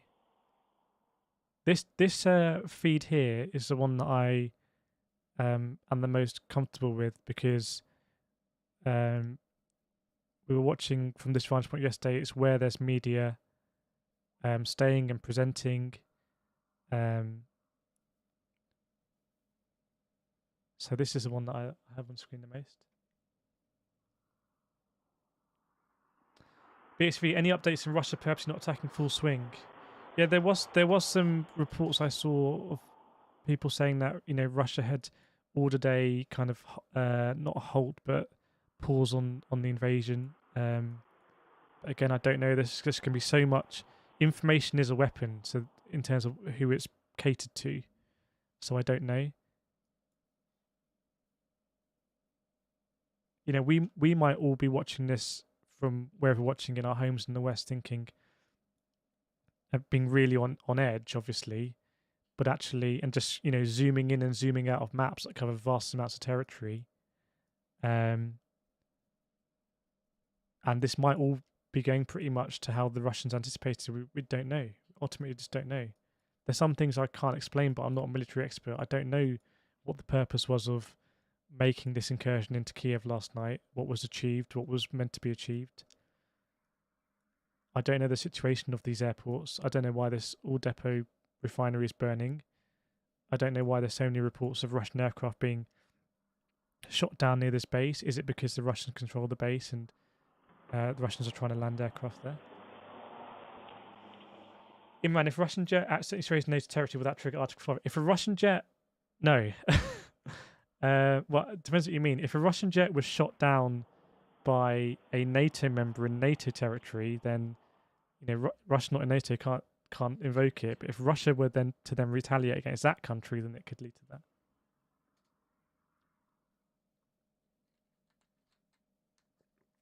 I suspect, and I might be wrong, one of the biggest factors here, because we currently live in this age where it's soldiers fighting these battles, it's human beings in the tanks holding the weaponry. I strongly suspect it's going to come down to resilience, psychology, and whether routes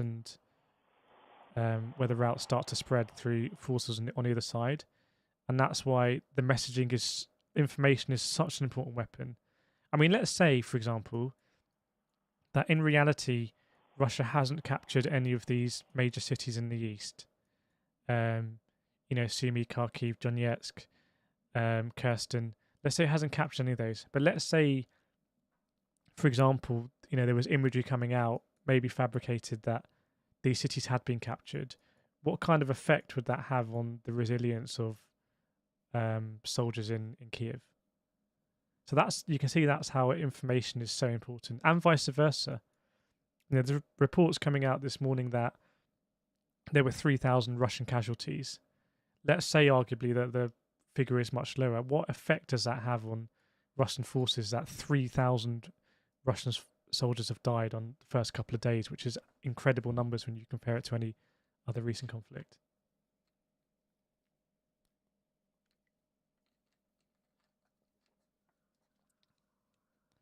It's like almost everything you see is a weapon. It's crazy.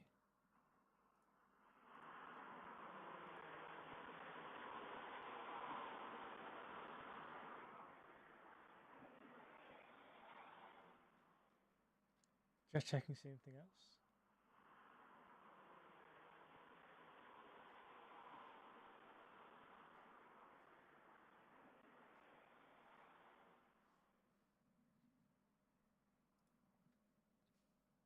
Katie, any there's been any recent videos on psychology? I think there was a meeting that a Russian minister had with a Finnish minister, and there was a question about psychology. But again, that's part of the information war, I guess.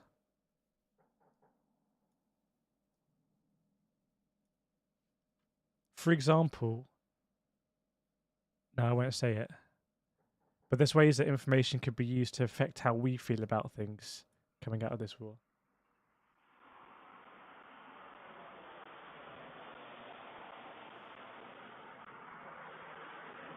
Yeah, I'm hoping, I don't know how many people are watching, 1,500 people. I'm hoping that for everyone that here, it's a kind of space that is more comforting and reassuring, and maybe a place you can ask questions that you want to ask that you can't ask in other places.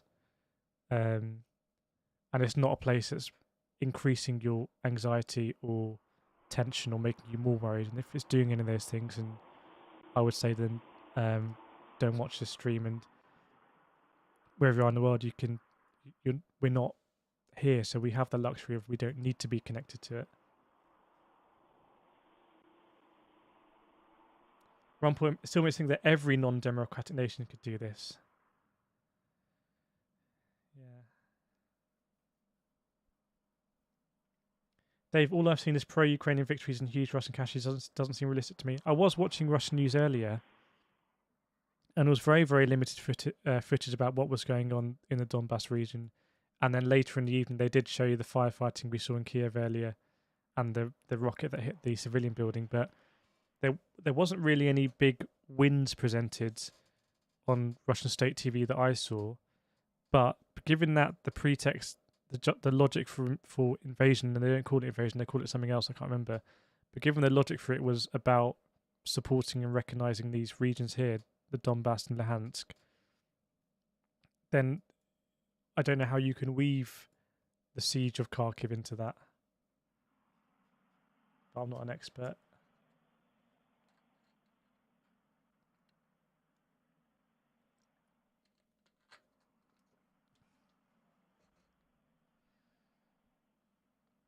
Legalized. I'm from Portugal. It's one of the most distant EU countries from Ukraine, but this feels like an attack in my backyard. We're not that far away. EU's small. Yeah, it's weird in this world, and it felt more surreal last night when we were watching and listening to the incursion into Kiev. That we all sat behind screens, but we can look through these. It's like a one-way thing. We can look through these screens and see, a European capital being besieged and being invaded and war on the streets. But it's a one-way thing. The Ukrainians can't reach out or speak to us, and it's very surreal. It's highly unnatural, I would say.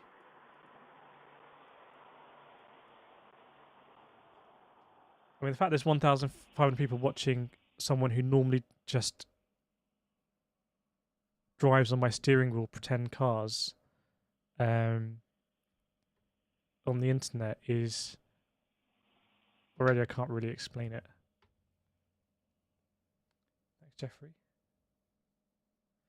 Imran, why did India abstain? I think it comes down to kind of spheres of influence, and Russia vetoed, China abstained, India abstained. India, I think has a lot of military supplies from Russia, possibly chemical supplies as well. Geopolitically, the US was a lot more allied with Pakistan, although I think that changed after they found Bin Laden in Pakistan. But historically, US has allied more with Pakistan, and there's been a vacuum, so Russia is allied more with India. But India's a bit of an unusual player on the world stage. I don't think they're that reliable as a partner. It's culturally very different. Whereas China has often been much more aligned with Russia in terms of Security Council resolutions and voting and stuff like that. Welcome, Ray. That is true. I saw Imran Khan, the president, the Prime Minister of Pakistan, was in Russia. But there's big geopolitical changes in this part of the world. But culturally, I'm not sure this part of the world is really that concerned about geopolitics.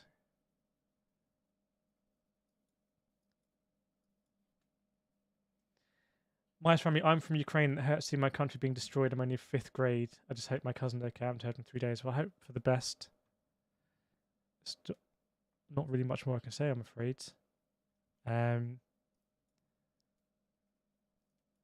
not really much more I can say.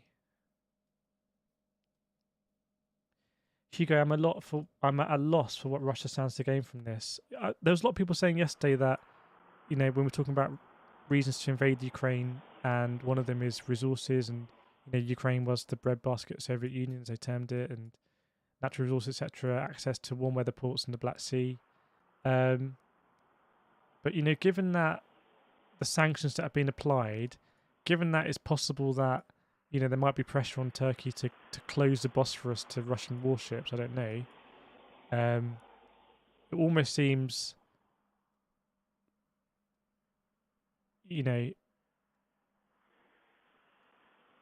futile to do that. Like, any gains you have from increased amounts of resources is counteracted by the fact that there's sanctions, and you maybe can't sell those resources to the West. The stream isn't sponsored by anyone, actually.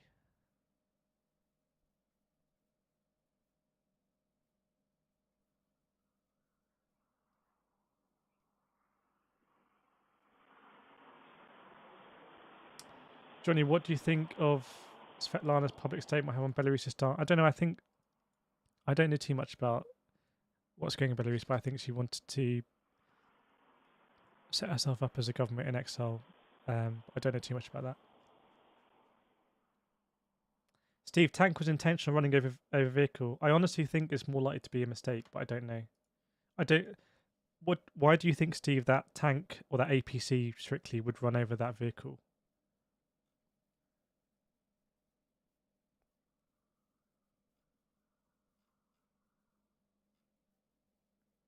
My position right now, the time in the UK is 2:30. I kind of feel hopeful that we're going to see another dawn in Kyiv, and there's not going to be intense fighting. But I really don't know what's going to be going on. I can only imagine the fighting in these eastern cities is very intense. They feel more distant to what we see through feeds and what is reported in the West. They do feel more distant. They're not names that you would see in news reports and in culture that much before compared to Kyiv.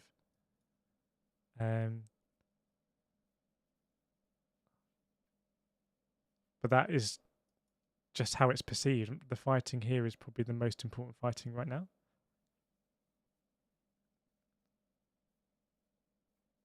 What was that question? How will the UK manage to import additional weapons they promised Ukraine? They have said that they're providing support to supply the weapons as well. I imagine there's going to be a corridor with Poland. Question marks about whether Ukraine retains any access to the Black Sea.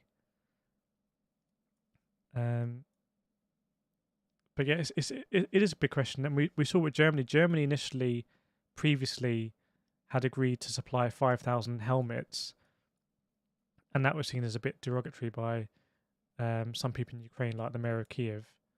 And today or yesterday or last night, whatever time we are, Germany had increased that, or said for the first time they're going to provide actual weaponry to another state, so anti-air Stinger missiles. But it almost seems a bit late. I don't know. But I was saying that the mobilization that we saw, when we were streaming when we were streaming the second night, maybe either first, second, I can't remember. When we started streaming, the position was if you have a Ukrainian passport, you can go to your local barracks and be issued a rifle, and then the position changed to if you're 18, 16, you can't leave the country, and then it changed to mobilization, report to your barracks for conscription.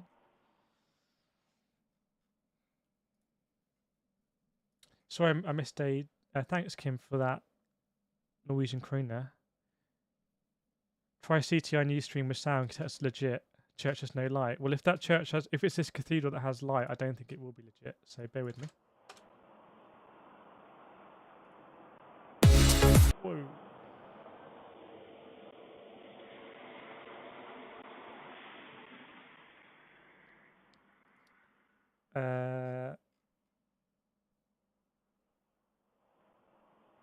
I can't see it, I'm afraid. So.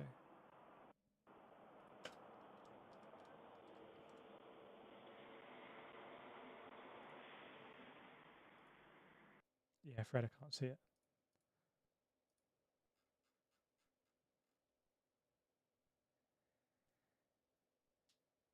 Yeah, that in the morning when we had it was so intense. Well, this is frozen, but this is a aggregated stream.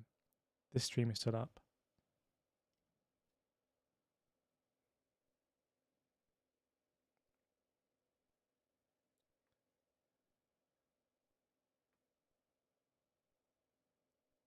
Imran, you can tell this is going to turn to possible quagmire for Russia. If the flood of weapons creates an uncertainty, you might start seeing new national extremist groups sprouting out. I don't know, but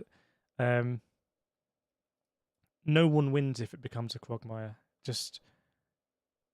I don't view it as, if it becomes a quagmire, then maybe Ukraine will win. I feel like no one really wins, but ultimately, if the Russians end up retreating and Ukraine maintains control over the territory, then you can say that's a win, but at what cost? Thanks, Miles Family Gaming. Steve, the video of the tank seems to show the tank veering off towards the vehicle, then the tank seems to sit on top and back. But what I don't know if I didn't see it, but what's your logic as to why the tank would do that? I'm not saying I have a right answer. I'm not saying I don't know, just asking. Alright, let's reload. Thanks for the update. It's also connected to another incident with a shooting with a truck with an anti-air gun on the back on the other side of the road. So there was gunfire at the time. And that's why I think it may have contributed to being an accident, but that's just what I think.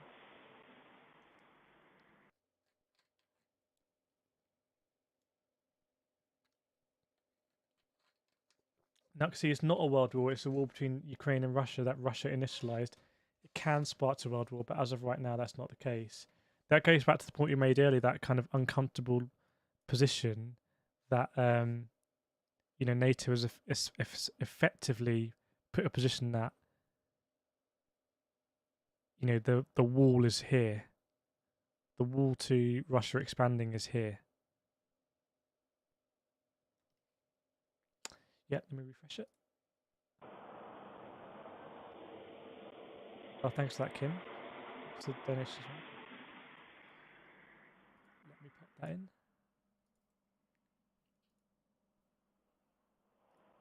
If I can't find it, I won't go to it.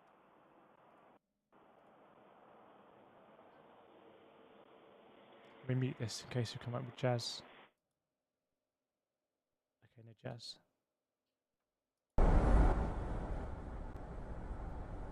Yes, I can't verify this because it looks to be I think it might be a Taiwanese site actually. Question marks why there's, I don't know, we've got Korea, we've got Taiwan.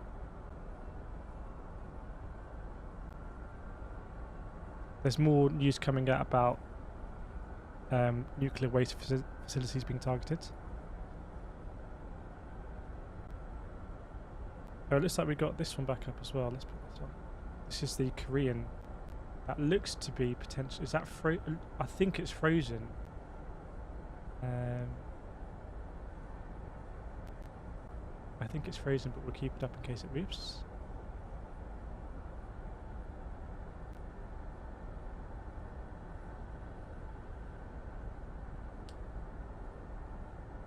Unknown, it's a real bad showing in Russian military capabilities. I honestly think it's too early to tell. It kind of doesn't matter what's happened day 1, 2 or 3, it's how the war concludes. But yeah, there have been some things that haven't looked, they definitely haven't looked to the equivalent of when we've seen Western troops go into, say, Afghanistan or Iraq. And it's possible that Russia doesn't have the same capabilities to conduct operations at night. Certainly what was going on with the markings that I still don't understand seemed relatively unusual. What we saw at the airport didn't seem that sophisticated.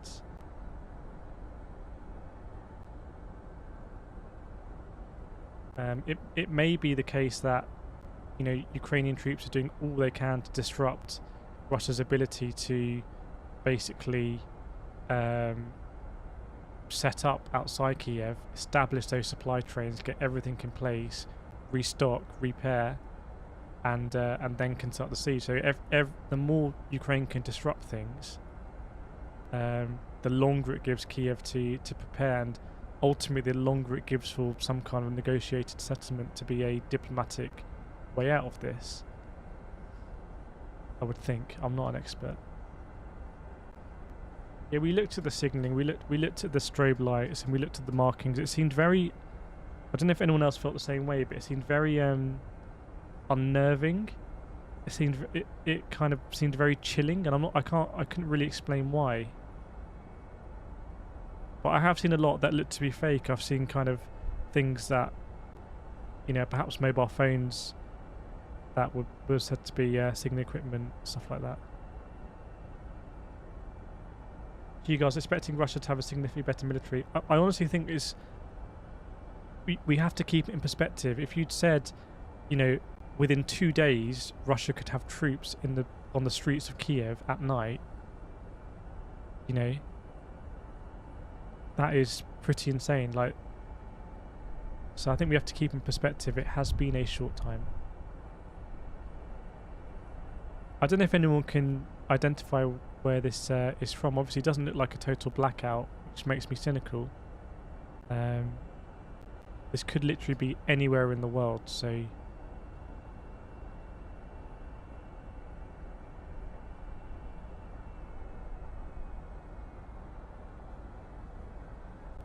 interesting why that stream seems to struggle.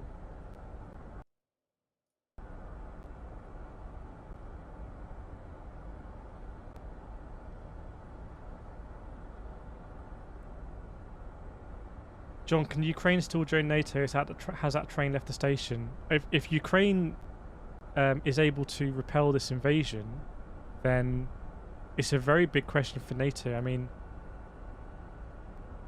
because, you know, NATO really, you know, NATO was set up as a security pact because of the Warsaw Pact, or, you know, they're two opposites, and there were arguments saying NATO wasn't really relevant anymore after the Soviet Union fell. I think it now shows that NATO is definitely very relevant, extremely relevant, and, you know, what should NATO be doing to kind of maintain that security?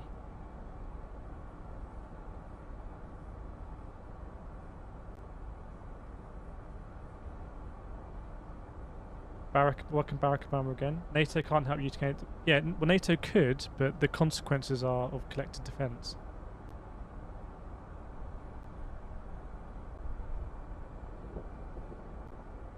Yeah, I saw some messages from the Ukrainian president today about speeding up any accession to European Union.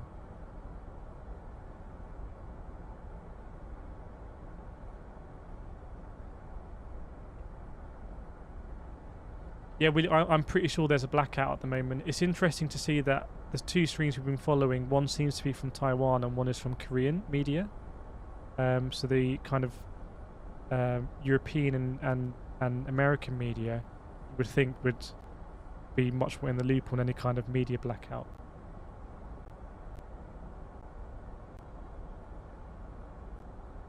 I'm gonna let that one load.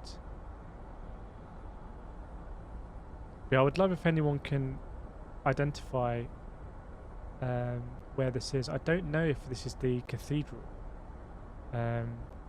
Looks like you can make out a kind of the top of a cathedral, like golden, and then there is this kind of parkland behind it. So I don't know.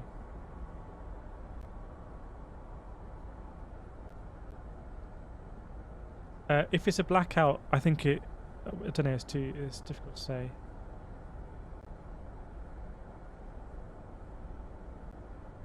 Thanks, Kim. Keep having a look. I don't know which plane this is. Okay.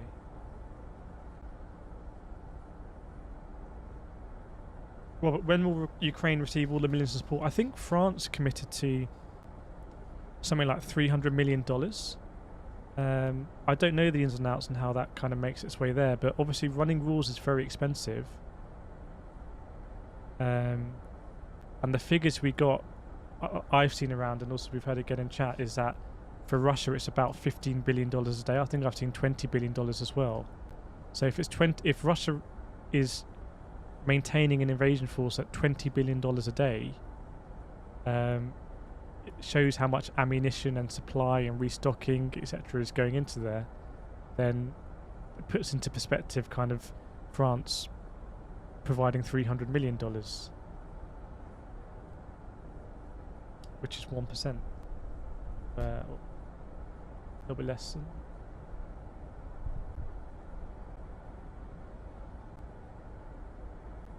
Okay, understood.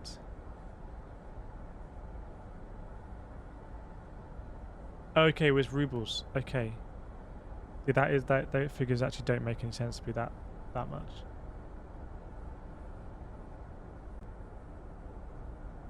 But again, I don't know.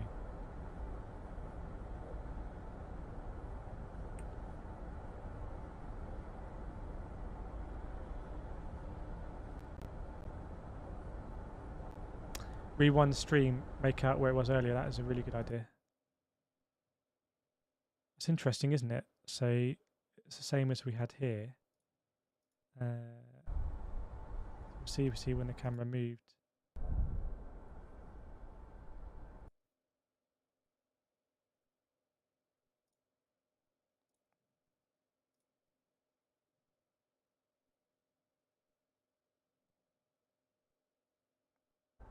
Yeah, it looked like it had froze, so can't see. It looked like it actually might have changed the feed, so this might not be the same camera.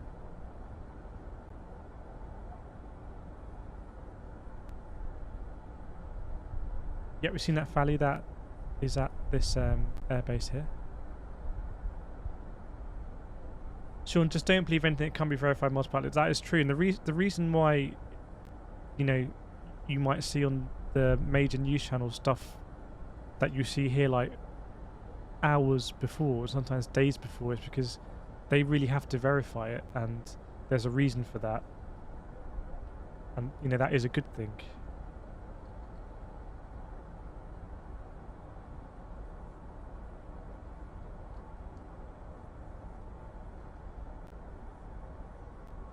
Unknown, they will not be able to hold Ukraine with an economy the size of Italy.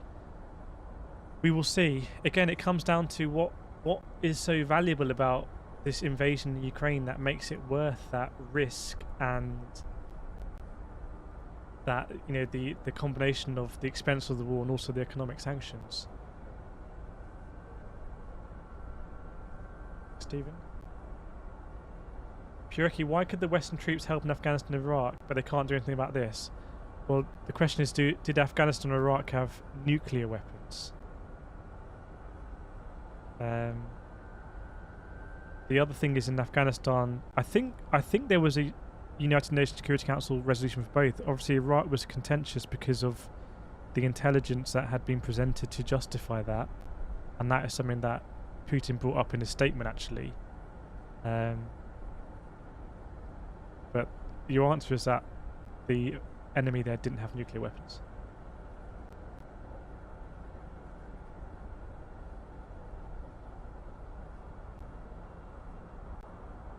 And also, in the case of Afghanistan, the United States had an attack on its soil, so it could invoke the article.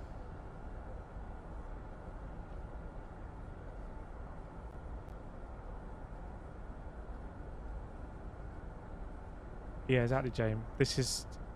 There's no bigger... If this... It just can't afford to escalate, really.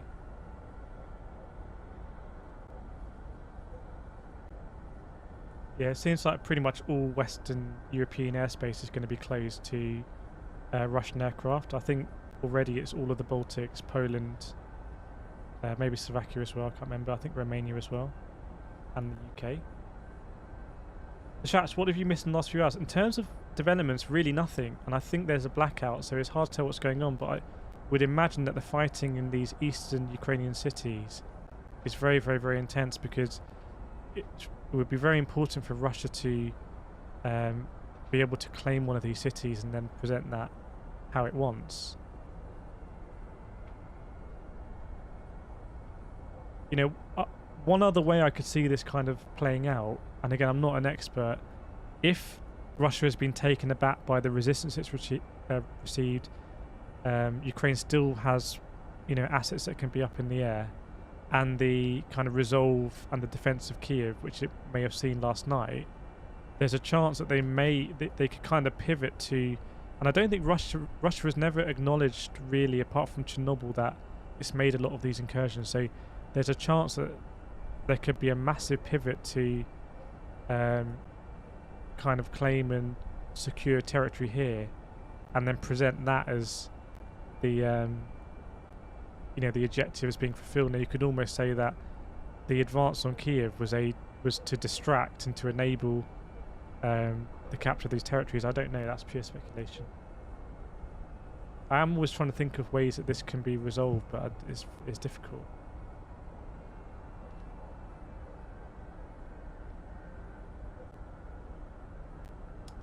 Thanks, Kim.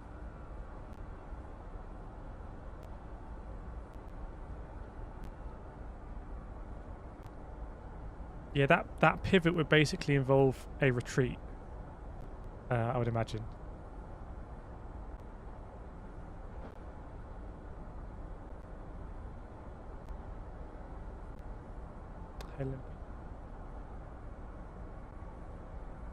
Sierra, do you think there have been any ramifications of the damage caused to Turkish ships? I think it was I think it was Japanese and Moldovan. Moldovan is very much in the Russian sphere of influence anyway, so, but I don't think so, no. I know Japan has joined in on sanctions.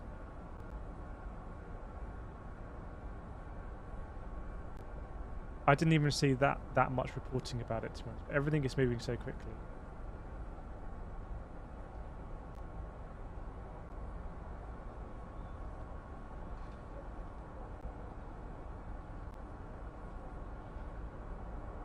Yeah, it looks like diplomatically Macron at least is applying pressure on Belarus. It's a very interesting point. The siege on Kyiv, the attack on Kyiv, would not be possible in this time frame without the access to Ukraine through Belarus or Russia. So if you can apply enough pressure on Belarus and kind of cut off Belarus, then you put Russia in real trouble. It's almost like, you know, if Belarus is weaker than Russia, if you can apply enough pressure here, then that's very significant. Again, I don't know how that would play out.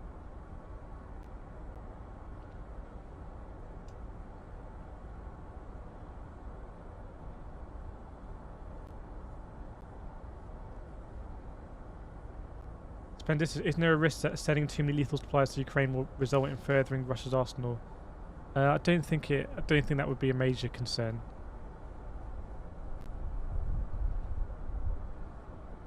Obviously, you wouldn't want to put in anything massively advanced, and that you wouldn't want to be captured, but reverse engineered, etc.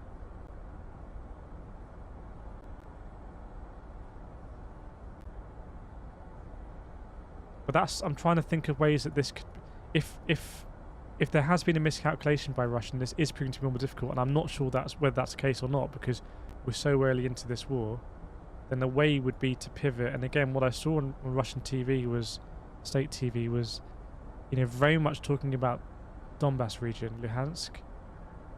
And it's almost like the statement that Putin made just put out so many different pretexts. Donbass, failure of the international organizations, eastward expansion of NATO. There's so many things put out there. It's almost, again, it's just how it's justified to. That would be a very interesting scenario if Putin could justify domestically that objectives had been achieved, and parades and what a success for the Russian military, and just not talk about what happened here, or phrase it as a distraction. This is all complete hypothesizing. But again, I don't know. Let me know in chat. There's 1,400 people watching, so let me know if you, honestly, what are your ways that you could foresee this de-escalates? Is there any way that this can de-escalate now, or is it just way too in because Putin is too committed?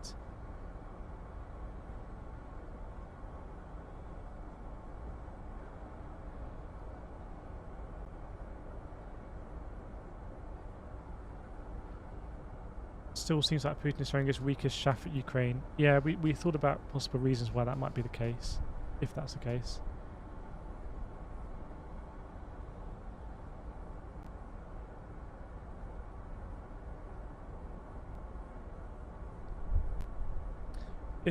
I've seen a lot of questions about Belarus. It's an interesting point if NATO really applies pressure on Belarus, because what if NATO really applies pressure on Belarus, including militarily? And if you get to but the thing is, the position is going to change, because if Russia's able to kind of control this region, then it doesn't need the Belarus corridor. It can maintain the supply lines this way.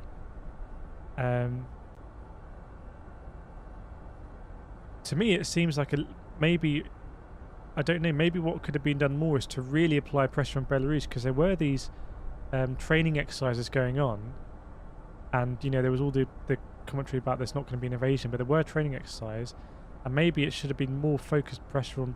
Maybe it was going on as well. I don't know, but it seems to me that if you could separate Belarus from this, then it's a very different war. Then you have a war that really is about progressing through from the west, from the east, sorry.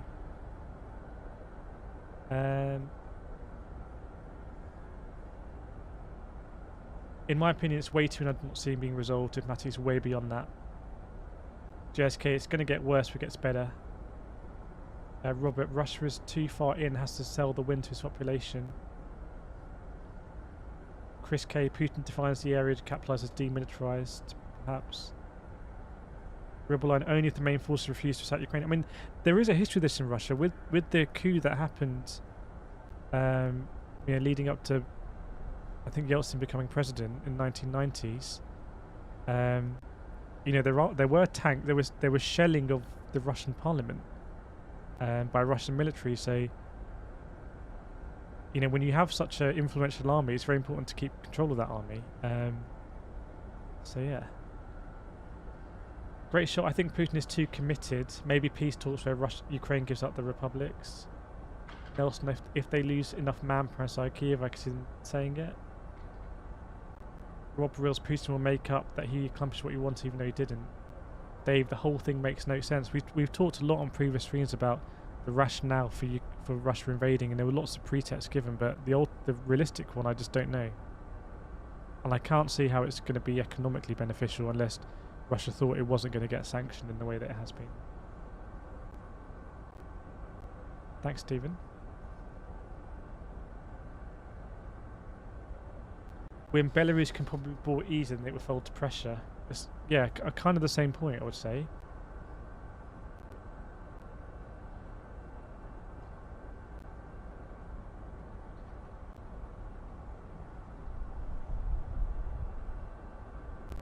Yeah, blockade of the Bosphorus, I don't know. I mean, that is...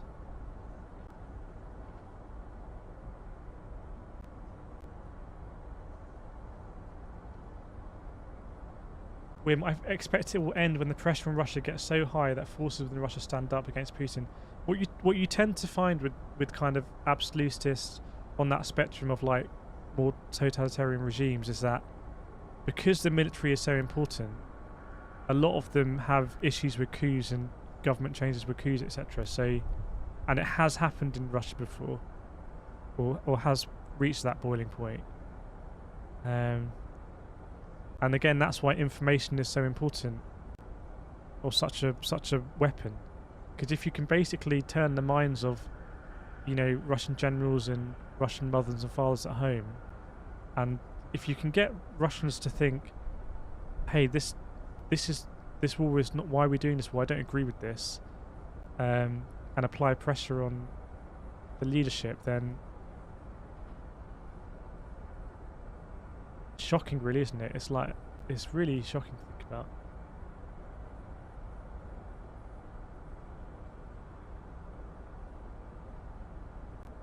Jay, these troops and equipment are disposable to Putin. His real army is hanging back, waiting for Ukraine to tire out.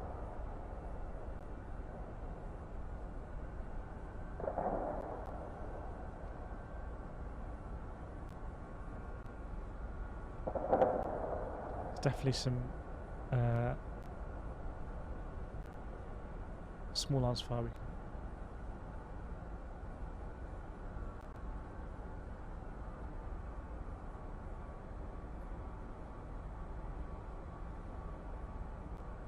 Just the rate that Russia is losing troops and equipment is telling us not well planned. We just don't know. But it is a shocking, if the casualty numbers are broadly in the range, and it is a shocking amount of troops to lose, but maybe that's been, you would imagine, surely that's been factored in with some kind of expectation, then some, you know, expected or possible deviations from that. Peter, it's going to last until Putin wins or is totally defeated. Something we posed yesterday is that if let's say this is going really badly for Russia, and again we don't know, but let's say it is going really badly for Russia, and you know, Ukraine is well supplied and is able to, you know, inflict losses on the Russians, and the Russians aren't as motivated, so they retreat easily, they kind of, you know, surrender more easily, and Ukraine is able to maintain some sort of aerial presence, which is very important, and Russia loses a lot of soldiers and loses that kind of confidence in its military, then yeah, you know, Putin does become a lot weaker. And what does that mean? You know, would the West want a more internationalist, sympathetic leader in Moscow? Seems almost crazy to think about, but you know, what are the consequences if this really isn't going as well for Russia as we thought? But again, it's very early in the war. Really is too difficult to say. Lauren, have most of the cams stayed up? Not really, actually. It looks like there's some kind of blackout or something, but there's I think this is a Taiwanese news organisation.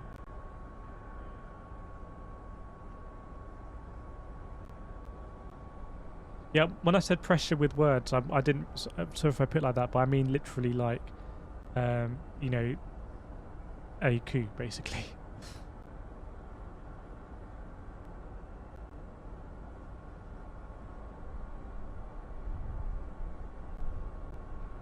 Again, there are lots of weapons in Ukraine that have been deployed, so it's going to be a tinderbox and on edge. There's going to be, you know, shots going off, I would imagine. New unidentified northwest Black Sea, let me know. Can't see anything that looks of note.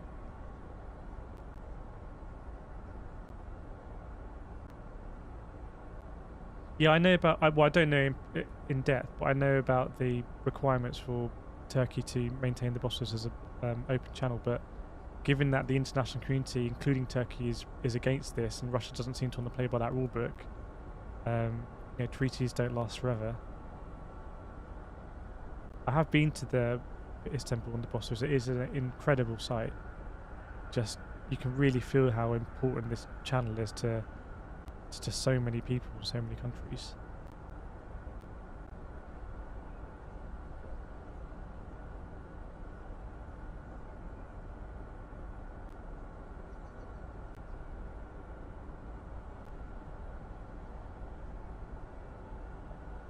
thing is, if you compare where Russia was under Yeltsin and then when Putin became, I think, first president, became prime minister, for Russia to get to a point where it was hosting a football World Cup and F1 races and being integrated in that way, and you know, to be actually projecting soft power. I can't speak for how this is perceived domestically, so.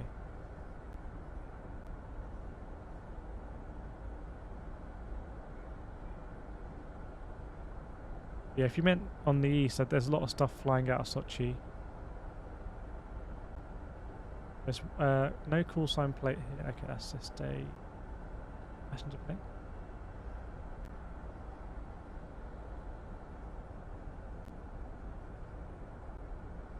Super Justin, I'm thinking that tomorrow Putin will appeal to the world, solving apologetic that you made. I don't know. I think what's been, I don't think so. I think what's been interesting is that I feel like I've appreciated more the difference in the context and the psyche of someone who lives in the West with someone that lives in the East, perhaps, or of an older generation that grew up with the map looking different and the Warsaw Pact and the Soviet Union. And maybe it was taken more for granted in the West that with the fall of the Soviet Union, you know, there had been a rejection of a lot of things associated with that, not just ideology but also territory. And actually, it seems like that, you know, at least in terms of the government in Moscow, is really not the case. And there have been indications there with, you know, the changes to the national anthem. I think in terms of the music being the same as the Soviet Union music and other things, but maybe it hasn't been taken seriously enough. I don't know, or maybe it's just inevitable.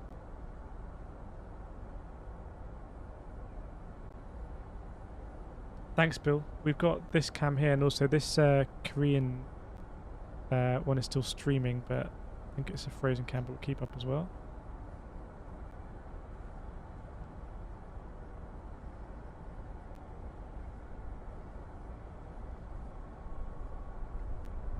I don't think it's about communism.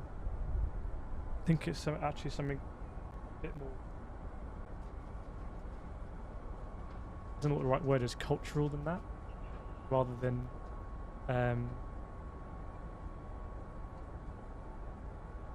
political.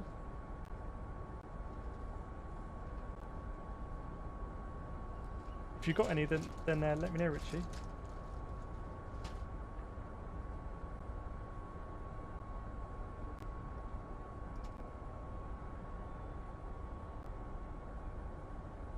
I'm actually, well, I haven't thought about that. I've taken off, normally I run my streams with adverts and I have affiliate links, normally I do racing. So I'll think about that, but if you do donate, then I haven't got a plan for that. But most likely I'll do stuff in my normal sim racing stuff like I've done before, charity streams and fundraisers. But if you want to donate to Ukraine, then, you know, Mod, please post a link in the chat of, I think the Ukraine military has said if you want to donate, here are some links.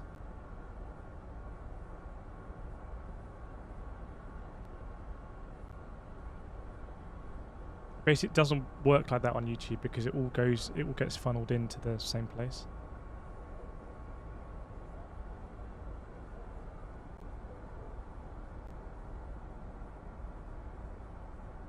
Just checking the news again.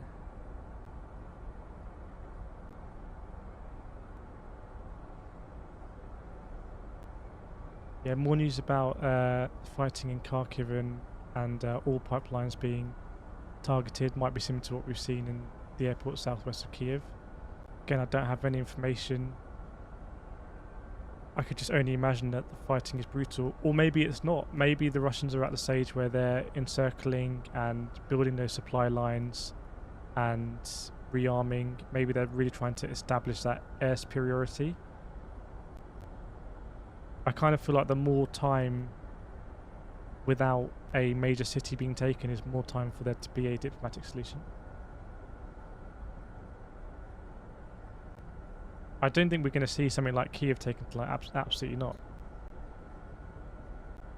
Creative Victor, if the war is quick, the sanctions will be so removed over the next year or two, is my prediction. I can't foresee how those sanctions are going to be removed, and because I feel like this is such a striking rejection of just the way that the world has worked and its operations have worked since the fall of the Soviet Union, that I really can't see how this... I can't predict it, but it's difficult.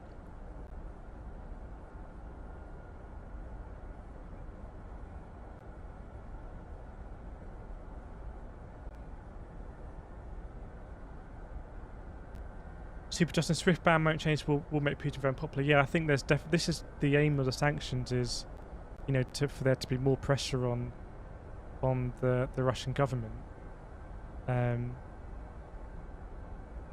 But I'm sure that would have been priced in. I'm sure they would have expected increased sanctions, etc.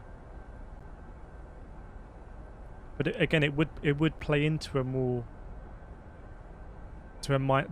segregated mindset of, hey, we don't need to integrate with the Western economy.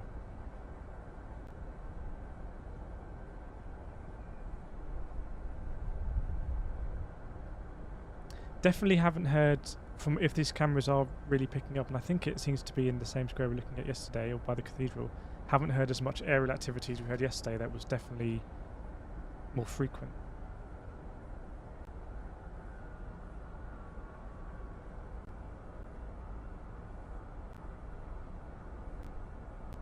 Thanks, Swivel.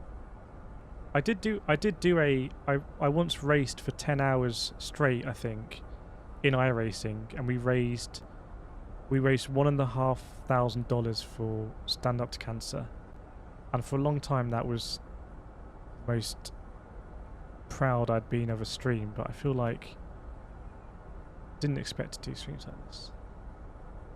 But maybe racing for 10 hours straight was good practice for staring at a screen for however long we did this.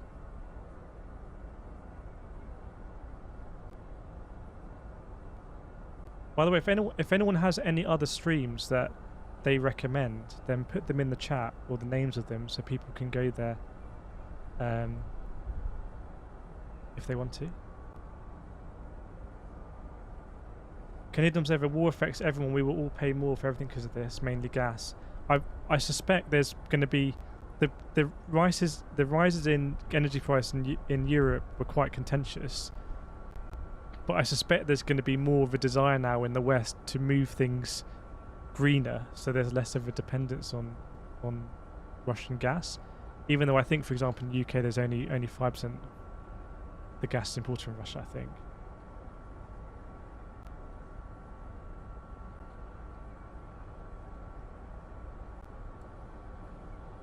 Daniel Mayo, I fear if Russia keeps losing troops at this rate, Putin would use thermobaric weapons against Italy. It is one of those things. I mean, again, it is, if you look at it on paper, if you're explaining to an alien that, hey, you know, there's a war between these two entities, you know, I think an alien would understand that. Oh, and by the way, this entity here has nuclear weapons that could obliterate this territory in seconds. You know, the obvious thing that, you know, there's not going to be nuclear weapons used on Ukraine, because that completely defeats the whole point of kind of having a territory under your control one way or the other. But on that sliding scale of like thermobaric weapons and tactical nuclear warheads, etc., there is still restraint, and that's why we have things like the Geneva Convention. It's all very... there are still rules in war, you know, prisoners of war, etc., and feels like a very weird place. 4011 I think is just circling. Just doing its thing. Unless you haven't seen any movement recently.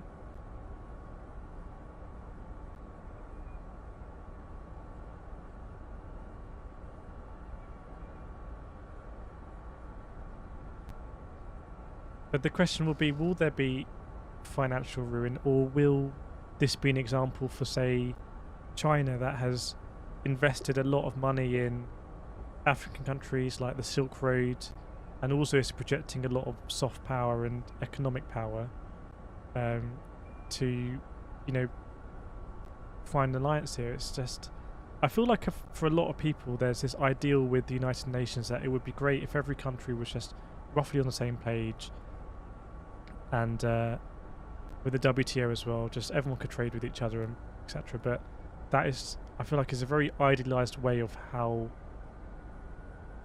tribal people generally are.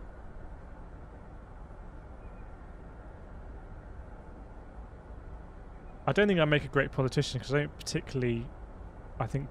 don't believe enough in anything. I'm always like, well, why? So I really think I wouldn't make a good politician at all. I think good politicians are people that really believe something and will defend that idea to kind of like implementation. And then if you have a political system that has enough people on all sides of the spectrum, then it kind of works. So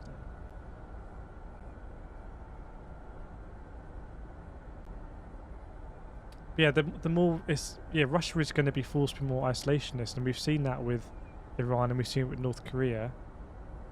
And those countries haven't seen coups, and they've been placed under pretty intense sanctions. So I don't know.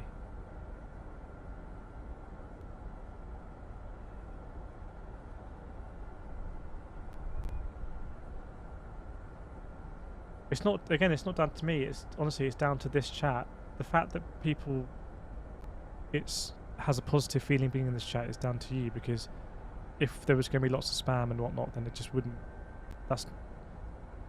It's not down to me at all. Anyway.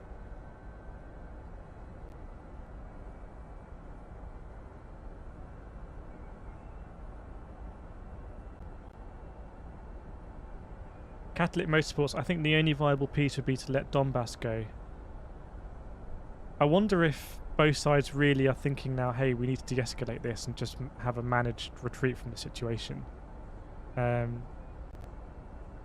definitely feels like there hasn't, I don't know, again, we're in it, and it looks like there's a blackout, so we're very sensitive to what we can perceive, I think. But if I'm not going to say it, that we don't know if there's been any sort of de-escalation, and if there has been a de-escalation, it might be because the fighting earlier was to establish supply lines and establish progress, and right now the invasion is at a phase where they are repairing and resupplying and maybe bringing more advanced equipment to the front of the line and pushing on.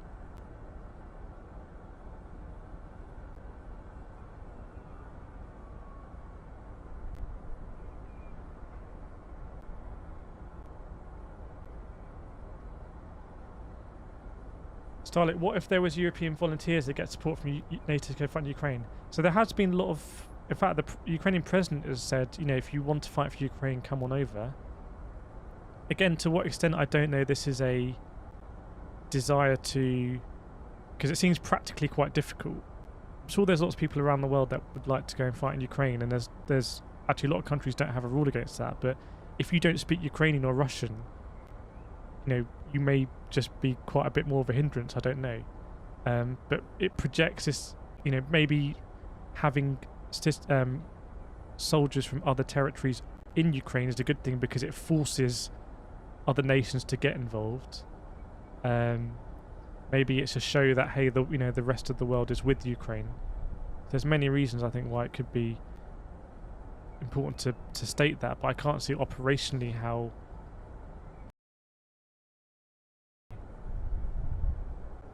Maybe just any help is helpful. Thanks, Gemini.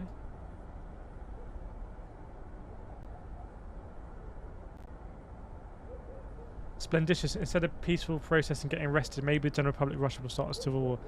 The thing is that there's always a ratio of police to citizens, and the citizens always outnumber the police. So every country is basically based on this premise that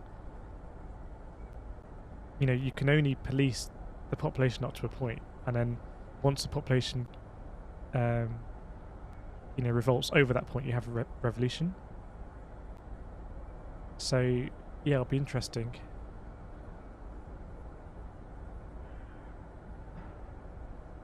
Dave Nally always seems like a distraction for someone else to come. Again, just because we're perceiving it in this way. The flow of information is really part of this war, so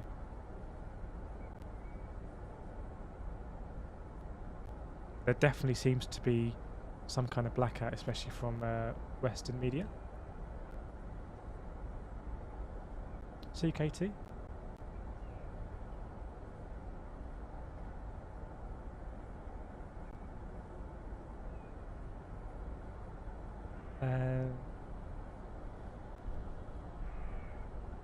Plenty of people went to fight in civil war from around the world successfully. Yeah.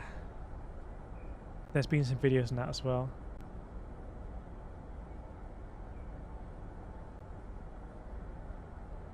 Charlie Richardson, Russia is going to lose this one. Again, don't know, but just don't know.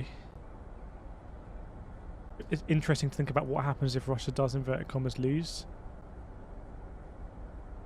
Because it seems part of this, again, of all the reasons that were given, part of it, I don't know if you're a leader and when you get to that age, you know, late 60s, things start to become more about legacy. So I don't know, and how that affects like rational decision making.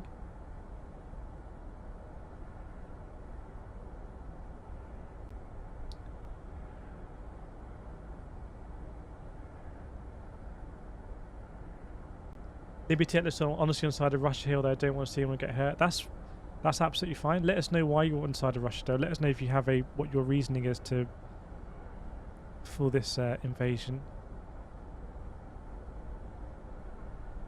You cannot subjugate a population if they don't stop fighting. That is true. That's what we've seen in Afghanistan over the years.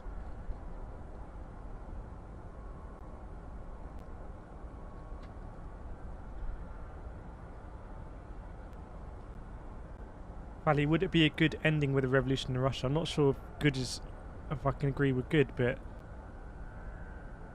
I think if there's been such a rejection to this from the Western community, and Ukraine can repel it, and the Russian people think that this kind of international approach is not in their best interest, then yeah, that's those things that would come together. I think it's been reported quite widely that Russians have hit a fuel line in Kharkiv, and a depot or refinery just southwest of Kyiv.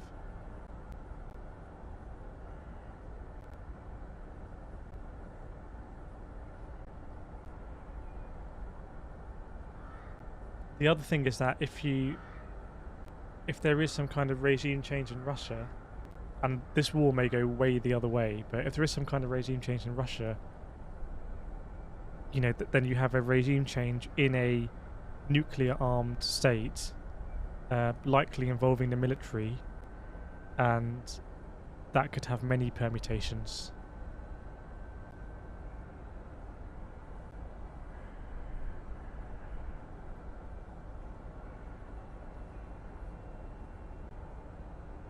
So I'm curious, no such thing as soft power. Do you mean that all soft power basically is an exertion of just power?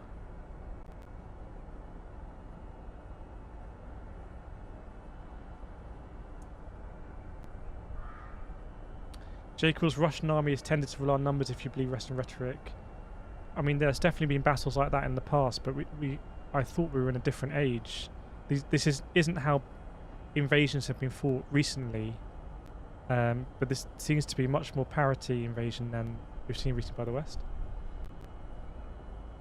Thanks, Eduardo. As days for the $5, as days go on, the chance of Putin being assassinated by his own party. I don't know, but it all depends about how this is being portrayed in Russia, which is why I check in on what Russian state TV is reporting. And if all you saw was Russian state TV, I honestly believe you would think there's a relatively small incursion in the Donbass region, and the civilians there are very supportive. I was surprised to see that they was reporting on action in Kyiv, because that doesn't seem to mesh with the narrative.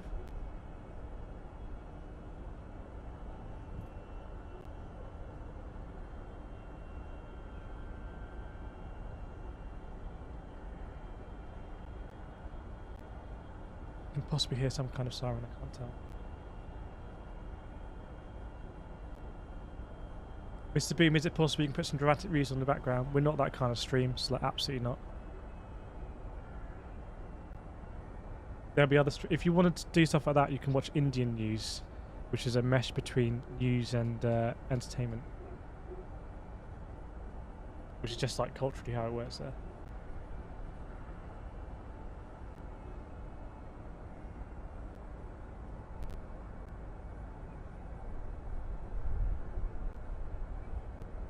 Christopher Ryan, this is literally 20th century style invasion. I don't know. I mean, it depends about. I honestly think the aerial superiority is such an important part of a modern day invasion. And it seems like they were not able to achieve that. So, but if they are able to achieve it, if it is just a matter of time, because Ukraine can't retaliate on Russian airfields, then I think that will change things significantly.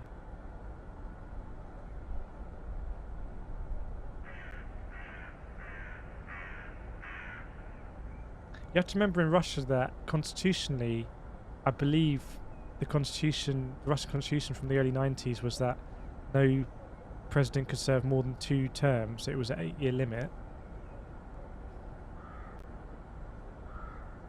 If I recall, what happened is that Putin became the prime minister, Medvedev became the president, but Putin was effectively still in control, so it was kind of 12 years. And then there was an amendment to the constitution to, I think, make it so a president could serve an unlimited term.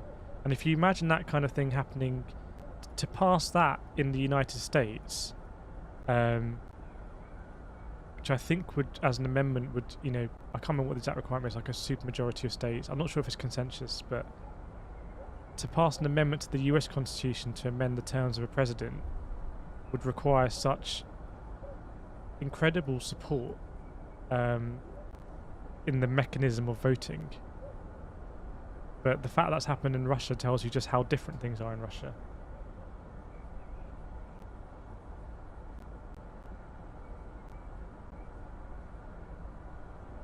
This isn't a pro-Putin channel or hopefully a pro-anything channel.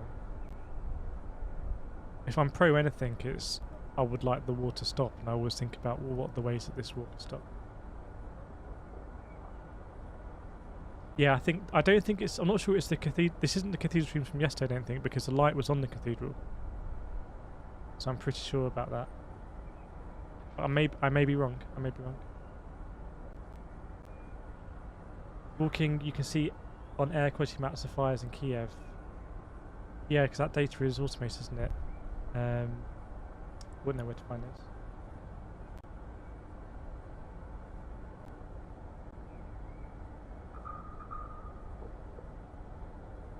Just refresh.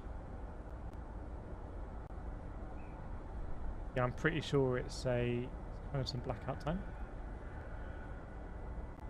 I think this is the cathedral, but I don't think it's a stream from yesterday, if that's what's being said, because yesterday this cathedral was illuminated all night, and in fact the lights went out shortly after dawn.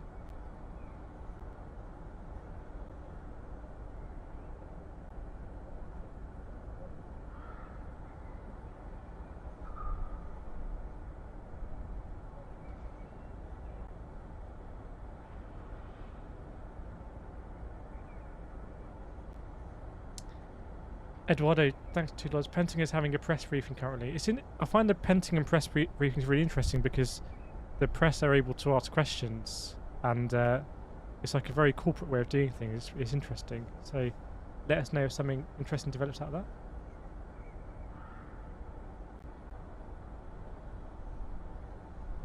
So yeah,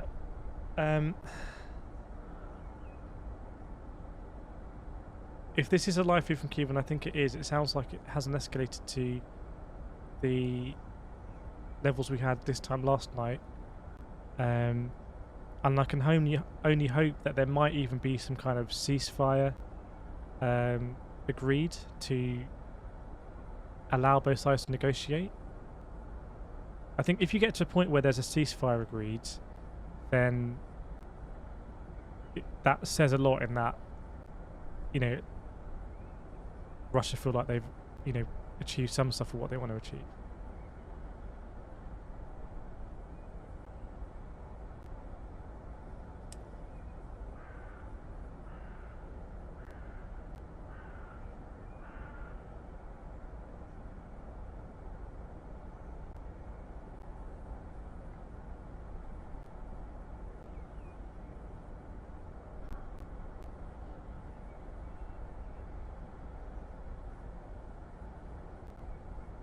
Yeah, address. That's what I believe. I think international media is this is a hotel that views the cathedral, so I believe international media is in this hotel.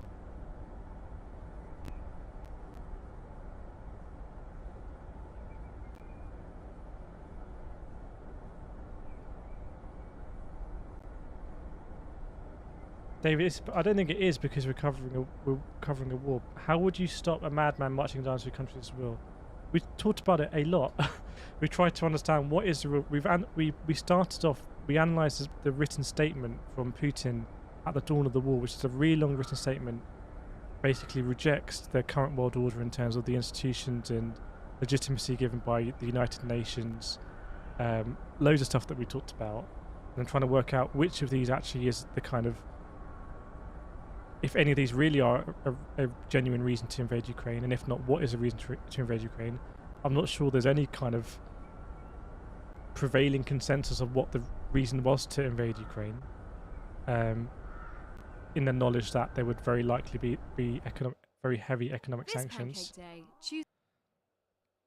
Pancake Day.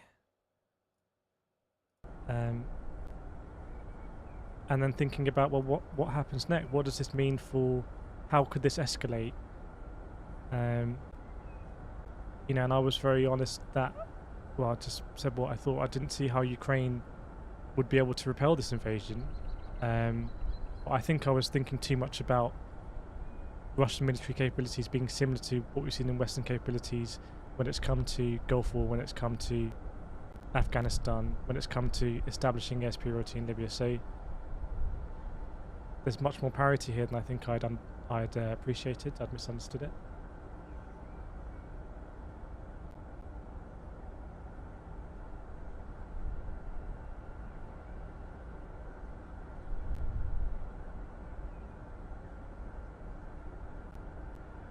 There's a lot of stuff in chat about nuclear weapons that just I don't see as relevant on the table at all because of mutually assured destruction.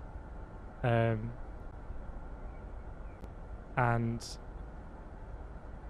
if there was some sort of tactical nuclear weapon deployed in Ukraine, or some sort of weaponry that breached the Geneva Convention, then I'm pretty sure there would be a kind of military response, not a overt military response, but kind of channels would be activated to enact some sort of regime change. And the other thing is that you've got to think that would be incredibly unpalatable to a huge amount of Russia, basically everyone in Russia, you would think. And it'd be very hard to prevent that being reported across Russia. So don't see that as likely at all. It's very important, I believe, how this war is reported to the Russian people. And if it's a case of, hey, there are people that would like to be, or Russian-speaking people in the eastern part of Ukraine, and we're recognizing their independence, and that is, there is some logic behind that. But if there are other parts of this war that start to not make sense, then flight TC-BCS, private plane to Moscow, let's see. Actually, maybe let's not track a private plane.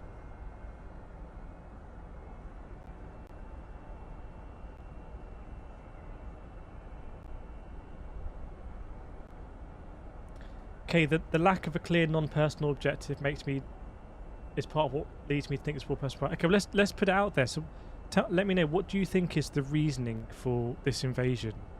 And we've spoken about lots of different ones, and some of them are trying to go along a kind of logical path of benefit for Russia. Other ones might be legacy or pride or intrinsic kind of an intrinsic belief that this should be effectively under Russian influence. But let me know, what do you think? Why is this war happened? And are we going to get a consensus, or is there going to be lots of very different opinions that all of them could be true, but we just don't know? Daniel, Putin's paranoia after being isolated.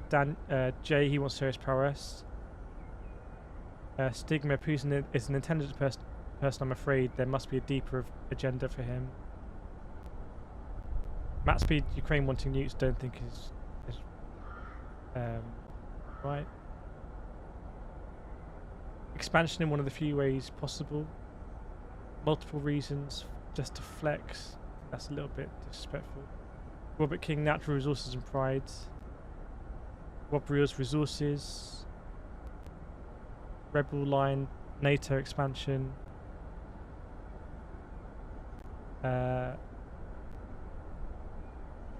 Putin legacy, West this week. K, establishing himself in a historical context, Lenin, Stalin, Putin. Yeah, Darnell saying the same thing. Dave, Putin is dangerously clever, don't underestimate him. Michael, you had to save face.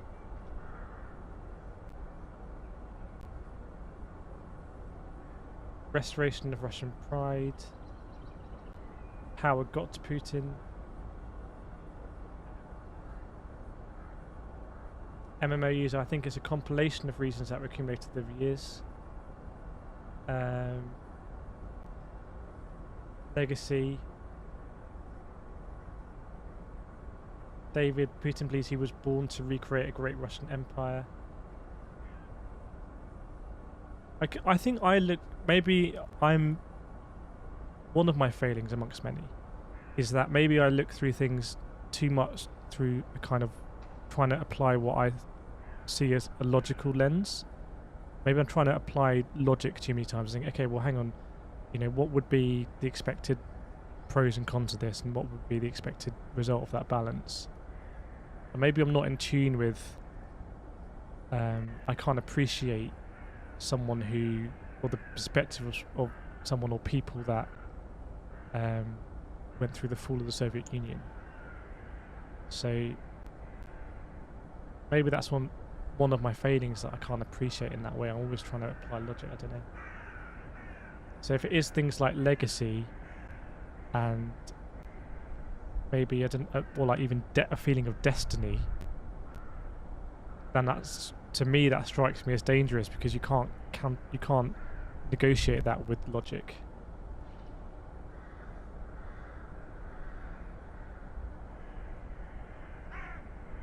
Also, eliminating a neighbouring democracy that could influence the Russian people. That's an interesting one that we haven't heard so much for. If Ukraine was to prosper as a,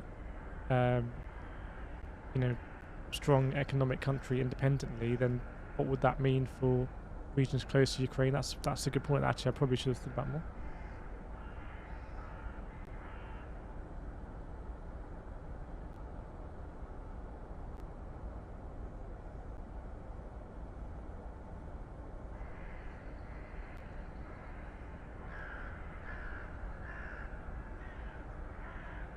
Stigma, a man like Putin doesn't seem to be that shallow for going like legacy ego. I don't know, because I'm not 67 years old, so I don't know what it's like when you get to your late 60s and you're the leader of a country, what motivates you.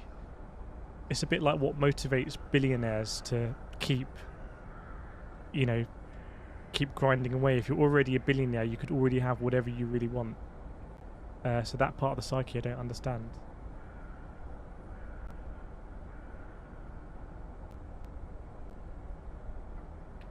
Daniel, equivalating NATO with the USA.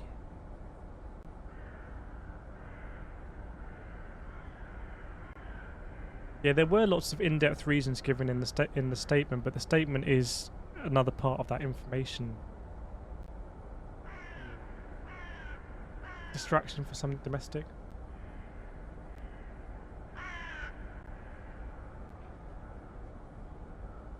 So I think it's perhaps fair to say that there were lots of reasons given there, although I think there will, maybe if there is a consensus or more people saying the same similar thing, it's about the legacy and the that sort of side, the personal motivation.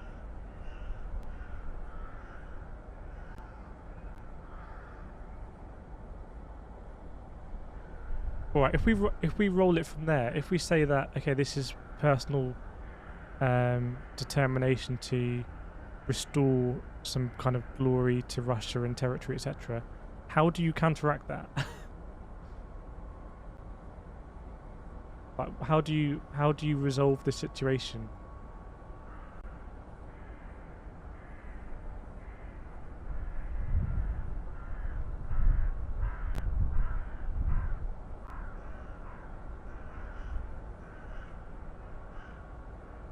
Kyiv is not in daylight now. Daylight in Kyiv is 6:49 a.m. So we went yesterday from. We went all through the night through daylight. Target the oligarchs. Why would that affect that kind of that rationale though?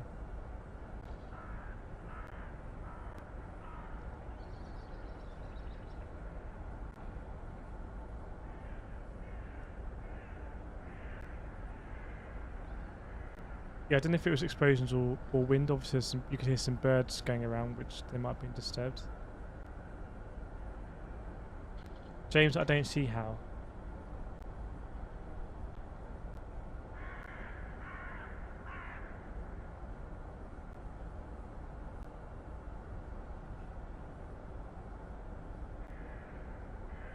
I'll be honest, I didn't see a lot of kind of, it's difficult, right? I didn't see a lot of possible ways out.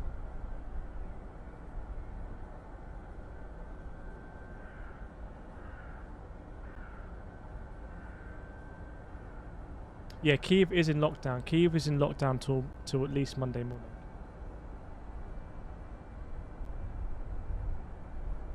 Definitely some sounds you can hear now. I'm just tracking our sources.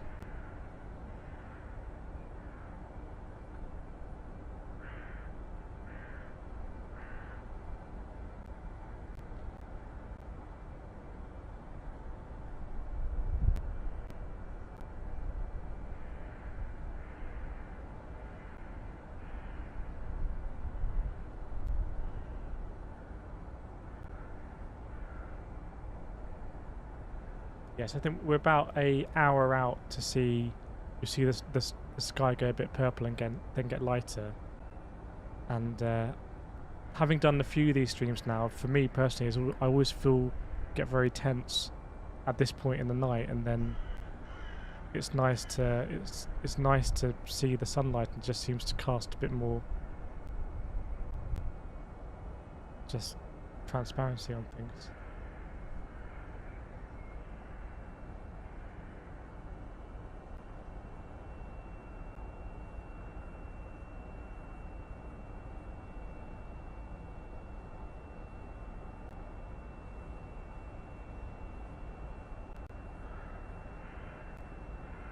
You have to fight him. Yeah, I don't.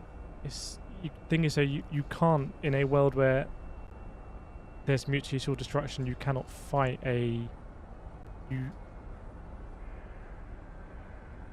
mutually assured destruction has never been tested in a hot war between two nuclear superpowers. I don't know if anyone can think of any time that has been. I think maybe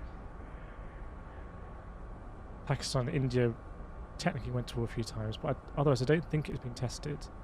Really, because then you would be asking both sides to show incredible restraint and abide by not treaties anymore, but abide by just the principles of mutually assured destruction.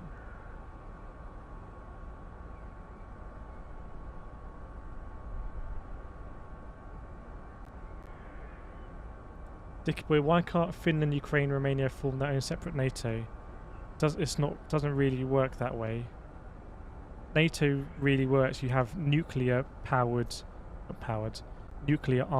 nations, and then you have non-nuclear armed nations, and basically it is a way of non-nuclear armed nations to have that nuclear deterrent, and also in a way it kind of expands the non-invadable territory of the nuclear armed nations.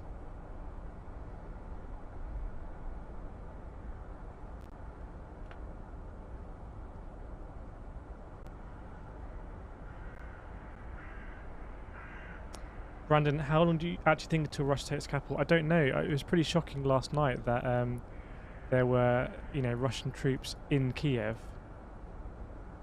along this boulevard. But again, I don't know what the purpose of that was. I don't know if it was a uncoordinated attack or something.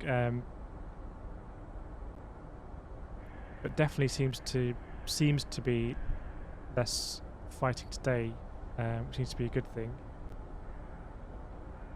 but it's hard to tell because of the blackout.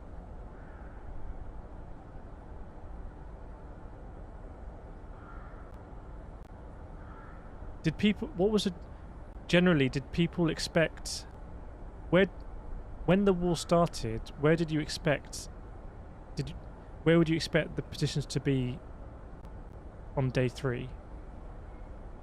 It's not something I'd really thought about, but I feel like it, although I didn't see how Ukraine could really repel this invasion, I think I still would have been shocked if on day 3, so early when you think about the timescale of wars, that you know, Russia would have been able to occupy or hold Kyiv, for example.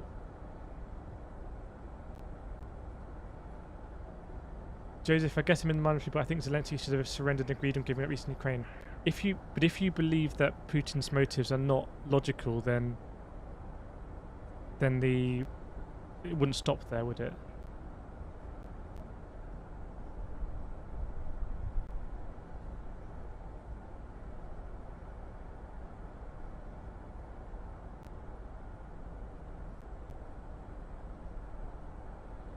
I think the thing is that I was expecting Russia to have to move westwards across Ukraine, and that gives Ukraine, you know, time to fall back if they need to. Because of the access from Belarus, that really fundamentally has changed things. And I don't know whether it was a kind of, not a Hail Mary, but really worth committing significant resource here for the chance that you could capitulate the top of the Ukrainian state in Kyiv, and that hasn't happened. Because all of the resource they put here, you know, they could have contributed resource to, you know, generally moving westwards.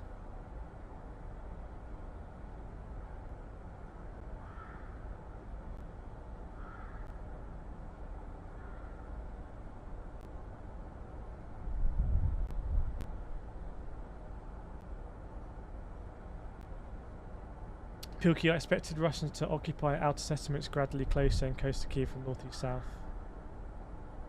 There's no change. We would have expected the entire country to be occupied by sheer weight of force.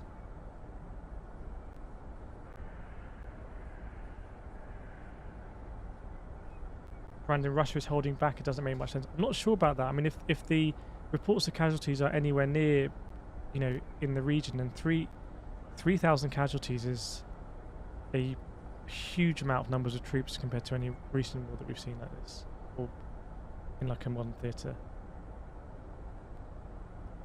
Wim, I think Putin's motives are those of a person who lost perspective and doesn't have a team of people around him to put things into perspective. We did talk about this earlier on the stream in terms of, is the ideology such that you wouldn't be able to downplay Russia's abilities in a transparent way, and therefore Russia might be in a situation where it has miscalculated because there hasn't been that internal scrutiny. I don't know.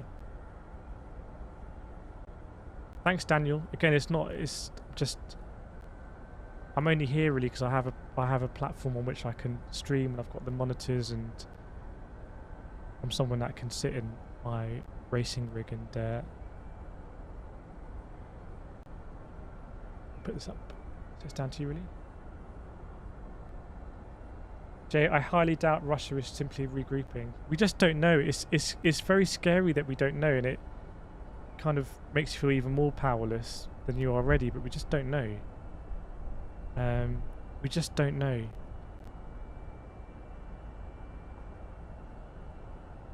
Thanks, Witch.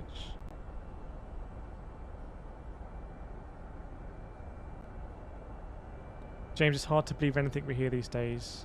I agree. I think that's why the night feels so kind of, I don't know what the word is, but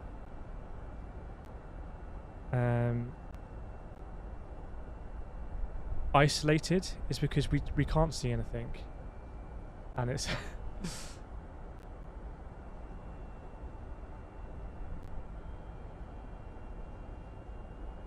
yeah, we'll take figures from both sides with the grain of salt. I think I saw something from the Russian Defense Ministry that there were no casualties. That is pretty clear. Doesn't seem to be the case.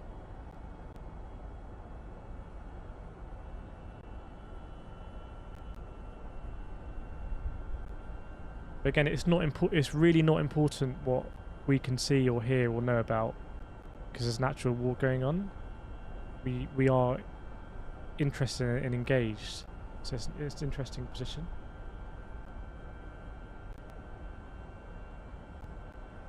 Richie, what do you think of the sporting refusals going on? I'm sure that would have been anticipated. I'm sure, you know, that would have been considered, and as part of the decision to do this is the fact that Russia is not going to be able to participate in this kind of international framework of sport, business, etc. You know, you might see sport as business, really, I don't know. But I'm sure that would have been anticipated.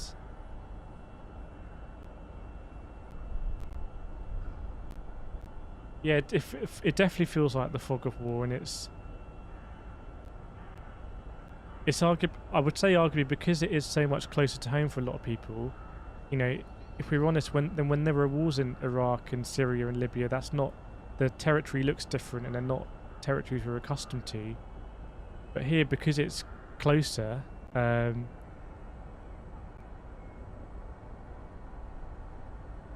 it's almost more unnerving that there's such a fog of war. I think it's too early to say Putin is doomed or one way or the other. We just don't know if things are going to plan or not going to plan.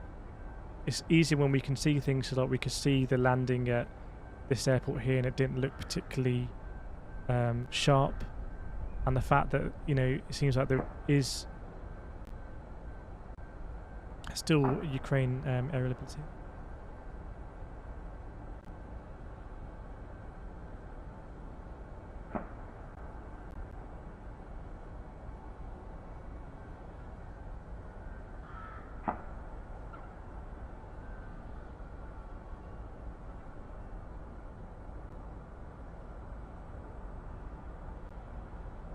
I'm also not close enough to Russian kind of politics and wants to understand what their succession plan is in Moscow and how much of the power is really Putin's power and how much of it is I can't remember what the name of the party is, United Russia or something. Yeah, sound like some isolated gunshots.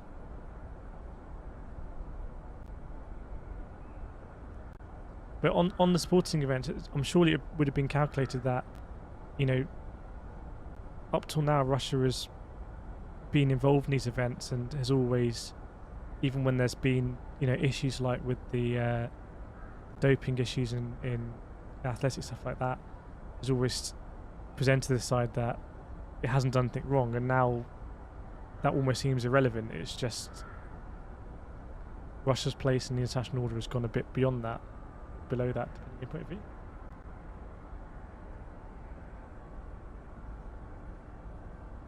Thanks, Torek. Keep tagging me if you see anything.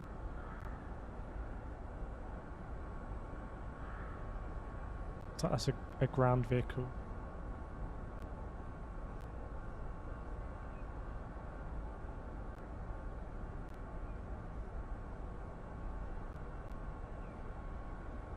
Yeah, it is brother rule as well, and I think the more I kind of think about this and the more we see, I think the psychology is really important, and you know,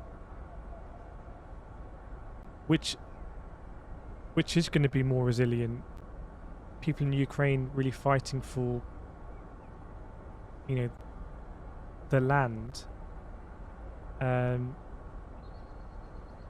or, you know, against the Russians and fighting against, you know, people might call their brothers. So I feel like that is a very important factor, and that's why information really goes towards that. You can change someone's mind with information. You don't need a bullet if you change their mind. It's so incredibly powerful. I think it always has been. It's just different now in the internet age.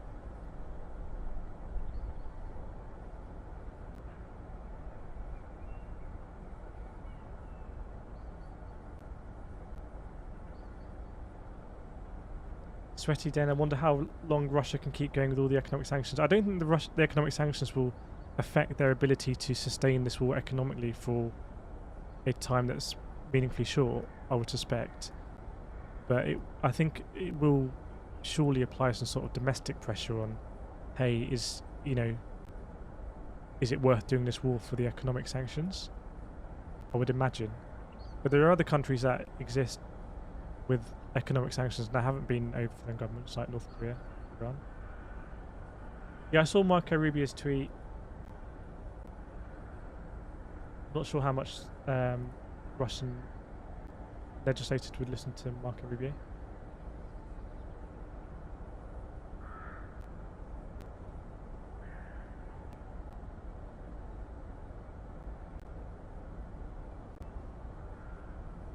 The Shak's economic sanctions don't stop a centralized dictator who wants to rebuild his empire. He's moved from the pains of the normal economy.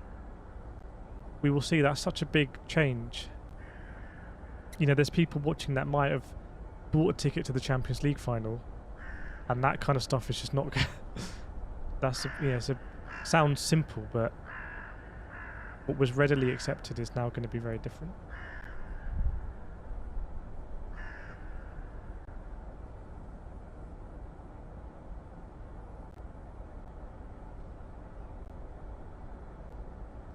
I'm not sure about an alternate global economy because I don't think that would really work for China and India. That's just my thoughts.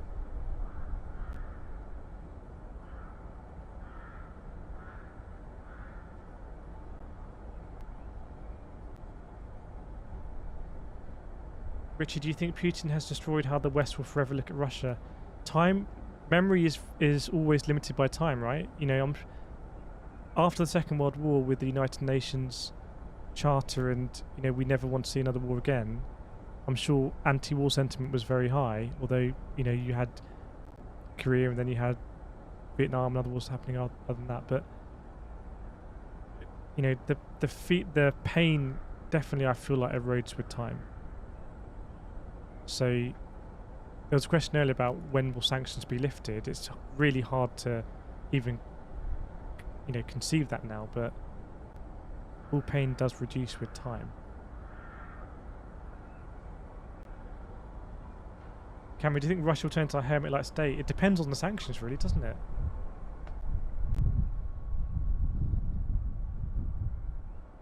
Don't know if this is just wind noise or some kind of artillery in the distance.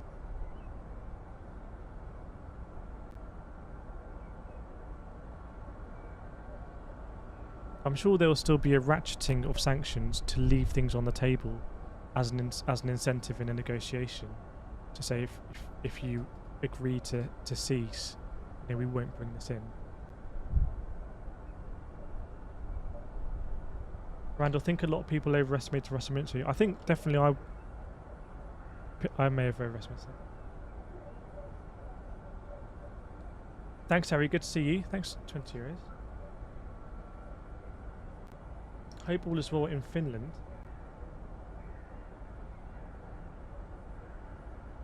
Why do you see Russia attacking USA or European countries? No, definitely not any country in NATO.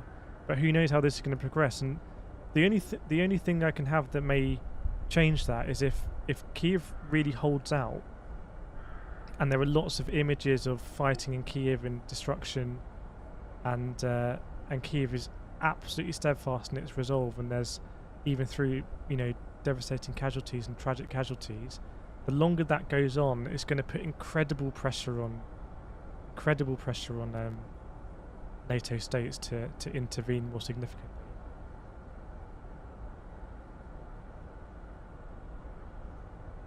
Just such a shame this is all happening, really, isn't it? But it just feels like it's human nature for there to be wars. We still haven't cracked it yet. And this is the thing: the United Nations and NATO and ironically mutually assured destruction were things that kind of meant to crack this stuff, and I'm not sure.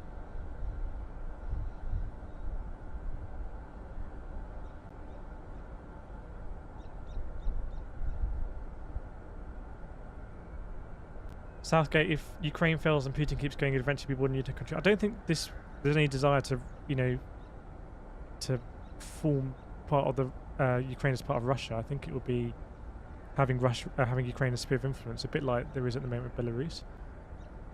I'm really surprised that there's not more in the news about applying intense pressure on Belarus, because if it wasn't for this access through Belarus and the troops that were here on the training exercises, it would be a very different war.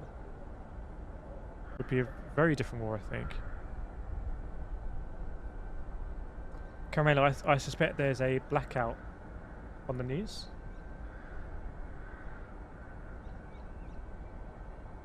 That's what I suspect. It's also, where I am, it's 3:52 a.m. So for a lot of the Western media, they may be asleep, I don't know.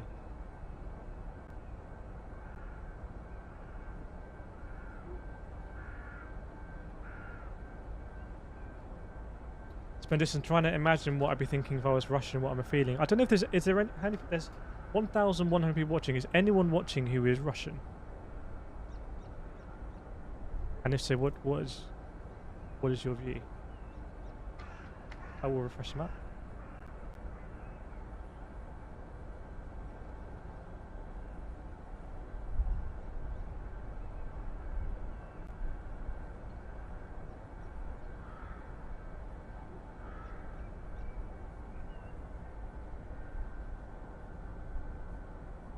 I'm still kind of...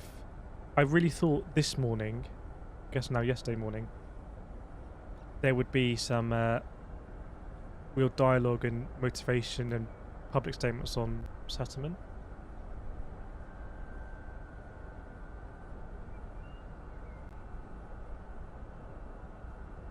James, the only way to hurt Russia, whatever is done, will probably hurt the rest of the world more. I think I saw a statement on that. I can't remember if it was from Lavrov or someone, that applying the sanctions is really going to hurt the Western economy. I can't remember whereas maybe it's UN Security Council, but I think that's understood as a given. I think the Western sentiment is such that the sanctions are going to hurt the West as well, but it's a price worth paying.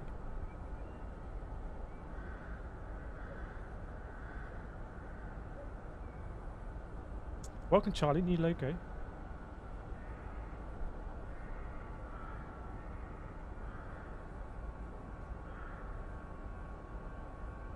I'm just refreshing my sources.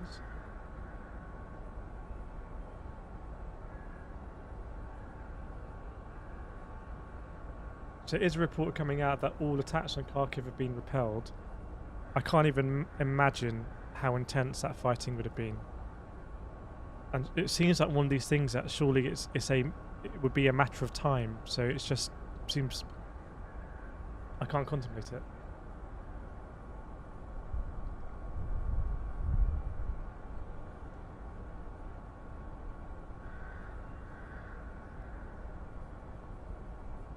Dave Nally, do Russian people support this war? I don't know.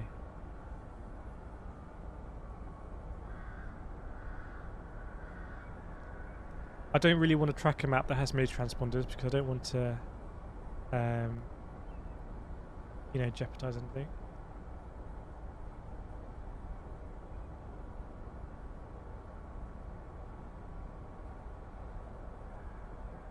This website is liveuamap.com, and this down here is flightradar24.com, both.com.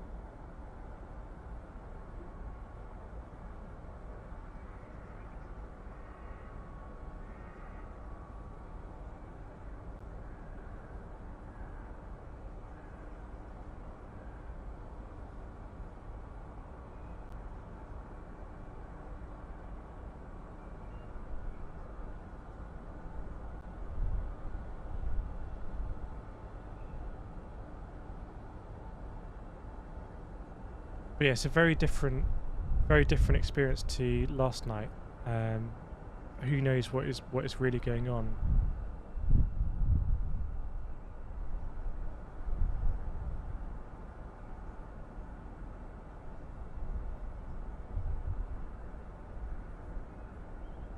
I don't expect if it is a nerve-wracking quiet night. There's a blackout, so just because we perceive it that way, but we'll see. Because I think the sun's going to come up. I would say the sun's going to come up in about possibly half an hour, if I've got my timings right.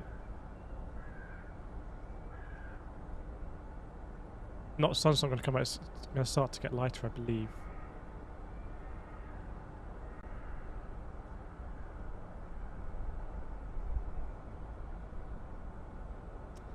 I'll update the map.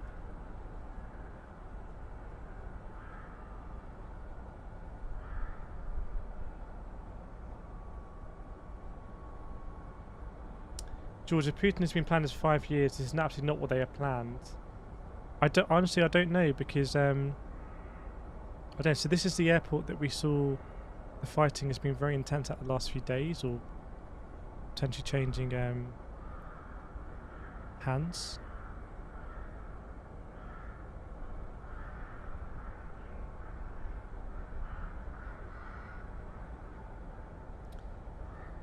Okay, if Putin had died of a heart attack day before this invasion, what was his primary contribution to Russian history? I think the situation in Russia politically was very unstable before Putin became president, and the handover from Yeltsin. And the country in that form had only existed for 8 years. But it definitely hadn't been. There was no real expansionist legacy. It'd been reductionist in terms of compare it to Warsaw Pact and Soviet influence.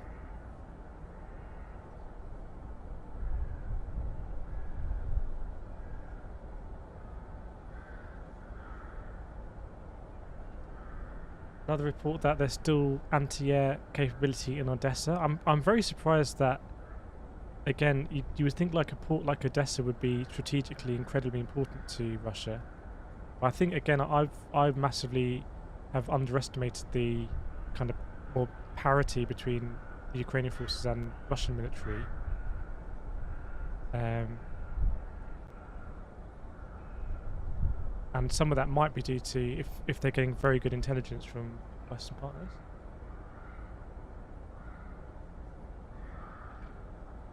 We'll see, Thomas.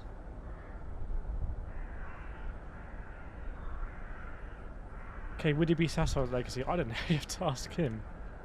But again, it's like, what motivates billionaires to keep,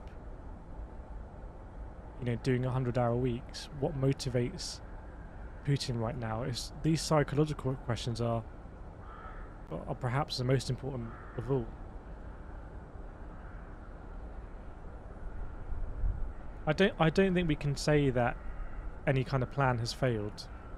I think it seems to be that there's been a very significant number of casualties for Russia, but that might have been anticipated. I think that's probably 6 a.m. in Ukraine.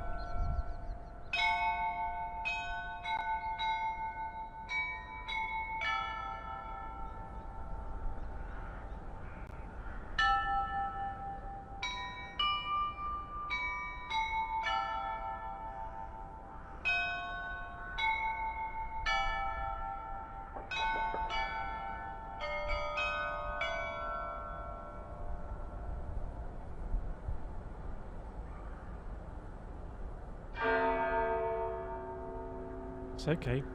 I don't really want to see that.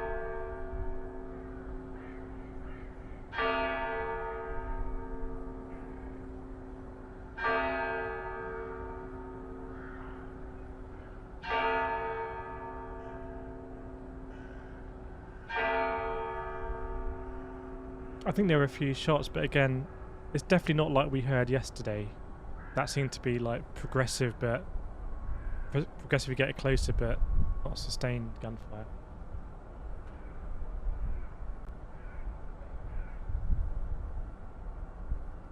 So I think we'll start to see the sky take a bit more of a purpley hue, and then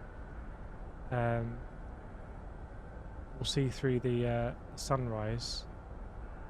I can't really explain how I feel emotionally, but it's at this time I really kind of want to see Kyiv kind of see the daylight again. It's very I can't explain it. I don't know if anyone else feels the same way, but the longer the night goes on, the more tense I get. Rob Wills, do you think Russian cast numbers are legit? I reckon numbers on both sides will be embellished because information is very important. But if it is anything in that number, then that's those are pretty unprecedented numbers in any kind of modern theatre. I don't know what the casualties are for Ukraine, so I don't know.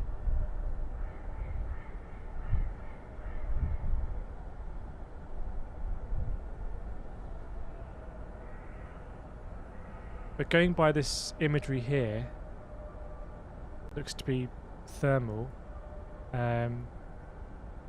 Again, just very key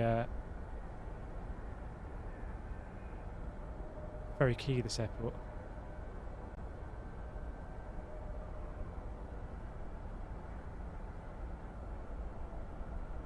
I just don't know who control it.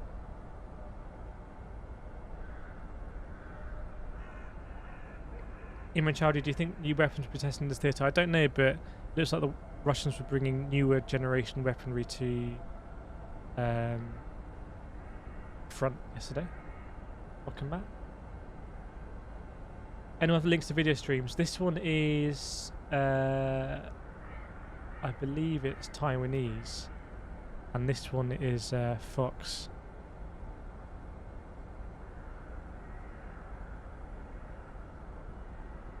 So yeah, any information you see is, you know, information can have a great effect one way or the other.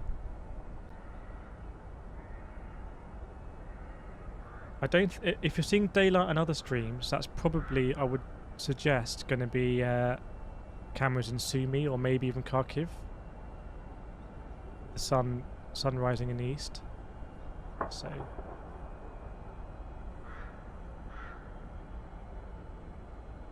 Yeah, 6 AM in Ukraine, so the sun is rising in the east. And I can't imagine what it's like to go through this, and that's the very weird thing, because it's in Europe, so the kind of makeup of the city and the architecture and the way it's laid out and different kind of you know, not zones but areas is very similar to pretty much every other European city, so feel a sort of connection.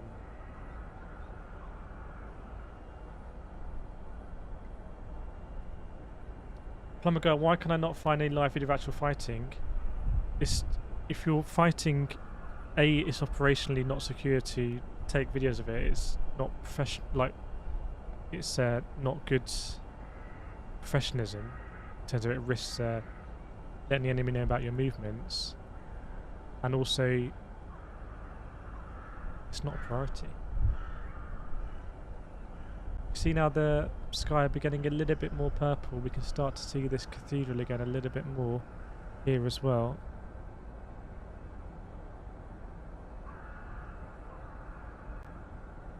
Dave, what would happen to a Russian general if he refused an order from Moscow? I think he would be replaced.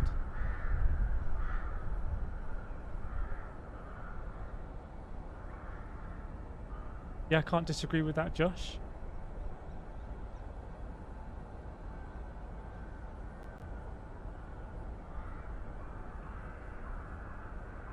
Yeah, I can see these news flashes.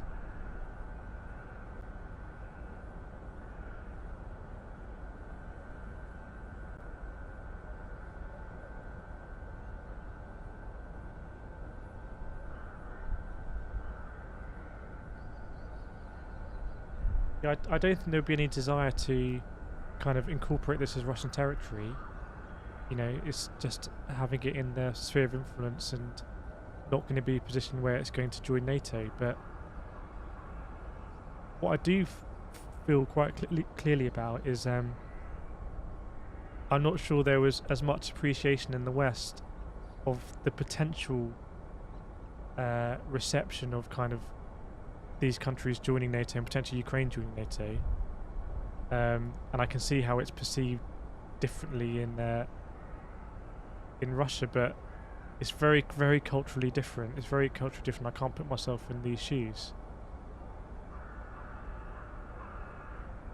and I'm not sure to what extent it's a genuine reason. That's why we talked a lot earlier about what the reasons could be, and there were a lot more people saying legacy and destiny and those kind of things, and I'd really wait to.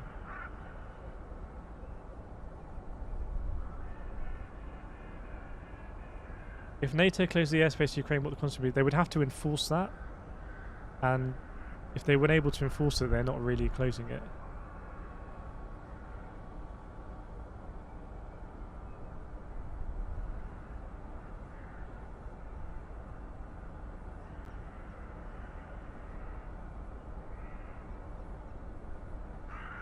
start to see it get a little bit lighter.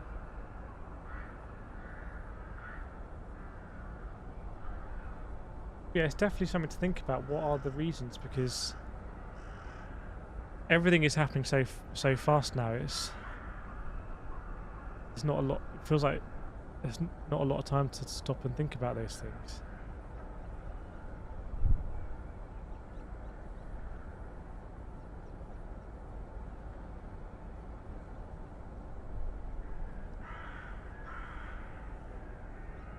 The situation right now, from what I can see, seems to be as it was in terms of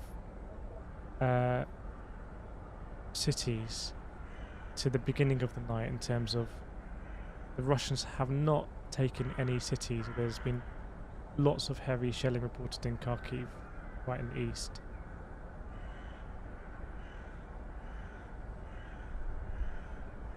I just feel the longer this war goes on, the more pressure there is on Western states to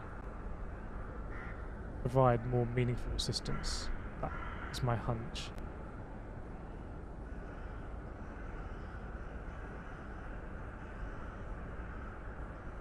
But as strange as it sounds, although, you know, in modern day warfare, what we've seen is very quick establishment of air superiority, and then moving very quickly to kind of the heart of the country and establishing control, absolutely minimizing civilian casualties, etc.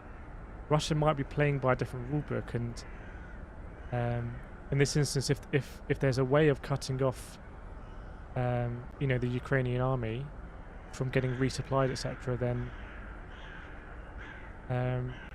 you know, and if they have supply chains that go into Belarus and Russia that they can keep supplying, then they can choke these settlements. And again, that puts real pressure on the Western countries as to what to do in that situation. There's different ways of going about it, but you can just encircle the city and choke it.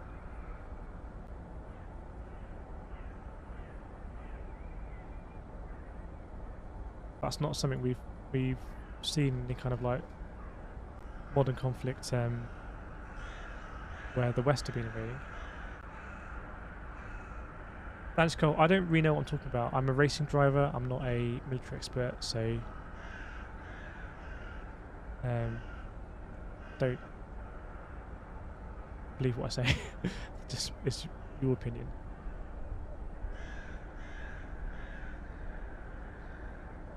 Towns, do you think with more NATO countries and supplies on the path to World War III, we're definitely closer, but again, I don't think that will happen. I think, but this is the thing that worries me. If I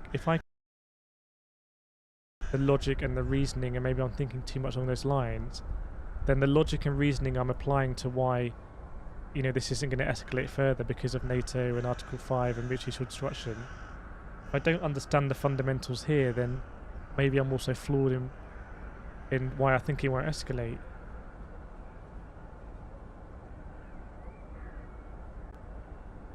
I'm obviously not going to race on this stream, but I do genuinely need to make some more racing content because there's a really big game coming out, and that is what this channel really is about.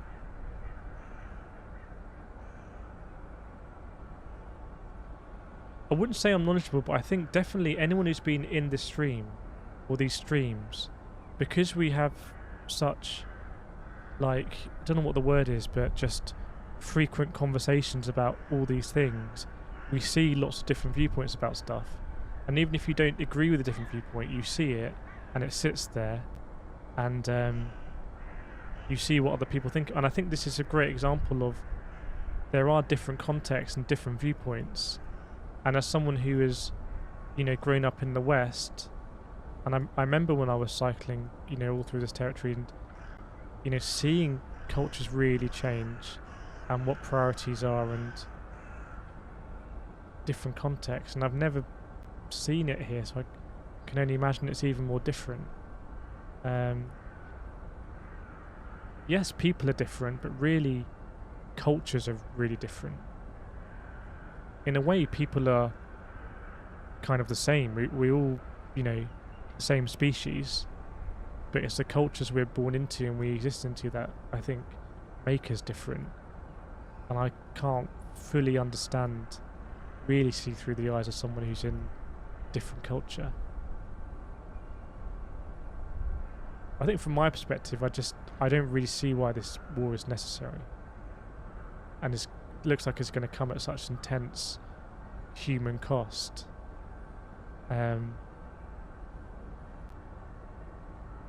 Just can't see it.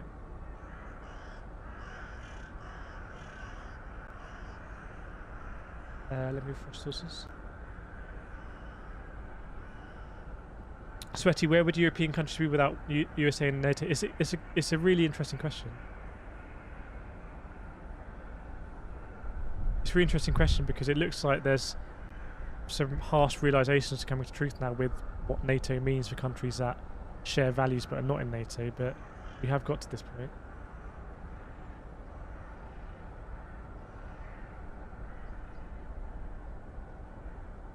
Pure Kiwi, do you think Putin's going to give up and risk NATO's failure? I do believe that stubbornness and like a unwillingness to lose face are really important factors when it comes to people making decisions.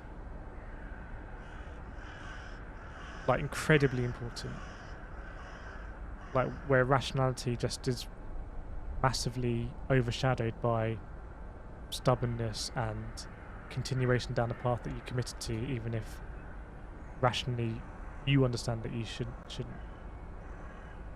So I can't see that. We talked a lot earlier at some point, I don't know how long we've been streaming for, but we talked a lot earlier about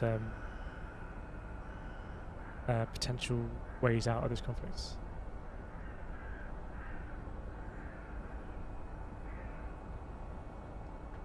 Yeah, interesting statement by this block, Asian block. Yeah, well, the first stream we did, we actually went through the statement and went through it. Maybe we gave it more credibility than we should, or more analysis than we should, but it was a very interesting statement in what it purported to say. In reality, it might have just been throwing out pretexts to justify an invasion. I'm not sure which one was really the dominant one. I'm not driving now, this is a simulator. I'm sitting in my simulator.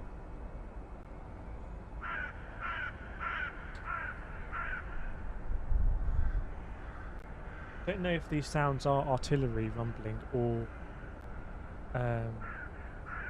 wind noise on the microphone. So I think it's pretty clear to say that, yeah, these streams were live and they were where we thought they were. Quarter past. No worries, really. Cool guy. I don't buy the idea that Putin has grand ambitions for emperor. Remind us, cool guy, what your most likely reason is for this invasion, if you want.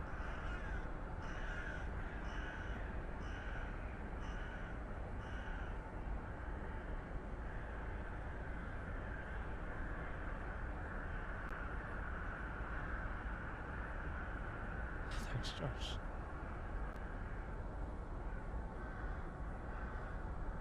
Yeah, and please don't subscribe unless you want to see me do sim racing, because I'm not sure I'm really cut out to do this sort of stuff. It is very draining. So I don't know. I never ever thought I'd be doing a stream on something as significant and serious and like bloody as this.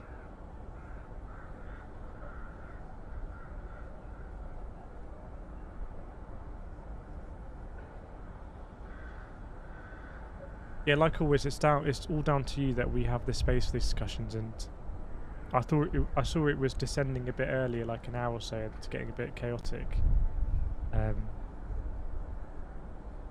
But it's a nice space we've got. It'll be a sad time if and when we get hit by spam bots. But we've got the best mod in the game. Now where's Pamela?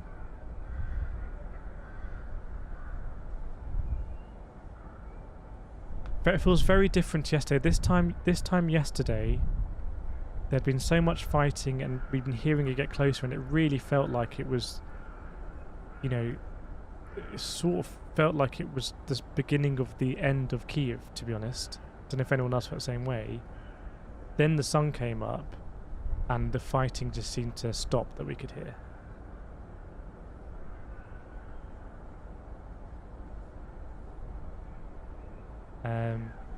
And then we heard the air sirens, I think is a test that maybe goes off at 7 AM or something. That was quite haunting, but I can't relate, but I can see a little bit how demoralizing it would be to be under siege in Kyiv now, and you know, having to get through these nights mentally and retain that positivity and kind of belief that yes, you're going to win this war.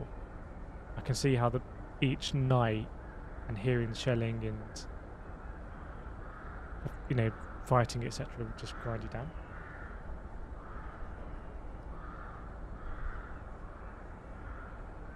Yeah, I didn't hear any jets tonight, which is interesting.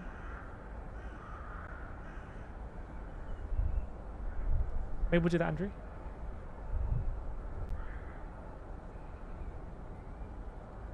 I think what I'll try and do is I'll try and do every night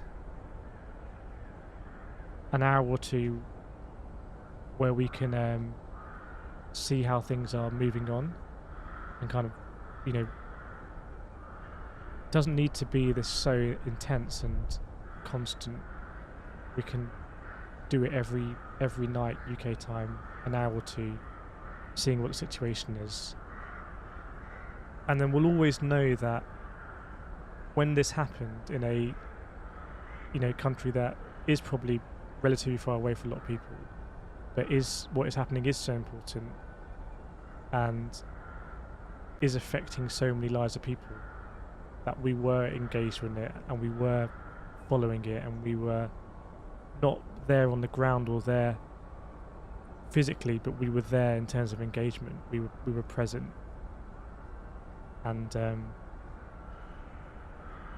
you know, maybe there's people in Ukraine that, you know, it's a positive for them that there are people all around the world following this and are interested and are not just, okay, change the channel. I don't know. Maybe. So interesting that looks to be media blackout. There were some reports that Kharkiv, the offensive there from the Russian army, was repelled. So we'll see that. I'm sure that the fighting in these cities would have been very, very, very intense. Just seems so critical for the Russian army to have a big success like that can be publicised.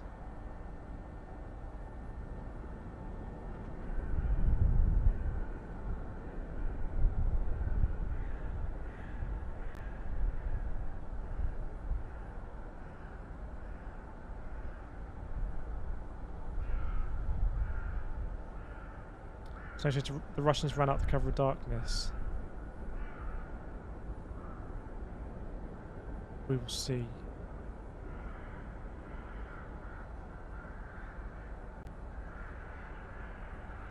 Liv, what has happened today is difficult because it looks like there's a media blackout at the moment, but there's been lots of reports of intense fighting in Kharkiv.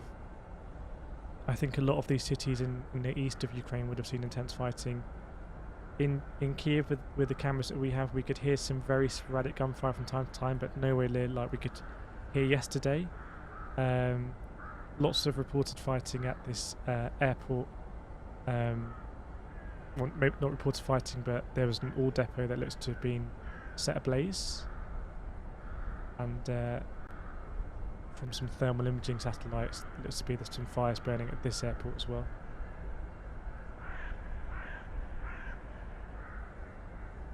George, I've been watching since yesterday. I still don't know what's happened. It's crazy, isn't it? The fog of war is very real. And it doesn't really affect us directly what's happening moment to moment, but if you're in Ukraine and you're still in that fog of war, then it must be very terrifying. I can't imagine. Looks like there's a plane here in Moldova taking off.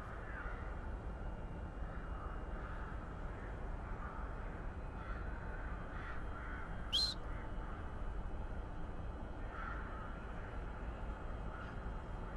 Sneaks.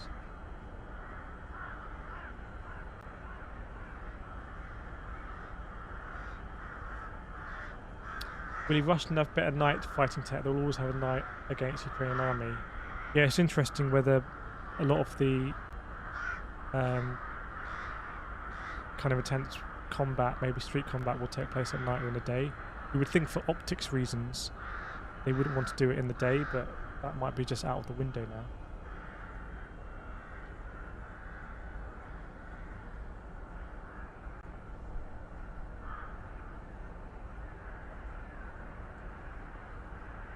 I think there is a bit of a stereotype, right, that we live now in like an internet age and everyone has a phone and therefore there's just constant visibility of everything. I think you can see here that it's maybe that is a bit stereotypical of a time that doesn't quite exist yet.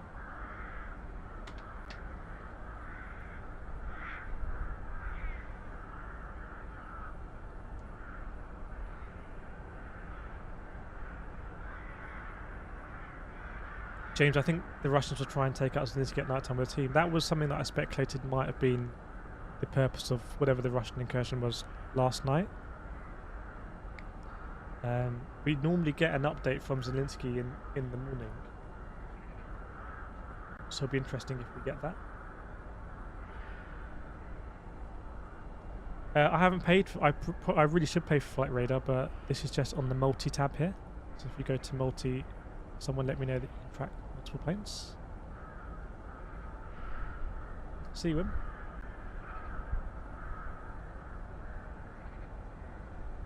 Jay, part of me is relieved to see the dawn of Ukraine, but another part of me worries that Russia might change tactics and fight during the day. What if you, for anyone watching, if you could put it in one word, the feeling you have when it becomes dawn.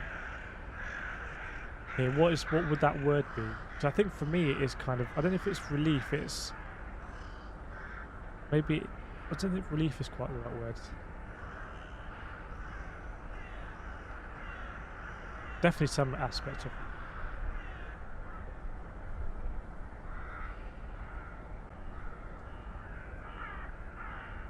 Thanks, Steve, for the $1. Yeah, in these parts of Central and Eastern Europe, you have a lot of these churches, and I've noticed the birds like to flying around the churches.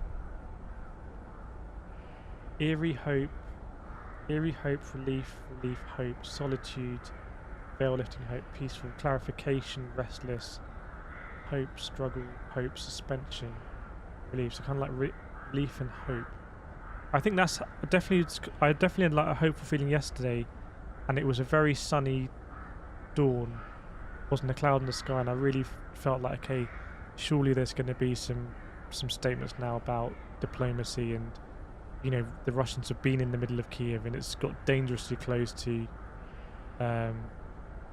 you know, absolutely boiling over, and I didn't really see any statements. So regret, anticipation, relief, hope wins, tension,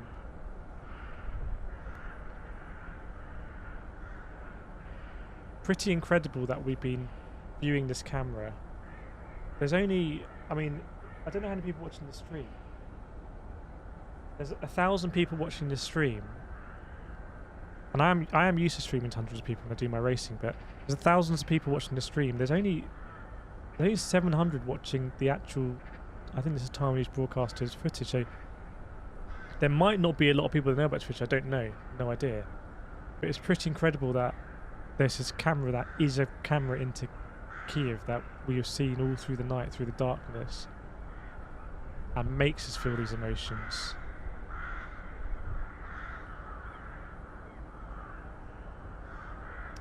Radar plane. Maybe this one in Moldova looks to be a civilian jet. Optimism.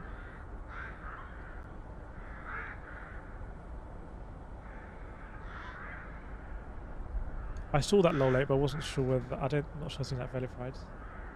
No worries, Dave. It's absolutely wrecking my sleep cycle. It's now 4:30 a.m. on a Sunday.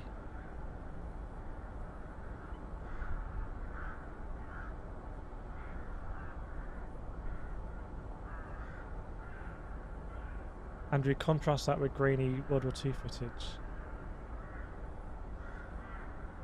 Yeah. Pat Sharpsman at the US government calls for this by their constant breaking agreements. They knew Ukraine was off limits. That was the final straw. We can stop this ourselves by leaving Ukraine alone. Do you, to slightly take in a related direction, do you feel like other countries in the West have responsibility for any kind of agreements they have signed or messages they have sent encouraging Ukraine to come? It's difficult. I don't know.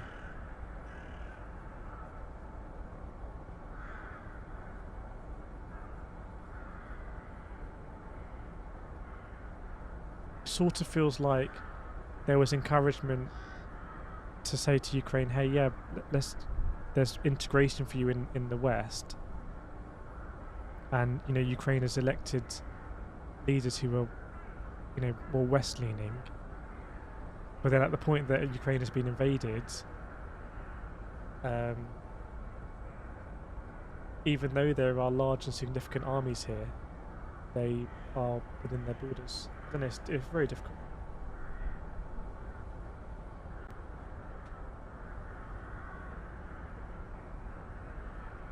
Are we looking for the map? This map is liveuamap.com. This one is flightradar24.com.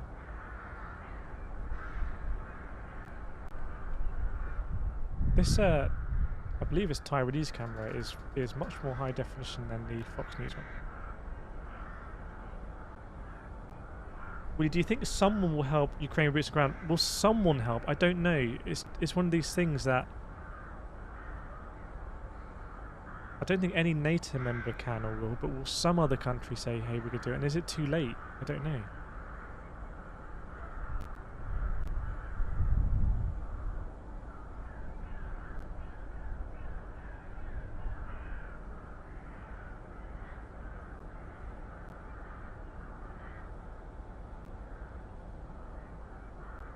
George, I feel like on the level of humanity we do absolutely, and it's terrifying.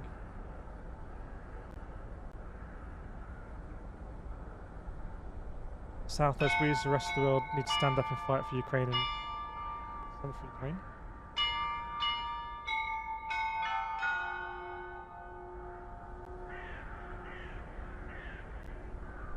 Do you think Russia will go Finland and Sweden? I really don't think so, but you know, obviously Finland and Sweden aren't in NATO, so I think an invasion in this territory is very different geographically. There's obviously a history there.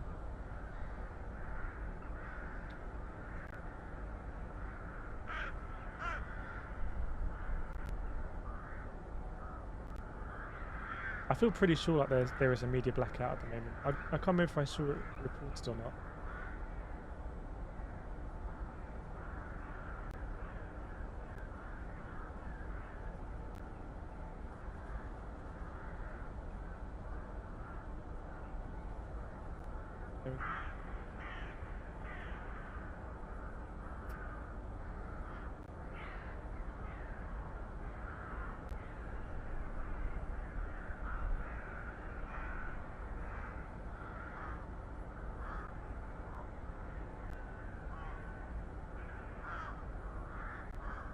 So I think, what is Putin thinking?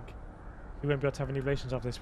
We talked about this a lot overnight. It's difficult, but maybe one of my mistakes is that I try and assess it through a very, what I think is a logical and rational lens or framework, and maybe that's just, there are other things at play. We can refresh the map for sure. Looks like the server's a bit better today.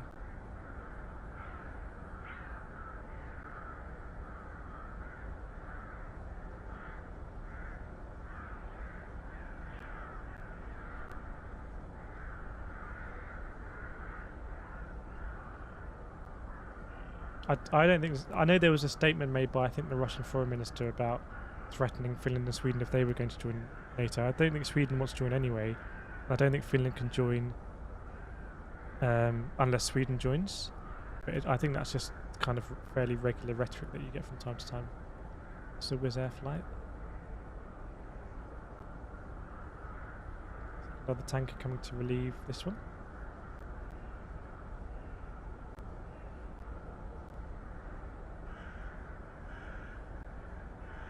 Yeah, Ari will know, being from Finland.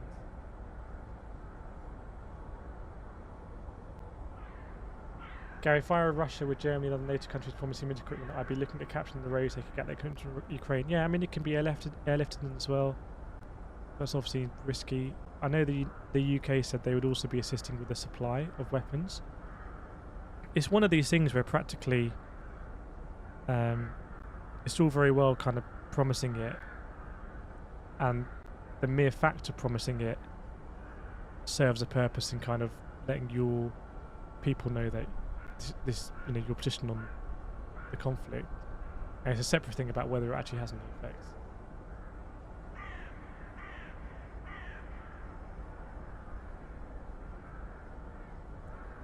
There is someone in the chat from Finland, but it's up to them whether they want to give any thoughts.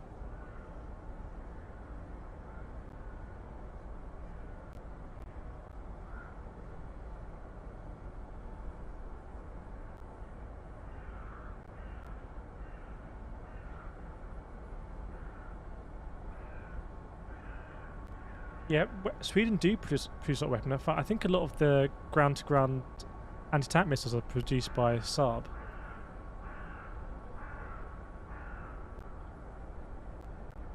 Search and destroy. Problem is the Russians have to engage in urban warfare to take the cities, and that requires a lot of troops. Urban warfare is very bloody, and tanks are huge targets in that situation. Yeah, 100%.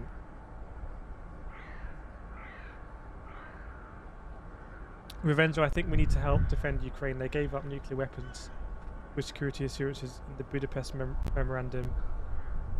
What happens to the next country who try and give up nuclear weapons? Yeah, I mean,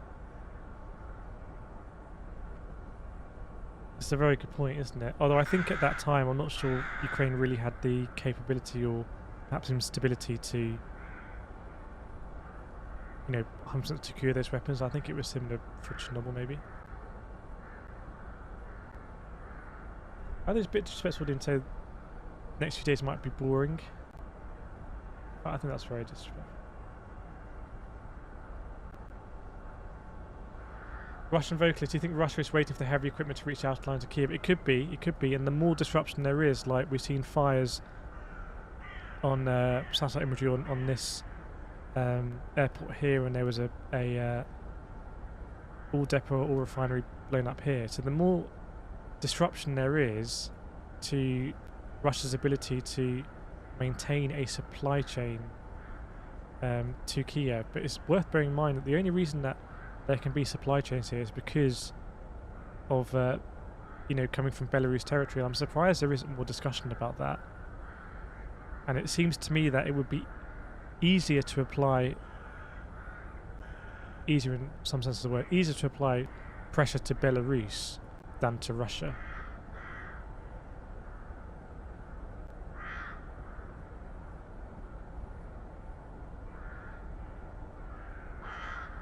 Music exchange situation reminds me of saying just because people stand behind you doesn't mean they have your back. Yeah, it's a very, it does cast into a very clear white light some of the issues perhaps with some of the strengths and also issues with NATO and collective defence.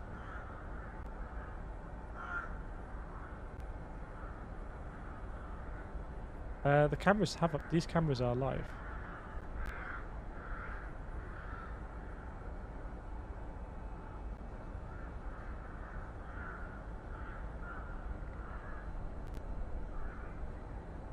Justin thinks sirens go for 7 again. We will see. I think they did yesterday. I don't know if anyone knows if there's a camera on the Maidan Square. Let me put that in, Kim.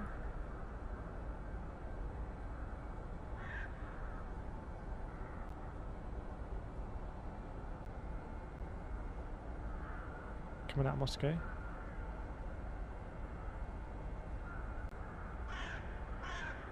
Not sure if we've got a...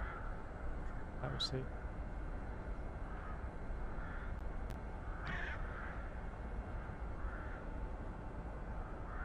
Okay. See where this... If this plane...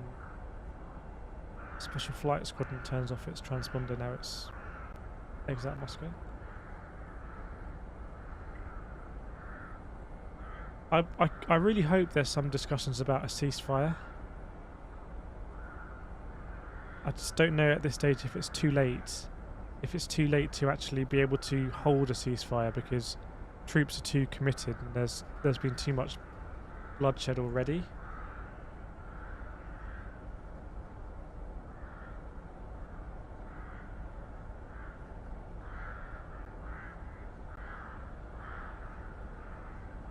This is the plane here.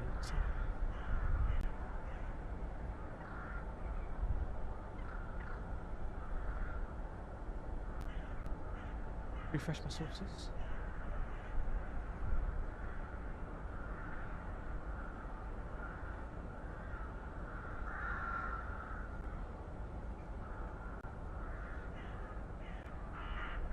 Brad, do you think Putin was expecting the freezing of central bank assets? Surely you would. Surely that would be the advice. You know, or at least there's a chance this could happen.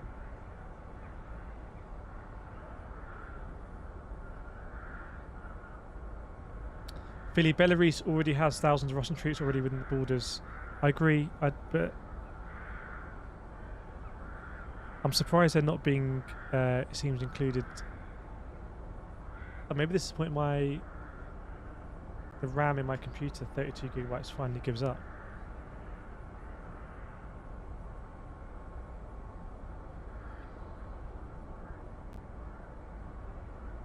Okay.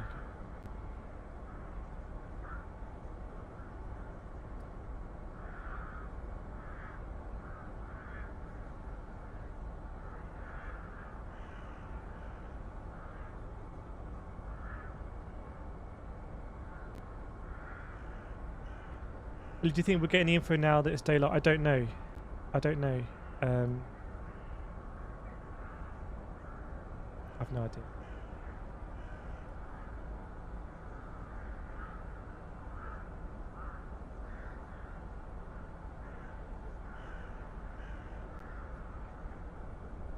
I'm not sure if people in the West really knew just how aligned Belarus really was to Russia. I know that Lukashenko's been there for a very long period of time, and there was an incident fairly recently where a passenger plane was diverted, but it's pretty clear now.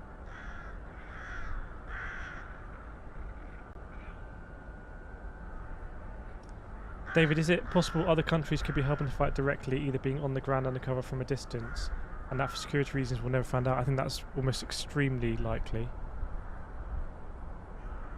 4011 RTB, okay? Yep.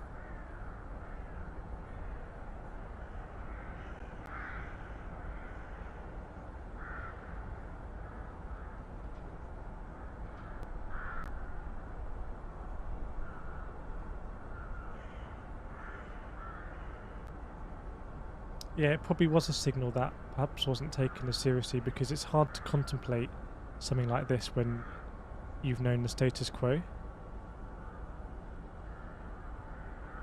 Leave.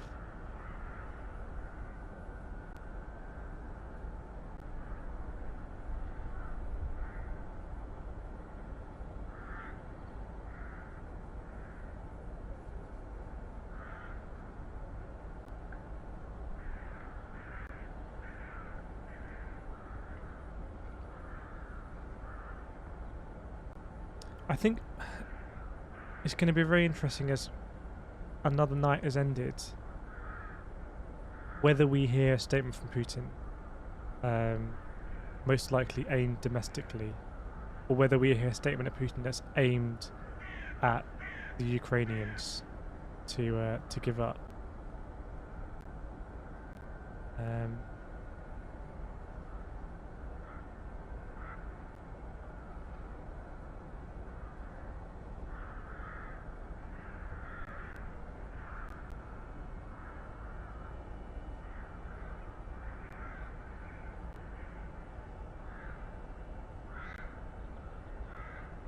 Thanks, alright. Paul T, I'm glad last night was relatively strange, but even that's... I'm glad last night was relatively quiet, but even that's really strange. Would imagine a lot of people feel similar way. It's strange, and I think it's a good thing if you don't want to see casualties. Joseph, I think we see an escalation before any offer talks. Putin isn't done advancing yet. It's we're definitely we're way off the map now in terms of precedent and existing playbooks. It's like we're really in uncharted waters. We've been streaming this like many hours over the streams, and there's still, it's like there's a fog of war over what the actual rationale and reasoning is. So I still don't fully understand why this war needed to be started, and I definitely don't have any kind of like clear idea on how it's going to be resolved. So it's just pretty scary.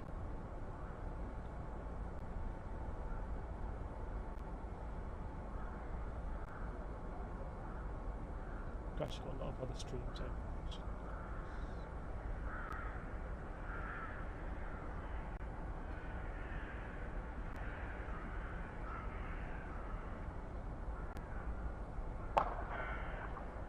Everyone could tire the troops, yeah. I mean, like I said, the longer it goes on, I think the longer it goes on like this, it's twofold. One, yes, it does, I would think, grind down the Ukrainian forces. Or you could say that every day that they, you know, are able to hold out, it's galvanise them. But I think I would expect generally it's, you know, grinding them down.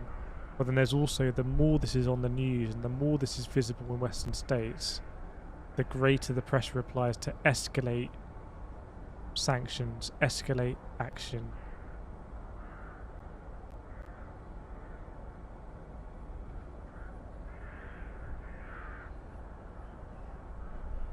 We have to remember, we've been following this live, but these are such early days, and I think Iraq was 26 days, and there were much fewer casualties reported. Much fewer casualties.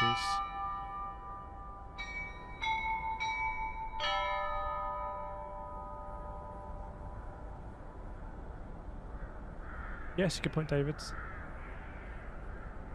Well, did Russians have any confirmed ground taken? I think it's going to start to... we'll get much more clarity on that today. But for example, there was the Russians claimed that they had taken Melitopol, and that was rebuked by Ukrainian MOD and UK MOD. But it's very difficult to tell. Don't take these red markings on the territory as in any way like 100% accurate.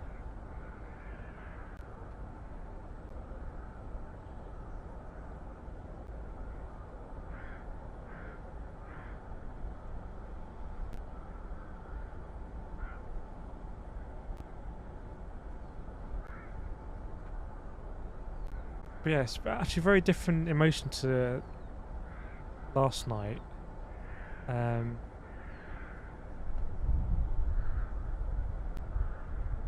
can't really explain it, actually. I know I probably should be able to, but I can't really explain it. Does anyone who was watching this time yesterday at dawn feel a bit different? It's like it's a bit more of a realization that this is happening and it is gonna have to be resolved one way or another. And I was definitely more optimistic yesterday that okay, fine, hopefully there's going to be some diplomatic solution now, but the more entrenched this get, I think the less likely that is to happen. Dave is feeling more hopeful today than yesterday. Veronica, this morning feels different. I remember yesterday, and it's going to sound stupid, but I remember yesterday we had all the shooting in the night and following everything, getting closer to where this camera is in Ukraine down the boulevard, and then dawn, then the blackout, and then the air raid sirens. And at some point we had that jazz incident, and it was a massively kind of like surreal moment that was very, in a way, like lifting or something, or just like takes us back. And actually, yeah, we're not there. We're sat in our homes. We're watching stuff on the screen, and it was like a reminder, or a YouTube chat, and it was, you know, banter again and whatnot. And I feel I don't have that kind of levity. Yeah, what was it? The unidentified jazz. It's because I have all these different streams up, and they go to adverts and whatnot, or they autoplay new stuff.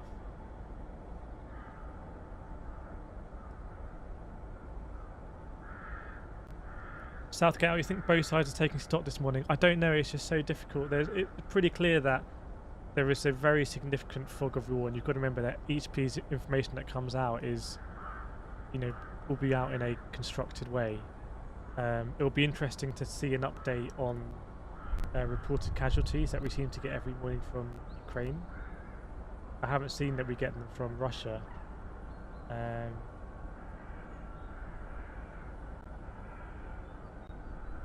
It sounds like there's still a battle going on at this airport, apparently.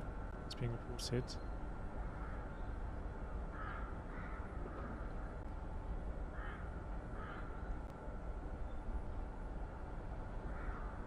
So, I don't know.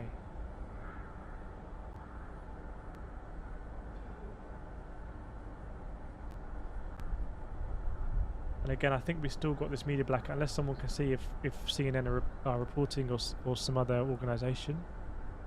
There may have been some kind of evacuation. That would be really chilling if like this camera has been left here. I don't think that's happened, and this is be known as a place where like international press are, but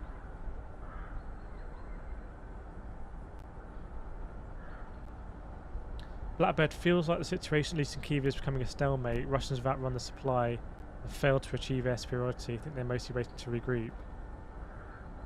I think a lot of it is going to come down to morale, I would suspect, and a lot of the information coming out will be for the purpose of how it's read by your own troops, I would imagine. I've got a map here from USA Today. Let's put this up.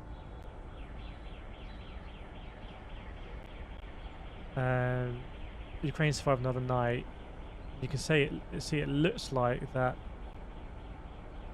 none of the major cities have been taken. Kyiv, Sumy, Kharkiv, Mariupol. Kherson looks like it's completely surrounded, so we see reports of heavy shelling there, and maybe taking that first and then moving on to Odessa, I don't know. But it's pretty chilling to see these kind of maps with these arrows. These are things that I remember looking at when I was studying stuff like Second World War.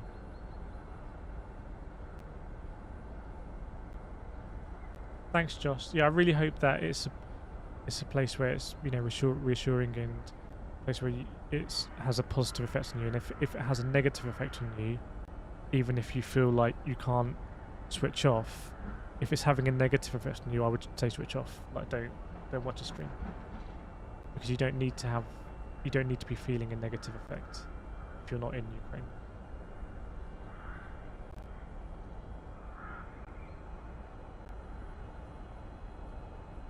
I'm just a normal person really that in my spare time I do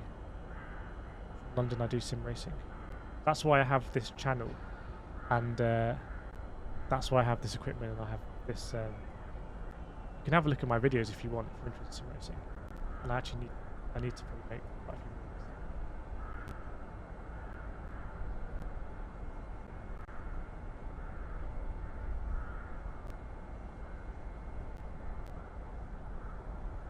I don't think they're jet sounds, by the way. I think it's just microphone wind noise that you get on these microphones.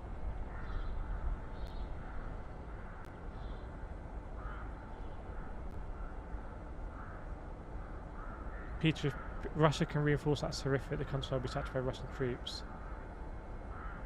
We will see, but it definitely, and again, I think I underestimated how resilient the Ukrainian army would be able to be, including, well, especially with aerially. But I'm not a military general, I'm not an expert. It would be great to speak with some military generals and be like, hey, you know, is this what you would expect?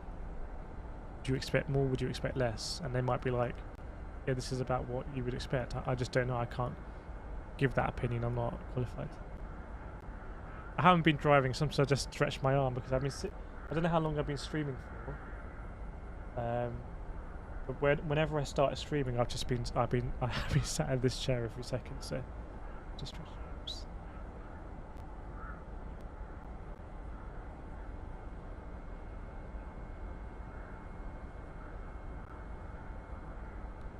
I'm not sure last night was quiet. I think there's a blackout. It's difficult to tell, but certainly we were watching this camera from this position last night, and there was a lot more audible gunfire last night, different caliber rounds, possibly anti-air as well, and we didn't really hear that at all today. This is very sporadic shots being fired. GT7's not out yet, I like what he said.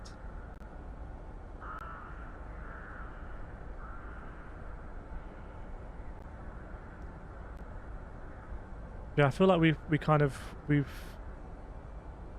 been through another night together.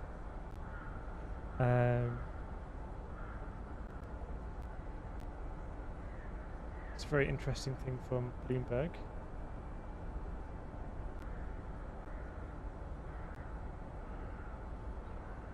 I think famously Japan doesn't have any nuclear weapons. So I guess this is about collective defense. This is exactly what we've been talking about for such a long time on these streams, about what this means for mutual destruction and like future defense of nations. It's a pretty incredible headline, really, isn't it? This definitely, the world is changing. The way the world was post Soviet, maybe just, you know, what's going to change? But China does have nuclear weapons.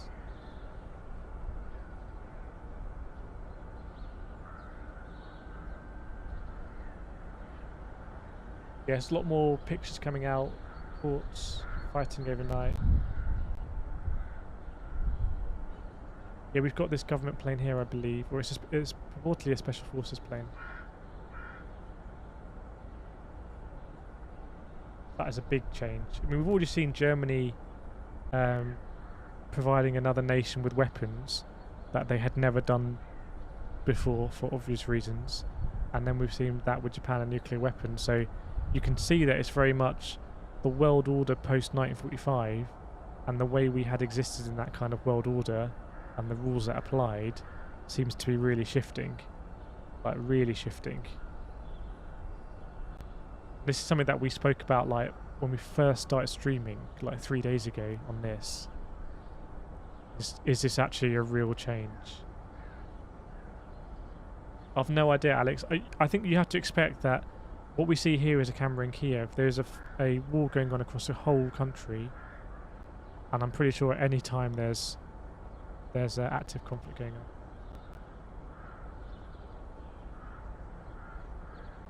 I can't remember how, actually, I need to refresh myself on 2014 or what happened in Crimea and the Donbass.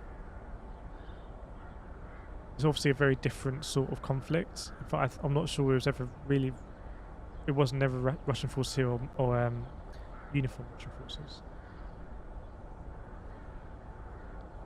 I think we'll get a bit more satellite imagery perhaps of the progress of Russian supplies and armor columns and, you know, building their supply lines.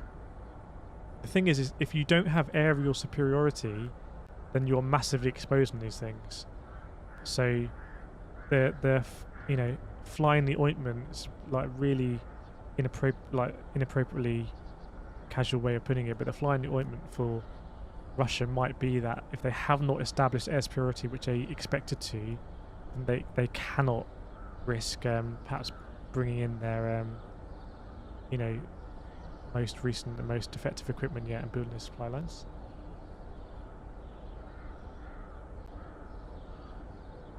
Matt, I think they for example, there was a bridge across the river here that was blown up by Ukraine. I'd be surprised if there weren't you know, plans to deal with bridges around this river, etc. if it came to it.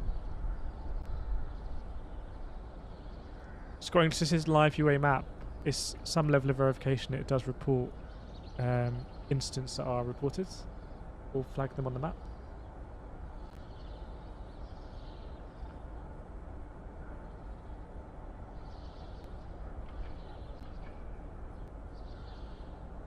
It's a very different situation if Russia can basically bring or fly whatever bombers it wants, whatever cargo planes.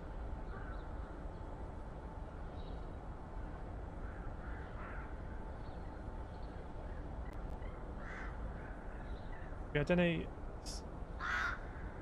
1,100 people watching. I hope. Yeah, this screen's positive for you. I think what we'll do is, and I am flagging now. Interesting, my voice hasn't given up like it's done the last few nights. I think what we'll do is what I'll try and do is every evening UK time, and I really do need to make my normal video game racing content, although that is very different, kind of a weird thing to say, but I do need to do that. But I think what I'll try and do is, and there's a very big game coming out for this channel, but what I think I need to do is we'll stream an hour or two every evening, UK time. Maybe 9, 10, 11 p.m, something like that, UK time, GMT. So we can, so you know there's a place you can come and we can, if you have any questions, we can talk about them, because I feel like I should do that.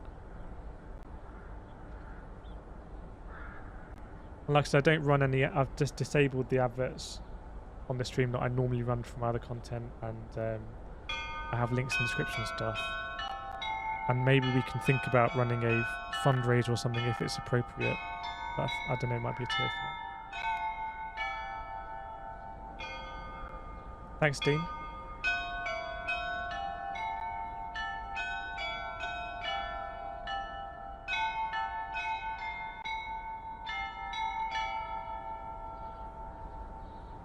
I think there's a statement that's come out from Ukrainian president. That was the one with Boris Johnson last night, I think.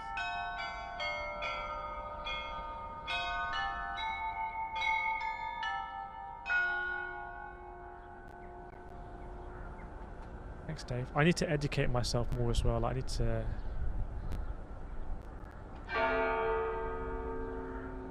read more about the previous conference, etc.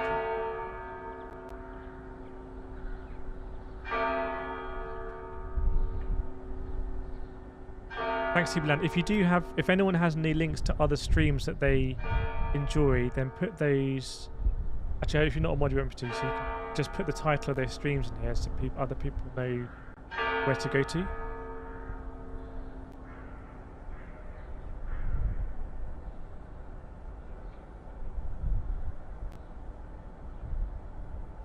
Dave, it's hard and there's a lot to understand in conflict. It is really hard, and we're seeing that this really is changing the way the world is operated in terms of international relations.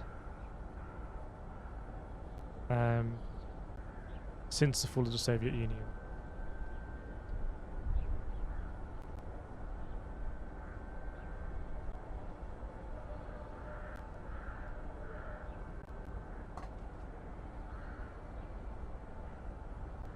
Thanks, Bob, for $2. Will the Russian people turn on Putin? I think that is part of the rationale behind the sanctions, and it's going to be a huge part of the information war.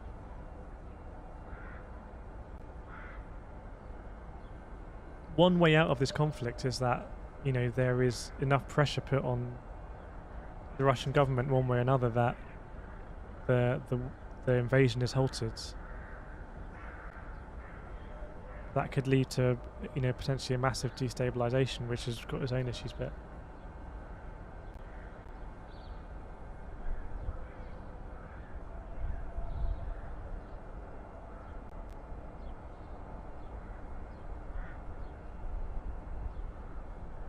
we will see if the fact that it's a Sunday will be a driver to have more focus on settlement talks and negotiations. We will see. We normally get an update from Ukraine early in the morning.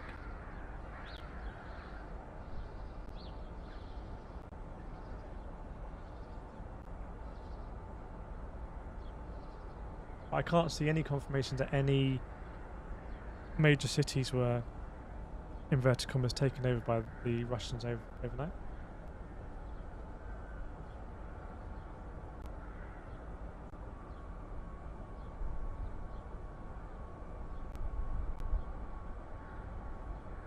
It's funny, the overexposure here is a little bit eerie, isn't it?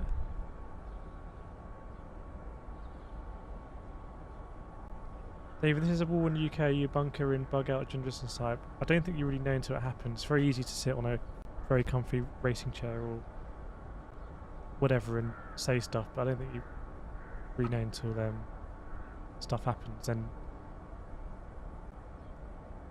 you know,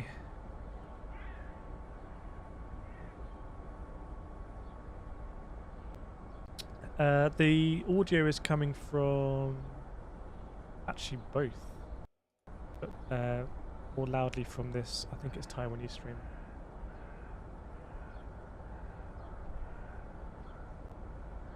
Right, here's what we're going to do, chat. It is 5 AM UK time. I've been streaming since 10 PM UK time last night.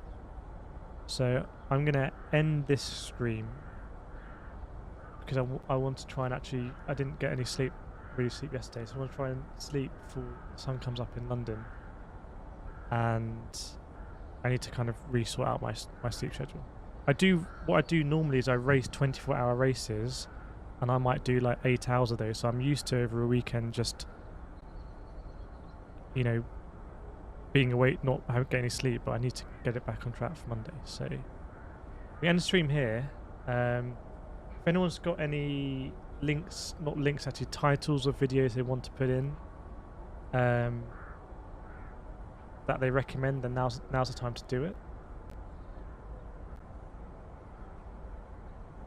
And if you want these websites, this is liveuamap.com, this one is flightradar24.com, this is fortunately I think it's in Taiwanese alphabet, but it's, I don't think there's any English letters you can put in here.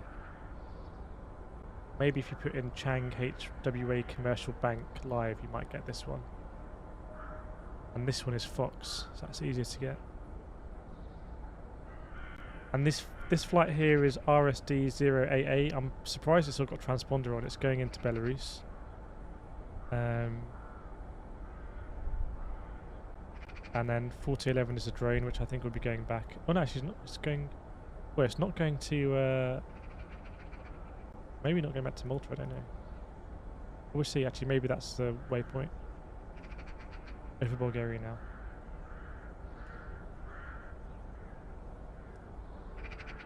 Yeah, so I'm going to end the stream, and what I'll do is I will stream an hour or two